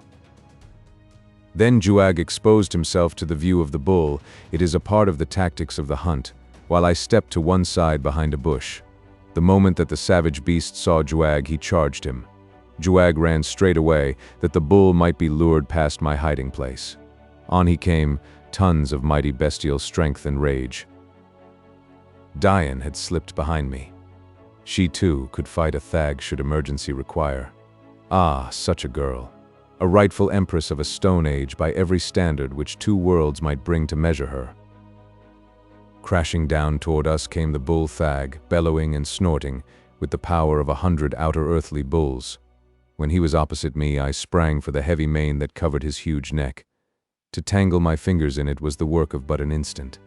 Then I was running along at the beast's shoulder. Now, the theory upon which this hunting custom is based is one long ago discovered by experience, and that is that a thag cannot be turned from his charge once he has started toward the object of his wrath, so long as he can still see the thing he charges. He evidently believes that the man clinging to his mane is attempting to restrain him from overtaking his prey, and so he pays no attention to this enemy who, of course, does not retard the mighty charge in the least. Once in the gait of the plunging bull, it was but a slight matter to vault to his back, as cavalrymen mount their chargers upon the run. HOOJA' was still running in plain sight ahead of the bull. His speed was but a trifle less than that of the monster that pursued him. These Pellucidarians are almost as fleet as deer, because I am not is one reason that I am always chosen for the close-in work of the thag hunt. I could not keep in front of a charging thag long enough to give the killer time to do his work. I learned that the first and last time I tried it. Once astride the bull's neck, I drew my long stone knife and, setting the point carefully over the brute's spine, drove it home with both hands. At the same instant I leaped clear of the stumbling animal. Now, no vertebrate can progress far with a knife through his spine, and the thag is no exception to the rule. The fellow was down instantly. As he wallowed, HOOJA' returned, and the two of us leaped in when an opening afforded the opportunity and snatched our javelins from his side. Then we danced about him, more like two savages than anything else, until we got the opening we were looking for when simultaneously our javelins pierced his wild heart, stilling it forever. The thag had covered considerable ground from the point at which I had leaped upon him. When, after dispatching him, I looked back for Diane, I could see nothing of her. I called aloud, but receiving no reply, set out at a brisk trot to where I had left her. I had no difficulty in finding the self-same bush behind which we had hidden, but Diane was not there. Again and again I called, to be rewarded only by silence. Where could she be? What could have become of her in the brief interval since I had seen her standing just behind me? Chapter 12. Kidnapped. I searched about the spot carefully. At last I was rewarded by the discovery of her javelin, a few yards from the bush that had concealed us from the charging thag, her javelin and the indications of a struggle revealed by the trampled vegetation and the overlapping footprints of a woman and a man. Filled with consternation and dismay, I followed these latter to where they suddenly disappeared 100 yards from where the struggle had occurred. There I saw the huge imprints of a lady's feet. The story of the tragedy was all too plain. A Thurian had either been following us or had accidentally espied Diane and taken a fancy to her. While Juag and I had been engaged with the thag, he had abducted her. I ran swiftly back to where Juag was working over the kill. As I approached him, I saw that something was wrong in this quarter as well, for the islander was standing upon the carcass of the thag, his javelin poised for a throw. When I had come nearer, I saw the cause of his belligerent attitude. Just beyond him stood two large jaloks, or wolf dogs, regarding him intently, a male and a female. Their behavior was rather peculiar, for they did not seem preparing to charge him. Rather, they were contemplating him in an attitude of questioning. Juag heard me coming and turned toward me with a grin. These fellows love excitement. I could see by his expression that he was enjoying in anticipation the battle that seemed imminent. But he never hurled his javelin. A shout of warning from me stopped him, for I had seen the remnants of a rope dangling from the neck of the male jalak. Juag again turned toward me, but this time in surprise. I was abreast him in a moment and, passing him, walked straight toward the two beasts. As I did so, the female crouched with bared fangs. The male, however, leaped forward to meet me, not in deadly charge, but with every expression of delight and joy which the poor animal could exhibit. It was Raja, the jalak whose life I had saved, and whom I then had tamed. There was no doubt that he was glad to see me. I now think that his seeming desertion of me had been but due to a desire to search out his ferocious mate and bring her too to live with me. When Juag saw me fondling the great beast, he was filled with consternation, but I did not have much time to spare to Raja while my mind was filled with the grief of my new loss. I was glad to see the brute, and I lost no time in taking him to Juag and making him understand that Juag too was to be Raja's friend. With the female the matter was more difficult, but Raja helped us out by growling savagely at her whenever she bared her fangs against us. I told Juag of the disappearance of Diane and of my suspicions as to the explanation of the catastrophe. He wanted to start right out after her, but I suggested that with Raja to help me, it might be as well were he to remain and skin the thag, remove its bladder, and then return to where we had hidden the canoe on the beach. And so it was arranged that he was to do this and await me there for a reasonable time. I pointed to a great lake upon the surface of the pendant world above us, telling him that if after this lake had appeared 4 times I had not returned to go either by water or land to Sari and fetch Gok with an army. Then, calling Raja after me, I set out after Diane and her abductor. First I took the wolf dog to the spot where the man had fought with Diane. A few paces behind us followed Raja's fierce mate. I pointed to the ground where the evidences of the struggle were plainest, and where the scent must have been strong to Raja's nostrils. Then I grasped the remnant of leash that hung about his neck and urged him forward upon the trail. He seemed to understand. With nose to ground, he set out upon his task. Dragging me after him, he trotted straight out upon the leady plains, turning his steps in the direction of the Thurian village. I could have guessed as much. Behind us trailed the female. After a while she closed upon us, until she ran quite close to me and at Raja's side. It was not long before she seemed as easy in my company as did her lord and master. We must have covered considerable distance at a very rapid pace, for we had re-entered the great shadow when we saw a huge liddy ahead of us, moving leisurely across the level plain. Upon its back were 2 human figures. If I could have known that the Jaloks would not harm Diane, I might have turned them loose upon the liddy and its master. But I could not know, and so dared take no chances. However, the matter was taken out of my hands presently when Raja raised his head and caught sight of his quarry. With a lunge that hurled me flat and jerked the leash from my hand, he was gone with the speed of the wind after the giant liddy and its riders. At his side raced his shaggy mate, only a trifle smaller than he, and no whit less savage. They did not give tongue until the Lidi itself discovered them and broke into a lumbering, awkward, but nonetheless rapid gallop. Then the two hound beasts commenced to bay, starting with a low, plaintive note that rose, weird and hideous, to terminate in a series of short, sharp yelps. I feared that it might be the hunting call of the pack, and if this were true, there would be slight chance for either Diane or her abductor or myself, either, as far as that was concerned. So I redoubled my efforts to keep pace with the hunt, but I might as well have attempted to distance the bird upon the wing. As I have often reminded you, I am no runner. In that instance, it was just as well that I am not, for my very slowness of foot played into my hands, while had I been fleeter, I might have lost Diane that time forever. The Lidi, with the hounds running close on either side, had almost disappeared in the darkness that enveloped the surrounding landscape, when I noted that it was bearing toward the right. This was accounted for by the fact that Raja ran upon his left side, and unlike his mate, kept leaping for the great beast's shoulder. The man on the Lidi's back was prodding at the hyenodon with his long spear, but still Raja kept springing up and snapping. The effect of this was to turn the Lidi toward the right, and the longer I watched the procedure, the more convinced I became that Raja and his mate were working together with some end in view, for the she-dog merely galloped steadily at the Lidi's right about opposite his rump. I had seen Jalox hunting in packs, and I recalled now what for the time I had not thought of, the several that ran ahead and turned the quarry back toward the main body. This was precisely what Raja and his mate were doing. They were turning the Lidi back toward me, or at least Raja was. Just why the female was keeping out of it I did not understand, unless it was that she was not entirely clear in her own mind as to precisely what her mate was attempting. At any rate, I was sufficiently convinced to stop where I was and await developments, for I could readily realize two things. One was that I could never overhaul them before the damage was done if they should pull the Lidi down now. The other thing was that if they did not pull it down for a few minutes, it would have completed its circle and returned close to where I stood. And this is just what happened. The lot of them were almost swallowed up in the twilight for a moment. Then they reappeared again, but this time far to the right and circling back in my general direction. I waited until I could get some clear idea of the right spot to gain that I might intercept the Lidi.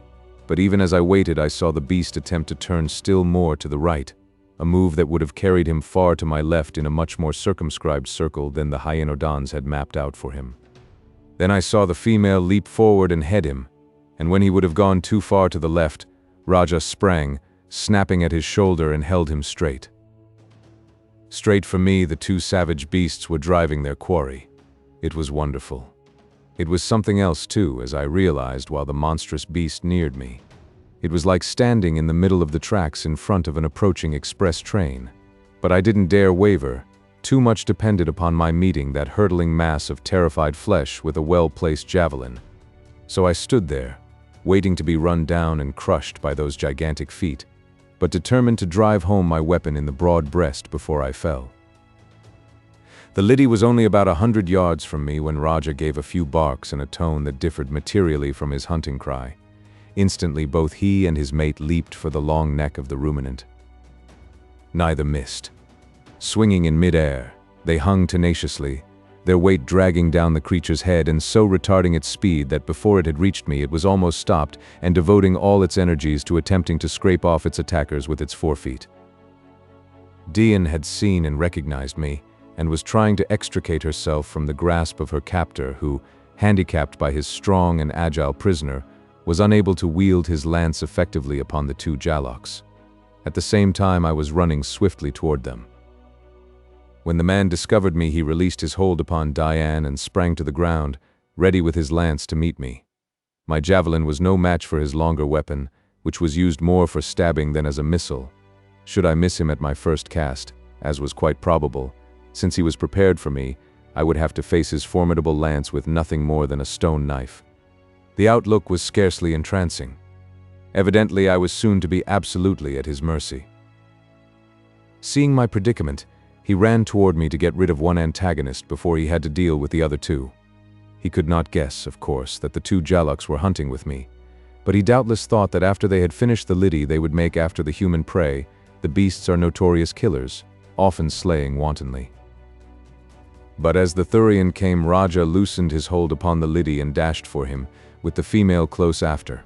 When the man saw them, he yelled to me to help him, protesting that we should both be killed if we did not fight together. But I only laughed at him and ran toward Diane. Both the fierce beasts were upon the Thurian simultaneously. He must have died almost before his body tumbled to the ground. Then the female wheeled toward Diane. I was standing by her side as the thing charged her, my javelin ready to receive her. But again, Raja was too quick for me. I imagined he thought she was making for me, for he couldn't have known anything of my relations toward Diane. At any rate, he leaped full upon her back and dragged her down. There ensued forthwith as terrible a battle as one would wish to see if battles were gauged by volume of noise and riotousness of action. I thought that both the beasts would be torn to shreds. When finally the female ceased to struggle and rolled over on her back, her forepaws limply folded, I was sure that she was dead. Raja stood over her, growling, his jaws close to her throat. Then I saw that neither of them bore a scratch. The male had simply administered a severe drubbing to his mate. It was his way of teaching her that I was sacred. After a moment he moved away and let her rise, when she set about smoothing down her rumpled coat, while he came stalking toward Diane and me. I had an arm about Diane now. As Raja came close, I caught him by the neck and pulled him up to me. There I stroked him and talked to him, bidding Diane do the same, until I think he pretty well understood that if I was his friend, so was Diane. For a long time he was inclined to be shy of her, often baring his teeth at her approach, and it was a much longer time before the female made friends with us. But by careful kindness, by never eating without sharing our meat with them, and by feeding them from our hands, we finally won the confidence of both animals. However, that was a long time after. With the two beasts trotting after us, we returned to where we had left Juag. Here I had the Dickens' own time keeping the female from Juag's throat. Of all the venomous, wicked, cruel-hearted beasts on two worlds, I think a female hyenodon takes the palm. But eventually she tolerated Juag as she had Diane and me, and the five of us set out toward the coast, for Juag had just completed his labors on the thag when we arrived. We ate some of the meat before starting, and gave the hounds some. All that we could we carried upon our backs. On the way to the canoe we met with no mishaps. Diane told me that the fellow who had stolen her had come upon her from behind, while the roaring of the thag had drowned all other noises, and that the first she had known he had disarmed her and thrown her to the back of his liddy, which had been lying down close by waiting for him. By the time the thag had ceased bellowing, the fellow had got well away upon his swift mount. By holding one palm over her mouth, he had prevented her calling for help. I thought, she concluded, that I should have to use the viper's tooth after all. We reached the beach at last and unearthed the canoe. Then we busied ourselves stepping a mast and rigging a small sail, Juag and I, that is, while Diane cut the thag meat into long strips for drying when we should be out in the sunlight once more. At last all was done. We were ready to embark. I had no difficulty in getting Raja aboard the dugout, but Rani, as we christened her after I had explained to Diane the meaning of Raja and its feminine equivalent, positively refused for a time to follow her mate aboard. In fact, we had to shove off without her. After a moment, however, she plunged into the water and swam after us. I let her come alongside, and then Juag and I pulled her in, she snapping and snarling at us as we did so. But strange to relate, she didn't offer to attack us after we had ensconced her safely in the bottom alongside Raja. The canoe behaved much better under sail than I had hoped, infinitely better than the battleship Sari had, and we made good progress almost due west across the gulf, upon the opposite side of which I hoped to find the mouth of the river of which Juag had told me. The islander was much interested and impressed by the sail and its results. He had not been able to understand exactly what I hoped to accomplish with it while we were fitting up the boat. But when he saw the clumsy dugout move steadily through the water without paddles, he was as delighted as a child. We made splendid headway on the trip, coming into sight of land at last. Juag had been terror-stricken when he had learned that I intended crossing the ocean, and when we passed out of sight of land he was in a blue funk. He said that he had never heard of such a thing before in his life, and that always he had understood that those who ventured far from land never returned, for how could they find their way when they could see no land to steer for? I tried to explain the compass to him, and though he never really grasped the scientific explanation of it, yet he did learn to steer by it quite as well as I. We passed several islands on the journey, islands which Juag told me were entirely unknown to his own island folk. Indeed, our eyes may have been the first ever to rest upon them. I should have liked to stop off and explore them, but the business of empire would brook no unnecessary delays. I asked Juag how HOOJA expected to reach the mouth of the river which we were in search of if he didn't cross the gulf, and the islander explained that HOOJA would undoubtedly follow the coast around. For some time we sailed up the coast searching for the river, and at last we found it. So great was it that I thought it must be a mighty gulf until the mass of driftwood that came out upon the first ebb tide convinced me that it was the mouth of a river. There were the trunks of trees uprooted by the undermining of the riverbanks, giant creepers, flowers, grasses, and now and then the body of some land animal or bird. I was all excitement to commence our upward journey when there occurred that which I had never before seen within Pellucidar, a really terrific windstorm. It blew down the river upon us with a ferocity and suddenness that took our breaths away, and before we could get a chance to make the shore it became too late. The best that we could do was to hold the scudding craft before the wind and race along in a smother of white spume. Juag was terrified. If Dian was, she hid it, for was she not the daughter of a once great chief, the sister of a king, and the mate of an emperor? Raja and Rani were frightened. The former crawled close to my side and buried his nose against me. Finally, even fierce Rani was moved to seek sympathy from a human being. She slunk to Dian, pressing close against her and whimpering, while Dian stroked her shaggy neck and talked to her as I talked to Raja. There was nothing for us to do but try to keep the canoe right side up and straight before the wind. For what seemed an eternity, the tempest neither increased nor abated. I judged that we must have blown 100 miles before the wind and straight out into an unknown sea. As suddenly as the wind rose, it died again, and when it died, it veered to blow at right angles to its former course in a gentle breeze.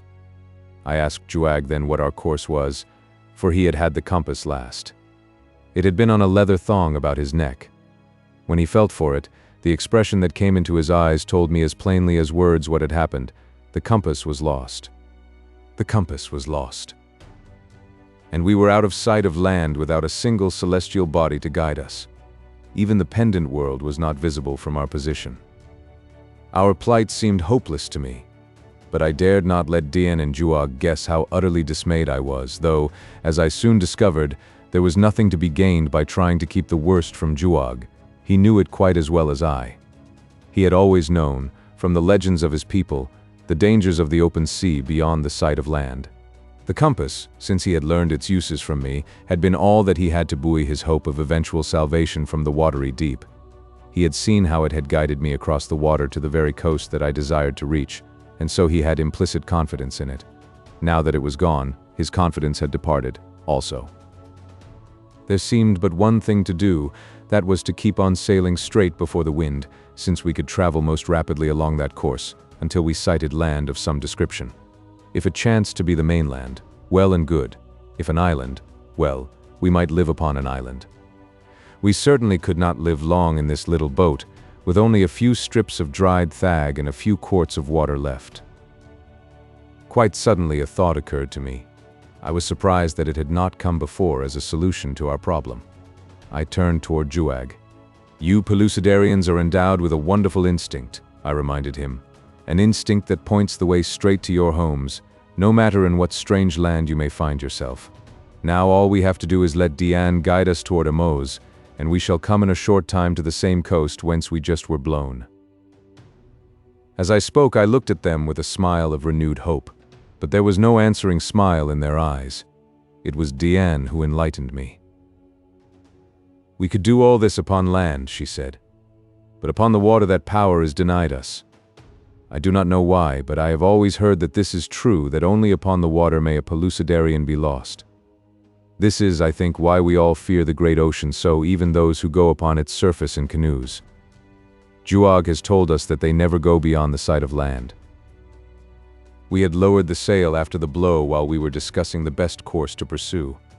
Our little craft had been drifting idly, rising and falling with the great waves that were now diminishing. Sometimes we were upon the crest again in the hollow. As Dian ceased speaking, she let her eyes range across the limitless expanse of billowing waters. We rose to a great height upon the crest of a mighty wave. As we topped it, Dian gave an exclamation and pointed astern. "Boats!" she cried. "Boats! Many, many boats!"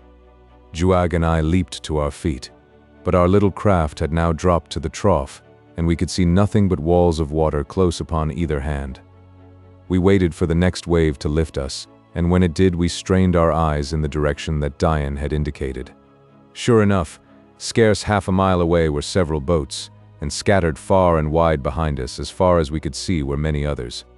We could not make them out in the distance or in the brief glimpse that we caught of them before we were plunged again into the next wave cannon, but they were boats.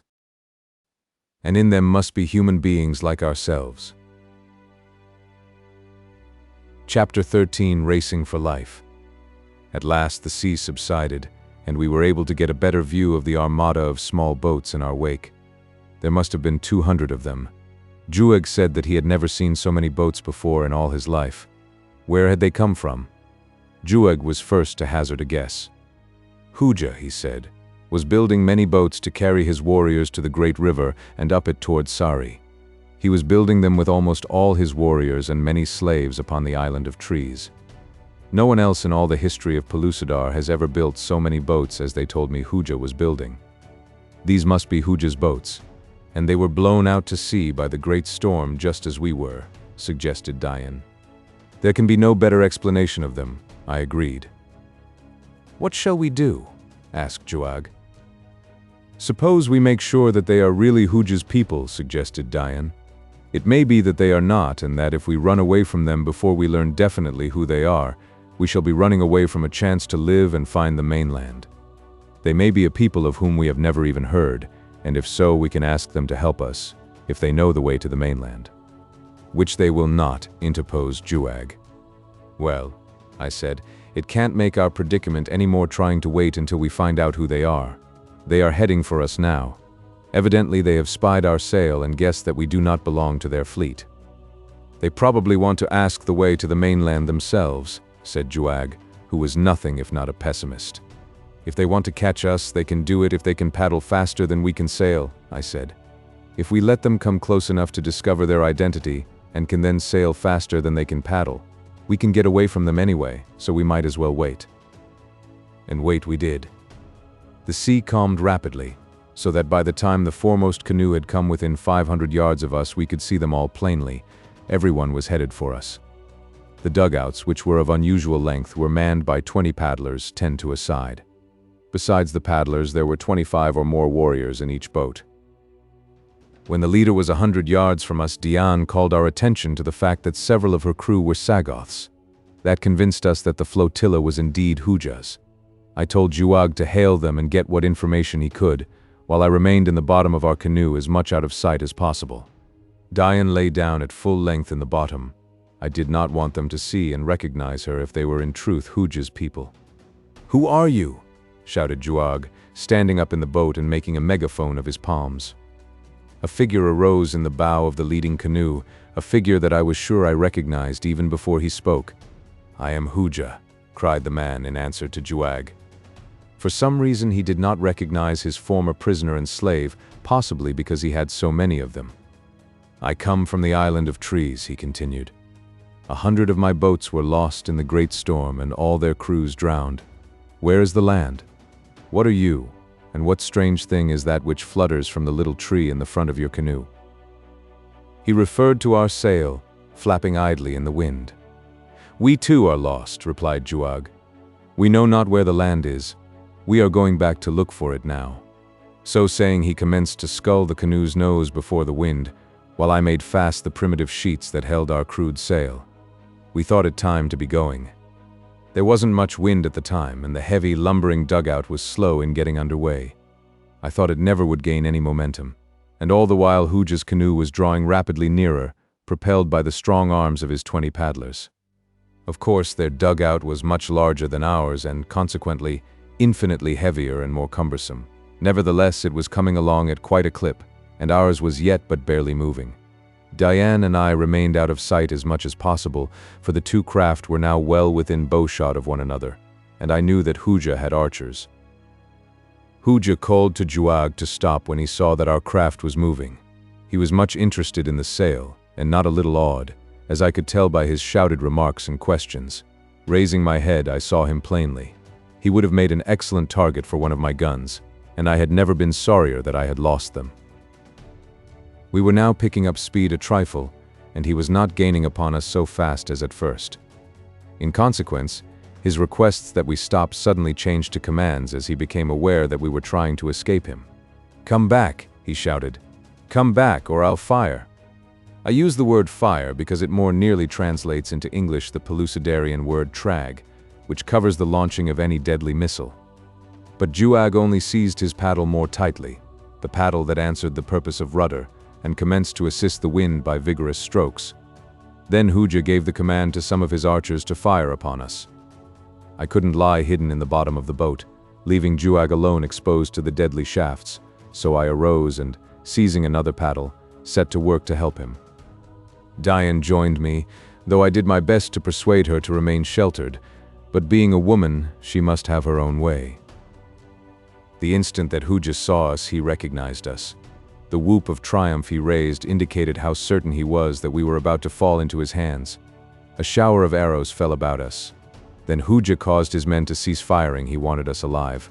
None of the missiles struck us, for HOOJA's archers were not nearly the marksmen that are Mycerians and Amazites. We had now gained sufficient headway to hold our own on about even terms with HOOJA's paddlers. We did not seem to be gaining, though, and neither did they. How long this nerve-wracking experience lasted I cannot guess, though we had pretty nearly finished our meager supply of provisions when the wind picked up a bit and we commenced to draw away. Not once yet had we sighted land, nor could I understand it, since so many of the seas I had seen before were thickly dotted with islands. Our plight was anything but pleasant, yet I think that HOOJA and his forces were even worse off than we, for they had no food nor water at all. Far out behind us in a long line that curved upward in the distance, to be lost in the haze, strung HOOJA's 200 boats. But one would have been enough to have taken us could it have come alongside. We had drawn some 50 yards ahead of HOOJA. There had been times when we were scarce 10 yards in advance, and were feeling considerably safer from capture. HOOJA's men, working in relays, were commencing to show the effects of the strain under which they had been forced to work without food or water, and I think their weakening aided us almost as much as the slight freshening of the wind. HOOJA must have commenced to realize that he was going to lose us, for he again gave orders that we be fired upon. Volley after volley of arrows struck about us. The distance was so great by this time that most of the arrows fell short, while those that reached us were sufficiently spent to allow us to ward them off with our paddles. However, it was a most exciting ordeal. HOOJA stood in the bow of his boat, alternately urging his men to greater speed and shouting epithets at me. But we continued to draw away from him. At last the wind rose to a fair gale, and we simply raced away from our pursuers as if they were standing still. Juag was so tickled that he forgot all about his hunger and thirst. I think that he had never been entirely reconciled to the heathenish invention which I called a sail, and that down in the bottom of his heart he believed that the paddlers would eventually overhaul us, but now he couldn't praise it enough. We had a strong gale for a considerable time, and eventually dropped HOOJA's fleet so far astern that we could no longer discern them. And then, I shall never forget that moment, Diane sprang to her feet with a cry of land.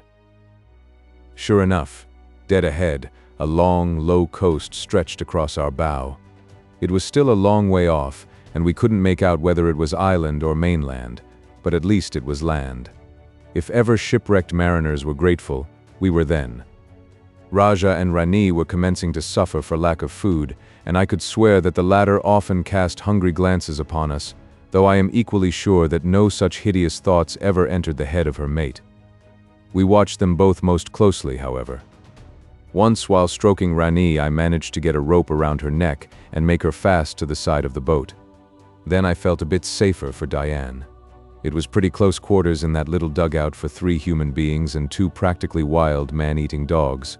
But we had to make the best of it, since I would not listen to Juag's suggestion that we kill and eat Raja and Rani. We made good time to within a few miles of the shore. Then the wind died suddenly out.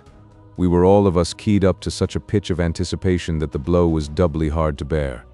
and it was a blow too, since we could not tell in what quarter the wind might rise again. But Juag and I set to work to paddle the remaining distance. Almost immediately the wind rose again from precisely the opposite direction from which it had formerly blown, so that it was mighty hard work making progress against it. Next it veered again, so that we had to turn and run with it parallel to the coast to keep from being swamped in the trough of the seas. And while we were suffering all these disappointments, HOOJA'S fleet appeared in the distance.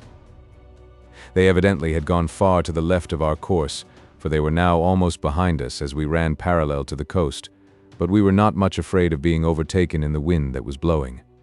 The gale kept on increasing, but it was fitful, swooping down upon us in great gusts, and then going almost calm for an instant. It was after one of these momentary calms that the catastrophe occurred. Our sail hung limp and our momentum decreased when of a sudden a particularly vicious squall caught us. Before I could cut the sheets, the mast had snapped at the thwart in which it was stepped. The worst had happened. Juag and I seized paddles and kept the canoe with the wind, but that squall was the parting shot of the gale, which died out immediately after, leaving us free to make for the shore, which we lost no time in attempting. But HOOJA had drawn closer in toward shore than we, so it looked as if he might head us off before we could land. However, we did our best to distance him, Deanne taking a paddle with us.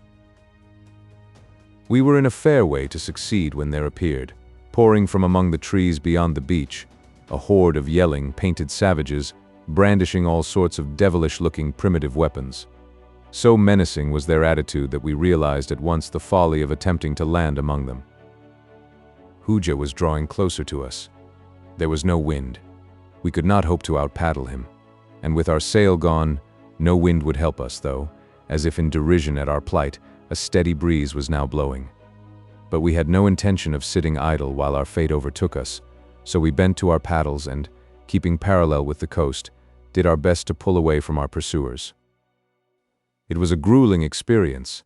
We were weakened by lack of food. We were suffering the pangs of thirst. Capture and death were close at hand. Yet I think that we gave a good account of ourselves in our final effort to escape. Our boat was so much smaller and lighter than any of HOOJA'S that the three of us forced it ahead almost as rapidly as his larger craft could go under their 20 paddles.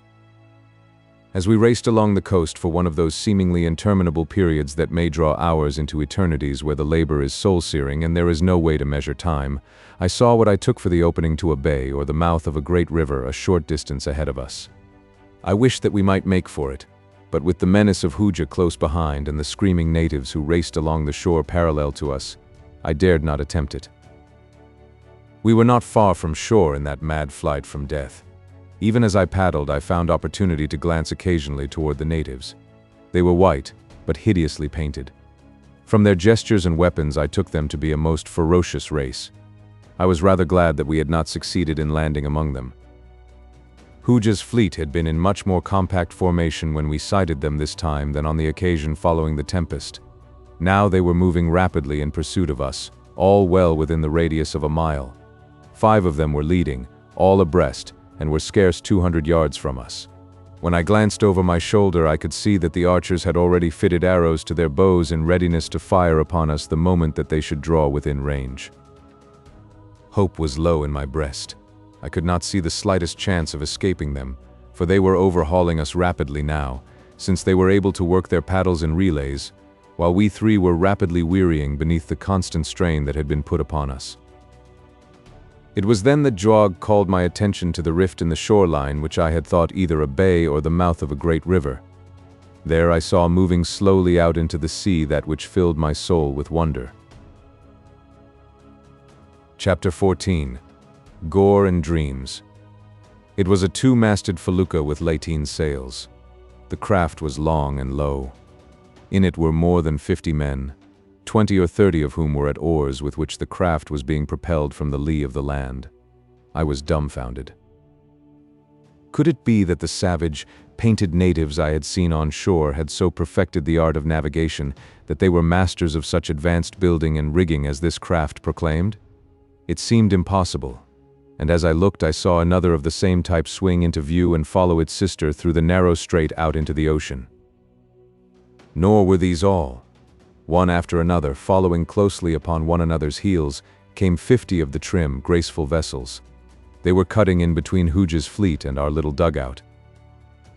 When they came a bit closer, my eyes fairly popped from my head at what I saw, for in the eye of the leading felucca stood a man with a sea glass leveled upon us. Who could they be? Was there a civilization within Pellucidar of such wondrous advancement as this? Were there far distant lands of which none of my people had ever heard, where a race had so greatly outstripped all other races of this inner world? The man with the glass had lowered it and was shouting to us. I could not make out his words, but presently I saw that he was pointing aloft. When I looked, I saw a pennant fluttering from the peak of the forward lateen yard, a red, white, and blue pennant, with a single great white star in a field of blue. Then I knew. My eyes went even wider than they had before. It was the navy. It was the navy of the Empire of Pellucidar which I had instructed Perry to build in my absence. It was my navy. I dropped my paddle and stood up and shouted and waved my hand. Juag and Dion looked at me as if I had gone suddenly mad. When I could stop shouting, I told them, and they shared my joy and shouted with me. But still HOOJA was coming nearer, nor could the leading felucca overhaul him before he would be alongside or at least within bowshot. HOOJA must have been as much mystified as we were as to the identity of the strange fleet. But when he saw me waving to them, he evidently guessed that they were friendly to us, so he urged his men to redouble their efforts to reach us before the felucca cut him off. He shouted word back to others of his fleet, word that was passed back until it had reached them all, directing them to run alongside the strangers and board them, for with his 200 craft and his 8,000 or 10,000 warriors, he evidently felt equal to overcoming the 50 vessels of the enemy, which did not seem to carry over 3,000 men all told. His own personal energies he bent to reaching Diane and me first, leaving the rest of the work to his other boats. I thought that there could be little doubt that he would be successful in so far as we were concerned, and I feared for the revenge that he might take upon us should the battle go against his force, as I was sure it would. For I knew that Perry and his mesops must have brought with them all the arms and ammunition that had been contained in the prospector. But I was not prepared for what happened next. As HOOJA'S canoe reached a point some 20 yards from us, a great puff of smoke broke from the bow of the leading felucca, followed almost simultaneously by a terrific explosion, and a solid shot screamed close over the heads of the men in HOOJA'S craft, raising a great splash where it clove the water just beyond them. Perry had perfected gunpowder and built cannon. It was marvelous. Dion and Juag, as much surprised as HOOJA, turned wondering eyes toward me. Again the cannon spoke. I suppose that by comparison with the great guns of modern naval vessels of the outer world, it was a pitifully small and inadequate thing, but here in Pellucidar, where it was the first of its kind, it was about as awe-inspiring as anything you might imagine. With the report, an iron cannonball about 5 inches in diameter struck HOOJA'S dugout just above the waterline, tore a great splintering hole in its side, turned it over, and dumped its occupants into the sea. The 4 dugouts that had been abreast of HOOJA had turned to intercept the leading felucca. Even now, in the face of what must have been a withering catastrophe to them, they kept bravely on toward the strange and terrible craft. In them were fully 200 men, while but 50 lined the gunwale of the felucca to repel them. The commander of the felucca, who proved to be Ja, let them come quite close and then turned loose upon them a volley of shots from small arms. The cavemen and Sagoths in the dugouts seemed to wither before that blast of death like dry grass before a prairie fire. Those who were not hit dropped their bows and javelins and, seizing upon paddles, attempted to escape. But the felucca pursued them relentlessly, her crew firing at will. At last I heard Ja shouting to the survivors in the dugouts. They were all quite close to us now, offering them their lives if they would surrender. Perry was standing close behind Ja, and I knew that this merciful action was prompted, perhaps commanded, by the old man, for no Pellucidarian would have thought of showing leniency to a defeated foe. As there was no alternative save death, the survivors surrendered and a moment later were taken aboard the Amos, the name that I could now see printed in large letters upon the felucca's bow, and which no one in that whole world could read except Perry and I. When the prisoners were aboard, Ja brought the felucca alongside our dugout. Many were the willing hands that reached down to lift us to her decks. The bronze faces of the Mesops were broad with smiles, and Perry was fairly beside himself with joy. Dian went aboard first and then Juag, as I wished to help Raja and Rani aboard myself, well knowing that it would fare ill with any Mesop who touched them. We got them aboard at last, and a great commotion they caused among the crew, who had never seen a wild beast thus handled by man before. Perry and Dian and I were so full of questions that we fairly burst, but we had to contain ourselves for a while, since the battle with the rest of HOOJA'S fleet had scarce commenced. From the small forward decks of the feluccas, Perry's crude cannon were belching smoke, flame, thunder, and death. The air trembled to the roar of them.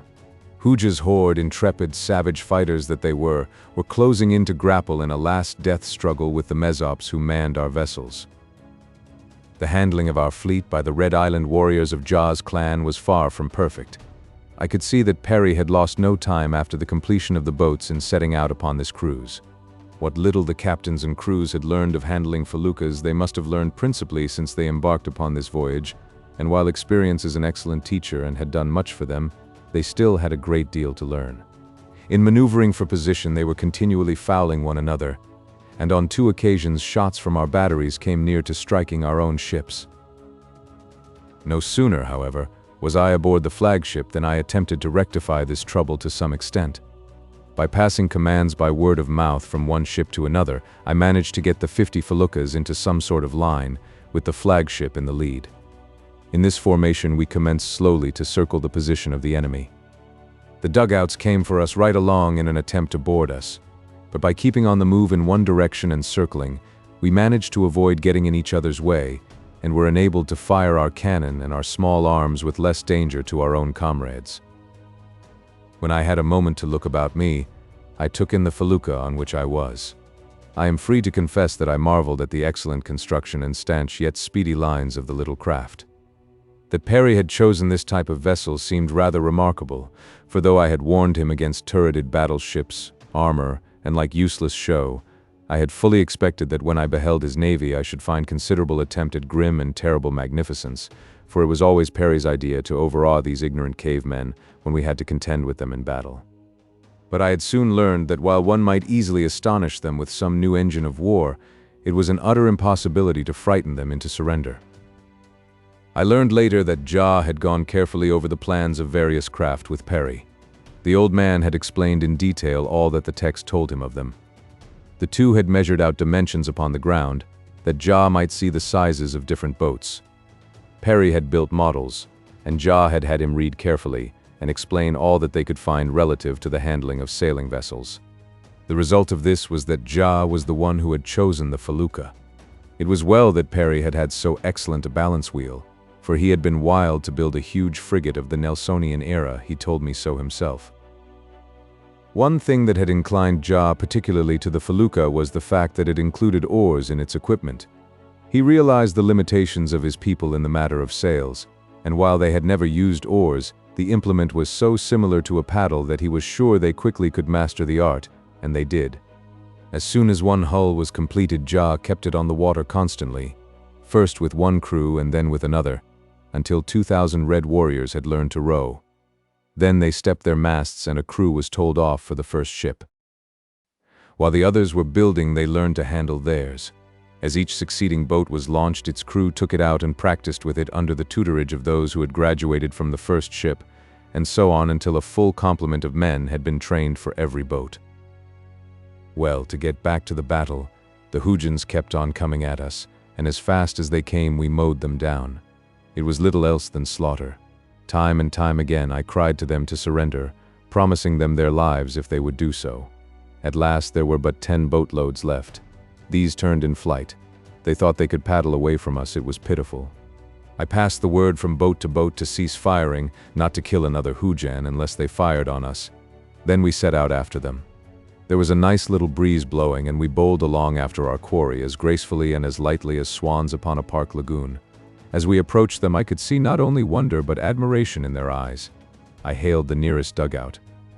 "Throw down your arms and come aboard us," I cried, "and you shall not be harmed. We will feed you and return you to the mainland.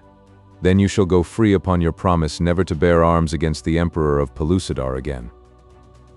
I think it was the promise of food that interested them most. They could scarce believe that we would not kill them. But when I exhibited the prisoners we already had taken, and showed them that they were alive and unharmed, a great Sagoth in one of the boats asked me what guarantee I could give that I would keep my word. "None other than my word," I replied, "that I do not break." The Pellucidarians themselves are rather punctilious about this same matter, so the Sagoth could understand that I might possibly be speaking the truth. But he could not understand why we should not kill them unless we meant to enslave them, which I had as much as denied already when I had promised to set them free. Ja couldn't exactly see the wisdom of my plan either. He thought that we ought to follow up the 10 remaining dugouts and sink them all, but I insisted that we must free as many as possible of our enemies upon the mainland. "You see," I explained, "these men will return at once to HOOJA'S island, to the Mahar cities from which they come, or to the countries from which they were stolen by the Mahars. They are men of 2 races and of many countries. They will spread the story of our victory far and wide, and while they are with us, we will let them see and hear many other wonderful things which they may carry back to their friends and their chiefs. It's the finest chance for free publicity, Perry," I added to the old man, "that you or I have seen in many a day." Perry agreed with me. As a matter of fact, he would have agreed to anything that would have restrained us from killing the poor devils who fell into our hands. He was a great fellow to invent gunpowder and firearms and cannon, but when it came to using these things to kill people, he was as tender-hearted as a chicken. The Sagoth who had spoken was talking to other Sagoths in his boat. Evidently, they were holding a council over the question of the wisdom of surrendering. "What will become of you if you don't surrender to us?" I asked. "If we do not open up our batteries on you again and kill you all, you will simply drift about the sea helplessly until you die of thirst and starvation. You cannot return to the islands, for you have seen as well as we that the natives there are very numerous and warlike. They would kill you the moment you landed." The upshot of it was that the boat of which the Sagoth speaker was in charge surrendered. The Sagoths threw down their weapons and we took them aboard the ship next in line behind the Emos. First, Ja had to impress upon the captain and crew of the ship that the prisoners were not to be abused or killed. After that, the remaining dugouts paddled up and surrendered. We distributed them among the entire fleet, lest there be too many upon any one vessel. Thus ended the first real naval engagement that the Pellucidarian seas had ever witnessed, though Perry still insists that the action in which the Sari took part was a battle of the first magnitude. The battle over and the prisoners disposed of and fed, and do not imagine that Diane, Juag, and I, as well as the 2 hounds, were not fed also, I turned my attention to the fleet. We had the feluccas close in about the flagship, and with all the ceremony of a medieval potentate on parade, I received the commanders of the 49 feluccas that accompanied the flagship, Diane and I together, the Empress and the Emperor of Pellucidar. It was a great occasion. The savage, bronze warriors entered into the spirit of it, for as I learned later, dear old Perry had left no opportunity neglected for impressing upon them that David was Emperor of Pellucidar, and that all that they were accomplishing and all that he was accomplishing was due to the power and redounded to the glory of David. The old man must have rubbed it in pretty strong, for those fierce warriors nearly came to blows in their efforts to be among the first of those to kneel before me and kiss my hand. When it came to kissing Diane's, I think they enjoyed it more. I know I should have. A happy thought occurred to me as I stood upon the little deck of the Amos with the first of Perry's primitive cannon behind me. When Ja kneeled at my feet, and first to do me homage, I drew from its scabbard at his side the sword of hammered iron that Perry had taught him to fashion. Striking him lightly on the shoulder, I created him King of Anarok. Each captain of the 49 other feluccas I made a duke. I left it to Perry to enlighten them as to the value of the honors I had bestowed upon them. During these ceremonies, Raja and Rani had stood beside Diane and me. Their bellies had been well filled, but still they had difficulty in permitting so much edible humanity to pass unchallenged. It was a good education for them, though, and never after did they find it difficult to associate with the human race without arousing their appetites. After the ceremonies were over, we had a chance to talk with Perry and Ja. The former told me that Gak, king of Sari, had sent my letter and map to him by a runner, and that he and Ja had at once decided to set out on the completion of the fleet to ascertain the correctness of my theory that the HOOJA'S, in which the Anarok Islands lay, was in reality the same ocean as that which lapped the shores of Thuria under the name of HOOJA'S, or Great Sea. Their destination had been the island retreat of HOOJA, and they had sent word to GAC of their plans that we might work in harmony with them. The tempest that had blown us off the coast of the continent had blown them far to the south also. Shortly before discovering us, they had come into a great group of islands, from between the largest two of which they were sailing when they saw HOOJA'S fleet pursuing our dugout. I asked Perry if he had any idea as to where we were, or in what direction lay HOOJA'S island or the continent. He replied by producing his map, on which he had carefully marked the newly discovered islands. They're described as the Unfriendly Isles, which showed HOOJA'S island northwest of us, about 2 points west. He then explained that with compass, chronometer, log, and reel, they had kept a fairly accurate record of their course from the time they had set out. 4 of the feluccas were equipped with these instruments, and all of the captains had been instructed in their use. I was very greatly surprised at the ease with which these savages had mastered the rather intricate detail of this unusual work, but Perry assured me that they were a wonderfully intelligent race and had been quick to grasp all that he had tried to teach them.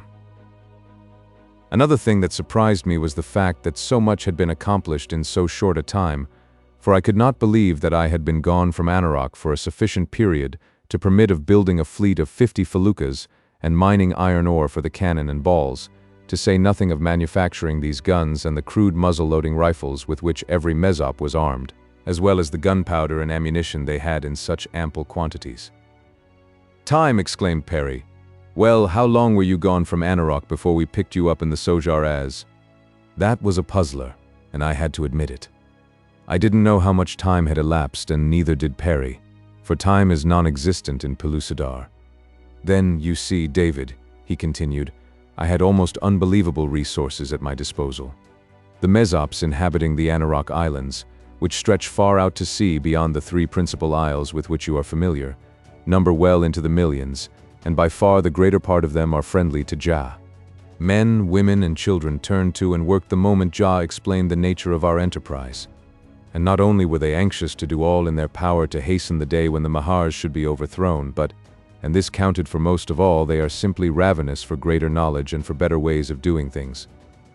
The contents of the prospectors set their imaginations to working overtime, so that they craved to own, themselves, the knowledge which had made it possible for other men to create and build the things which you brought back from the outer world. And then, continued the old man, the element of time, or rather lack of time, operated to my advantage. There being no nights, there was no laying off from work. They labored incessantly, stopping only to eat and, on rare occasions, to sleep. Once we had discovered iron ore, we had enough mined in an incredibly short time to build 1,000 cannon. I had only to show them once how a thing should be done, and they would fall to work by thousands to do it. Why, no sooner had we fashioned the first muzzle-loader and they had seen it work successfully, than fully 3,000 mesops fell to work to make rifles. Of course, there was much confusion and lost motion at first, but eventually Jah got them in hand, detailing squads of them under competent chiefs to certain work. We now have 100 expert gunmakers. On a little isolated isle, we have a great powder factory. Near the iron mine, which is on the mainland, is a smelter, and on the eastern shore of Anauroch, a well-equipped shipyard. All these industries are guarded by forts in which several cannon are mounted, and where warriors are always on guard. You would be surprised now, David, at the aspect of Anauroch. I am surprised myself. It seems always to me, as I compare it with the day that I first set foot upon it from the deck of the Sari, that only a miracle could have worked the change that has taken place. It is a miracle, I said. It is nothing short of a miracle to transplant all the wondrous possibilities of the 20th century back to the Stone Age. It is a miracle to think that only 500 miles of Earth separate 2 epochs that are really ages and ages apart. It is stupendous, Perry. But still more stupendous is the power that you and I wield in this great world. These people look upon us as little less than supermen. We must show them that we are all of that. We must give them the best that we have, Perry. Yes, he agreed, we must. I have been thinking a great deal lately that some kind of shrapnel shell or explosive bomb would be a most splendid innovation in their warfare. Then there are breech-loading rifles and those with magazines that I must hasten to study out and learn to reproduce as soon as we get settled down again. And... Hold on, Perry, I cried. I didn't mean these sorts of things at all. I said that we must give them the best we have. What we have given them so far has been the worst. We have given them war and the munitions of war. In a single day we have made their wars infinitely more terrible and bloody than in all their past ages they have been able to make them with their crude, primitive weapons. In a period that could scarcely have exceeded 2 outer earthly hours, our fleet practically annihilated the largest armada of native canoes that the Pellucidarians ever before had gathered together. We butchered some 8,000 warriors with the 20th century gifts we brought. Why, they wouldn't have killed that many warriors in the entire duration of a dozen of their wars with their own weapons. No, Perry, we've got to give them something better than scientific methods of killing one another. The old man looked at me in amazement. There was reproach in his eyes, too. "Why, David," he said sorrowfully. "I thought that you would be pleased with what I had done. We planned these things together, and I am sure that it was you who suggested practically all of it. I have done only what I thought you wished done, and I have done it the best that I know how." I laid my hand on the old man's shoulder. "Bless your heart, Perry," I cried. "You've accomplished miracles. You have done precisely what I should have done, only you've done it better. I'm not finding fault, but I don't wish to lose sight myself, or let you lose sight of the greater work which must grow out of this preliminary and necessary carnage. First, we must place the empire upon a secure footing, and we can do so only by putting the fear of us in the hearts of our enemies. But after that... Ah, Perry, that is the day I look forward to, when you and I can build sewing machines instead of battleships, harvesters of crops instead of harvesters of men, plowshares and telephones, schools and colleges, printing presses and paper. When our merchant marine shall ply the great Pellucidarian seas and cargoes of silks and typewriters and books shall forge their ways where only hideous saurians have held sway since time began."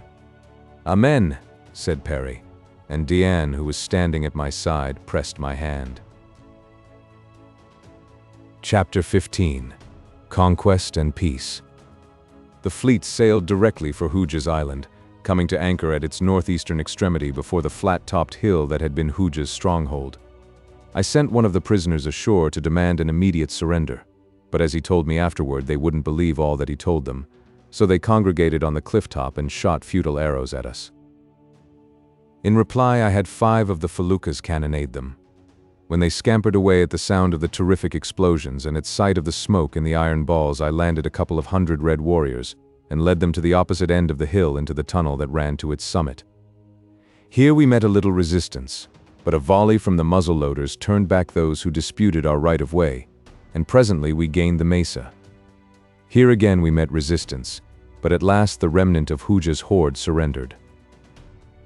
Juag was with me, and I lost no time in returning to him and his tribe the hilltop that had been their ancestral home for ages until they were robbed of it by HOOJA. I created a kingdom of the island, making Juag king there.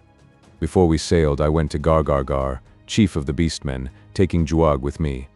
There, the 3 of us arranged a code of laws that would permit the brute folk and the human beings of the island to live in peace and harmony. Gar sent his son with me back to Sari, capital of my empire, that he might learn the ways of the human beings. I have hopes of turning this race into the greatest agriculturists of Pellucidar. When I returned to the fleet, I found that one of the islanders of Juag's tribe, who had been absent when we arrived, had just returned from the mainland with the news that a great army was encamped in the land of awful shadow, and that they were threatening Thuria. I lost no time in weighing anchors and setting out for the continent, which we reached after a short and easy voyage. From the deck of the Emos, I scanned the shore through the glasses that Perry had brought with him. When we were close enough for the glasses to be of value, I saw that there was indeed a vast concourse of warriors entirely encircling the walled village of Gork, chief of the Thurians. As we approached, smaller objects became distinguishable. It was then that I discovered numerous flags and pennants floating above the army of the besiegers. I called Perry and passed the glasses to him. "Gak of Sari," I said. Perry looked through the lenses of a moment and then turned to me with a smile. "The red, white, and blue of the Empire," he said. "It is indeed your Majesty's army." It soon became apparent that we had been sighted by those on shore, for a great multitude of warriors had congregated along the beach watching us. We came to anchor as close in as we dared, which with our light feluccas was within easy speaking distance of the shore. Ghak was there, and his eyes were mighty wide too, for as he told us later, though he knew this must be Perry's fleet, it was so wonderful to him that he could not believe the testimony of his own eyes even while he was watching it approach. To give the proper effect to our meeting, I commanded that each felucca fire 21 guns as a salute to His Majesty Ghak, King of Sari. Some of the gunners, in the exuberance of their enthusiasm, fired solid shot, but fortunately they had sufficient good judgment to train their pieces on the open sea, so no harm was done. After this we landed, an arduous task since each felucca carried but a single light dugout. I learned from Ghak that the Thurian chieftain, GORE, had been inclined to haughtiness and had told Ghak, the hairy one, that he knew nothing of me and cared less. But I imagine that the sight of the fleet and the sound of the guns brought him to his senses, for it was not long before he sent a deputation to me, inviting me to visit him in his village. Here he apologized for the treatment he had accorded me, very gladly swore allegiance to the empire, and received in return the title of king. We remained in Thuria only long enough to arrange the treaty with GORE, among the other details of which was his promise to furnish the imperial army with 1,000 lidi, or Thurian beasts of burden, and drivers for them. These were to accompany Ghak's army back to Sari by land, while the fleet sailed to the mouth of the great river from which Dian, Juag, and I had been blown. The voyage was uneventful. We found the river easily and sailed up it for many miles through as rich and wonderful a plain as I have ever seen. At the head of navigation we disembarked, leaving a sufficient guard for the feluccas, and marched the remaining distance to Sari. Ghak's army, which was composed of warriors of all the original tribes of the Federation, showing how successful had been his efforts to rehabilitate the empire, marched into Sari some time after we arrived. With them were the 1,000 lidi from Thuria. At a council of the kings it was decided that we should at once commence the great war against the Mahars, for these haughty reptiles presented the greatest obstacle to human progress within Pellucidar. I laid out a plan of campaign which met with the enthusiastic endorsement of the kings. Pursuant to it, I at once dispatched 50 lidi to the fleet with orders to fetch 50 cannon to Sari. I also ordered the fleet to proceed at once to Anarak, where they were to take aboard all the rifles and ammunition that had been completed since their departure, and with a full complement of men to sail along the coast in an attempt to find a passage to the inland sea, near which lay the Mahars' buried city of Phutra. Ja was sure that a large and navigable river connected the Sea of Phutra with the Lurel-Az, and that, barring accident, the fleet would be before Phutra as soon as the land forces were. At last the great army started upon its march. There were warriors from every one of the federated kingdoms. All were armed either with bow and arrows or muzzle-loaders, for nearly the entire Mezop contingent had been enlisted for this march, only sufficient having been left aboard the feluccas to man them properly. I divided the forces into divisions, regiments, battalions, companies, and even to platoons and sections, appointing the full complement of officers and non-commissioned officers. On the long march I schooled them in their duties, and as fast as one learned I sent him among the others as a teacher. Each regiment was made up of about 1,000 bowmen, and to each was temporarily attached a company of Mezop musketeers and a battery of artillery, the latter, our naval guns, mounted upon the broad backs of the mighty lidi. There was also one full regiment of Mezop musketeers and a regiment of primitive spearmen. The rest of the lidi that we brought with us were used for baggage animals and to transport our women and children, for we had brought them with us, as it was our intention to march from one Mahar city to another until we had subdued every Mahar nation that menaced the safety of any kingdom of the empire. Before we reached the plain of Phutra, we were discovered by a company of Sagoths, who at first stood to give battle, but upon seeing the vast numbers of our army, they turned and fled toward Phutra. The result of this was that when we came in sight of the 100 towers which mark the entrances to the buried city, we found a great army of Sagoths and Mahars lined up to give us battle. At 1,000 yards we halted, and placing our artillery upon a slight eminence at either flank, we commenced to drop solid shot among them. Ja, who was chief artillery officer, was in command of this branch of the service, and he did some excellent work, for his Mezop gunners had become rather proficient by this time. The Sagoths couldn't stand much of this sort of warfare, so they charged us, yelling like fiends. We let them come quite close, and then the musketeers who formed the first line opened up on them. The slaughter was something frightful, but still the remnants of them kept on coming until it was a matter of hand-to-hand fighting. Here our spearmen were of value, as were also the crude iron swords with which most of the imperial warriors were armed. We lost heavily in the encounter after the Sagoths reached us, but they were absolutely exterminated, not one remained even as a prisoner. The Mahars, seeing how the battle was going, had hastened to the safety of their buried city. When we had overcome their guerrilla men, we followed after them. But here we were doomed to defeat, at least temporarily, for no sooner had the first of our troops descended into the subterranean avenues than many of them came stumbling and fighting their way back to the surface, half choked by the fumes of some deadly gas that the reptiles had liberated upon them. We lost a number of men here.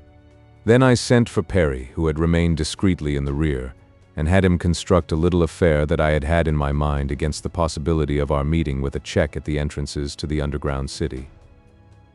Under my direction, he stuffed one of his cannon full of powder, small bullets, and pieces of stone, almost to the muzzle. Then he plugged the muzzle tight with a cone-shaped block of wood, hammered and jammed in as tight as it could be. Next, he inserted a long fuse. A dozen men rolled the cannon to the top of the stairs leading down into the city, first removing it from its carriage. One of them then lit the fuse and the whole thing was given a shove down the stairway, while the detachment turned and scampered to a safe distance. For what seemed a very long time, nothing happened.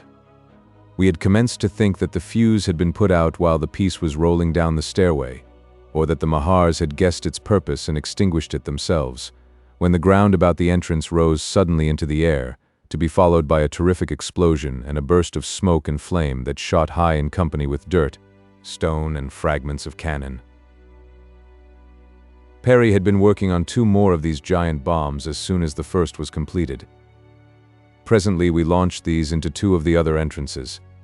They were all that were required, for almost immediately after the third explosion a stream of Mahars broke from the exits furthest from us, rose upon their wings, and soared northward. 100 men on Lidi were dispatched in pursuit, each Lidi carrying 2 riflemen in addition to its driver. Guessing that the inland sea, which lay not far north of Phutra, was their destination, I took a couple of regiments and followed. A low ridge intervenes between the Phutra plain where the city lies, and the inland sea where the Mahars were wont to disport themselves in the cool waters. Not until we had topped this ridge did we get a view of the sea.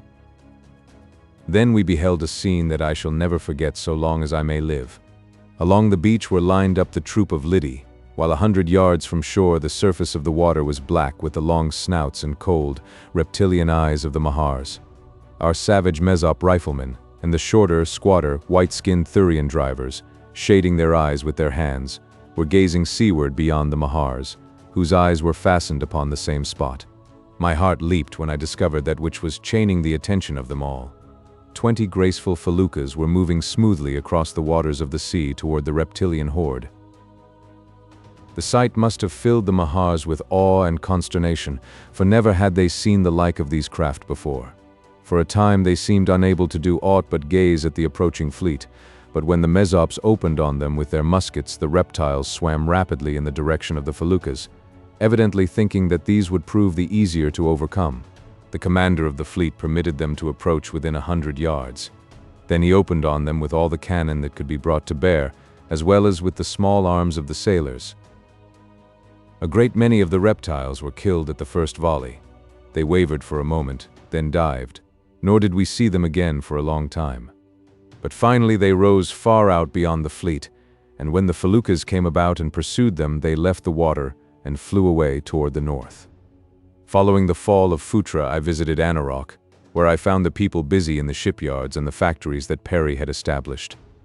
I discovered something, too, that he had not told me of, something that seemed infinitely more promising than the powder factory or the arsenal. It was a young man poring over one of the books I had brought back from the outer world. He was sitting in the log cabin that Perry had built to serve as his sleeping quarters and office. So absorbed was he that he did not notice our entrance. Perry saw the look of astonishment in my eyes and smiled. I started teaching him the alphabet when we first reached the prospector and were taking out its contents, he explained. He was much mystified by the books and anxious to know of what use they were. When I explained, he asked me to teach him to read, and so I worked with him whenever I could. He is very intelligent and learns quickly. Before I left, he had made great progress, and as soon as he is qualified, he is going to teach others to read. It was mighty hard work getting started, though, for everything had to be translated into Pellucidarian. It will take a long time to solve this problem, but I think that by teaching a number of them to read and write English, we shall then be able more quickly to give them a written language of their own. And this was the nucleus about which we were to build our great system of schools and colleges, this almost naked red warrior, sitting in Perry's little cabin upon the island of Anarok, picking out words letter by letter from a work on intensive farming. Now we have... But I'll get to all that before I finish. While we were at Anarok, I accompanied Ja in an expedition to South Island, the southernmost of the three largest which form the Anarok group. Perry had given it its name, where we made peace with the tribe there that had for long been hostile toward Ja. They were now glad enough to make friends with him and come into the Federation. From there we sailed with 65 feluccas for distant Luana, the main island of the group where dwell the hereditary enemies of Anarok. 25 of the feluccas were of a new and larger type than those with which Ja and Perry had sailed on the occasion when they chanced to find and rescue Diane and me. They were longer, carried much larger sails, and were considerably swifter. Each carried 4 guns instead of 2, and these were so arranged that one or more of them could be brought into action no matter where the enemy lay. The Luana group lies just beyond the range of vision from the mainland. The largest island of it alone is visible from Anarok, but when we neared it we found that it comprised many beautiful islands, and that they were thickly populated. The Luanians had not, of course, been ignorant of all that had been going on in the domains of their nearest and dearest enemies. They knew of our feluccas and our guns, for several of their riding parties had had a taste of both. But their principal chief, an old man, had never seen either. So, when he sighted us, he put out to overwhelm us, bringing with him a fleet of about 100 large war canoes, loaded to capacity with javelin-armed warriors. It was pitiful, and I told Ja as much. It seemed a shame to massacre these poor fellows if there was any way out of it. To my surprise, Ja felt much as I did. He said he had always hated to war with other Mesops when there were so many alien races to fight against. I suggested that we hail the chief and request a parley, but when Ja did so, the old fool thought that we were afraid, and with loud cries of exultation urged his warriors upon us. So we opened up on them, but at my suggestion centered our fire upon the chief's canoe. The result was that in about 30 seconds there was nothing left of that war dugout but a handful of splinters, while its crew, those who were not killed, were struggling in the water, battling with the myriad terrible creatures that had risen to devour them. We saved some of them, but the majority died just as had HOOJA and the crew of his canoe. That time our second shot capsized them. Again we called to the remaining warriors to enter into a parley with us, but the chief's son was there and he would not, now that he had seen his father killed. He was all for revenge, so we had to open up on the brave fellows with all our guns. But it didn't last long at that, for there chanced to be wiser heads among the Luanians than their chief or his son had possessed. Presently, an old warrior who commanded one of the dugouts surrendered. After that they came in one by one until all had laid their weapons upon our decks. Then we called together upon the flagship all our captains, to give the affair greater weight and dignity, and all the principal men of Luana. We had conquered them, and they expected either death or slavery, but they deserved neither, and I told them so. It is always my habit here in Pellucidar to impress upon these savage people that mercy is as noble a quality as physical bravery, and that next to the men who fight shoulder to shoulder with one, we should honor the brave men who fight against us, and if we are victorious, award them both the mercy and honor that are their due. By adhering to this policy, I have won to the Federation many great and noble peoples, who under the ancient traditions of the inner world would have been massacred or enslaved after we had conquered them, and thus I won the Luanians. I gave them their freedom and returned their weapons to them after they had sworn loyalty to me in friendship and peace with Ja, and I made the old fellow, who had had the good sense to surrender, king of Luana, for both the old chief and his only son had died in the battle. When I sailed away from Luana, she was included among the kingdoms of the empire, whose boundaries were thus pushed eastward several hundred miles. We now returned to Anarok and thence to the mainland, where I again took up the campaign against the Mahars, marching from one great buried city to another until we had passed far north of Amaz into a country where I had never been. At each city we were victorious, killing or capturing the Sagoths and driving the Mahars further away. I noticed that they always fled toward the north. The Sagoth prisoners we usually found quite ready to transfer their allegiance to us, for they are little more than brutes, and when they found that we could fill their stomachs and give them plenty of fighting, they were nothing loath to march with us against the next Mahar city and battle with men of their own race.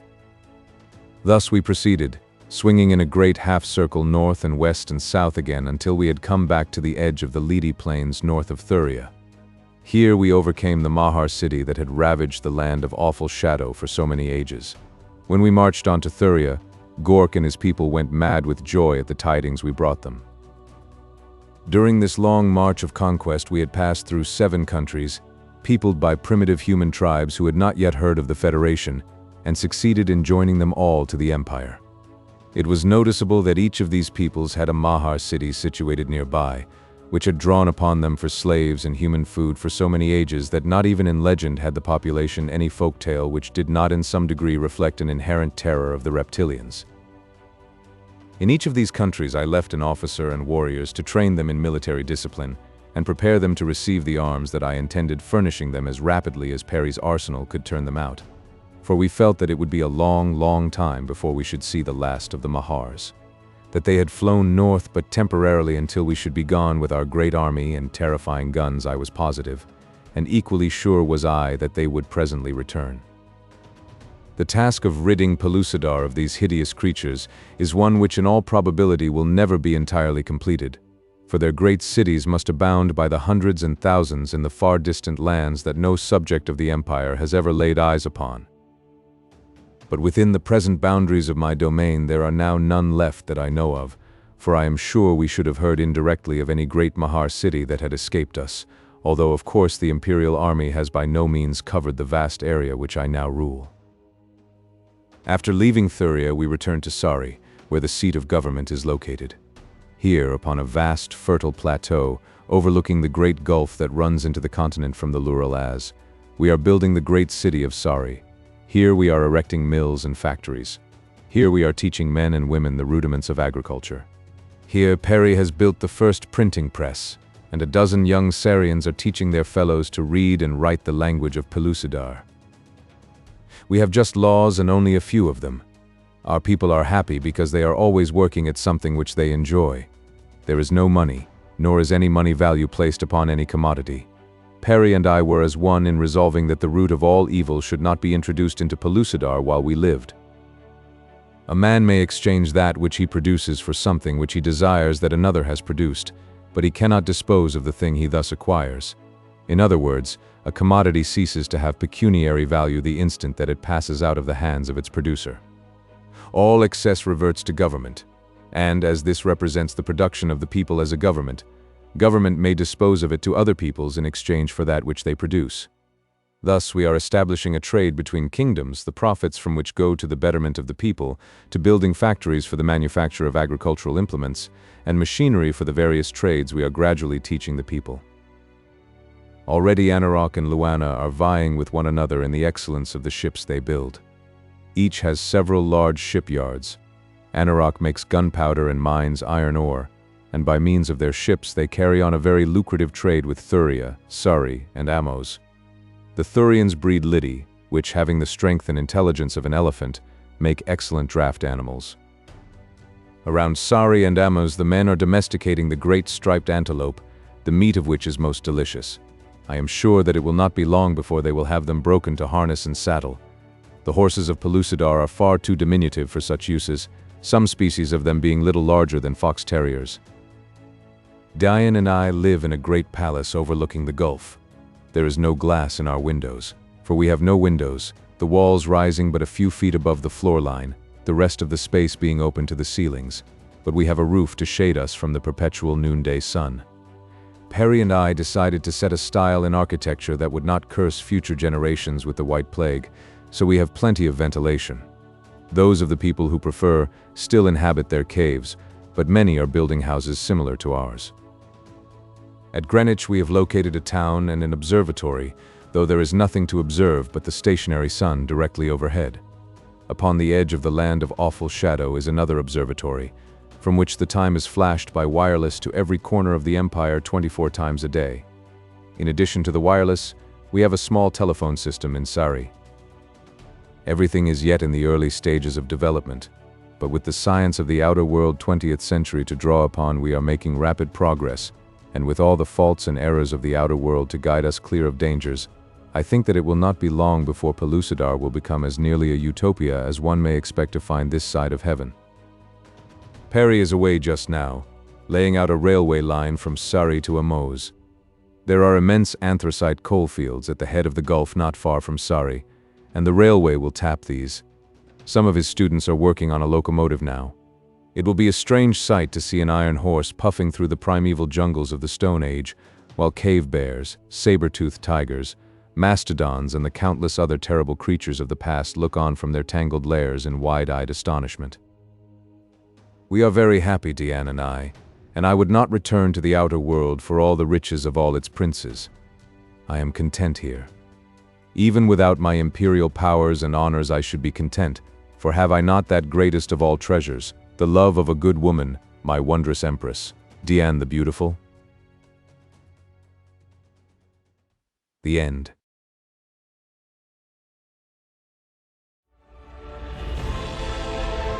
A whole galaxy to go.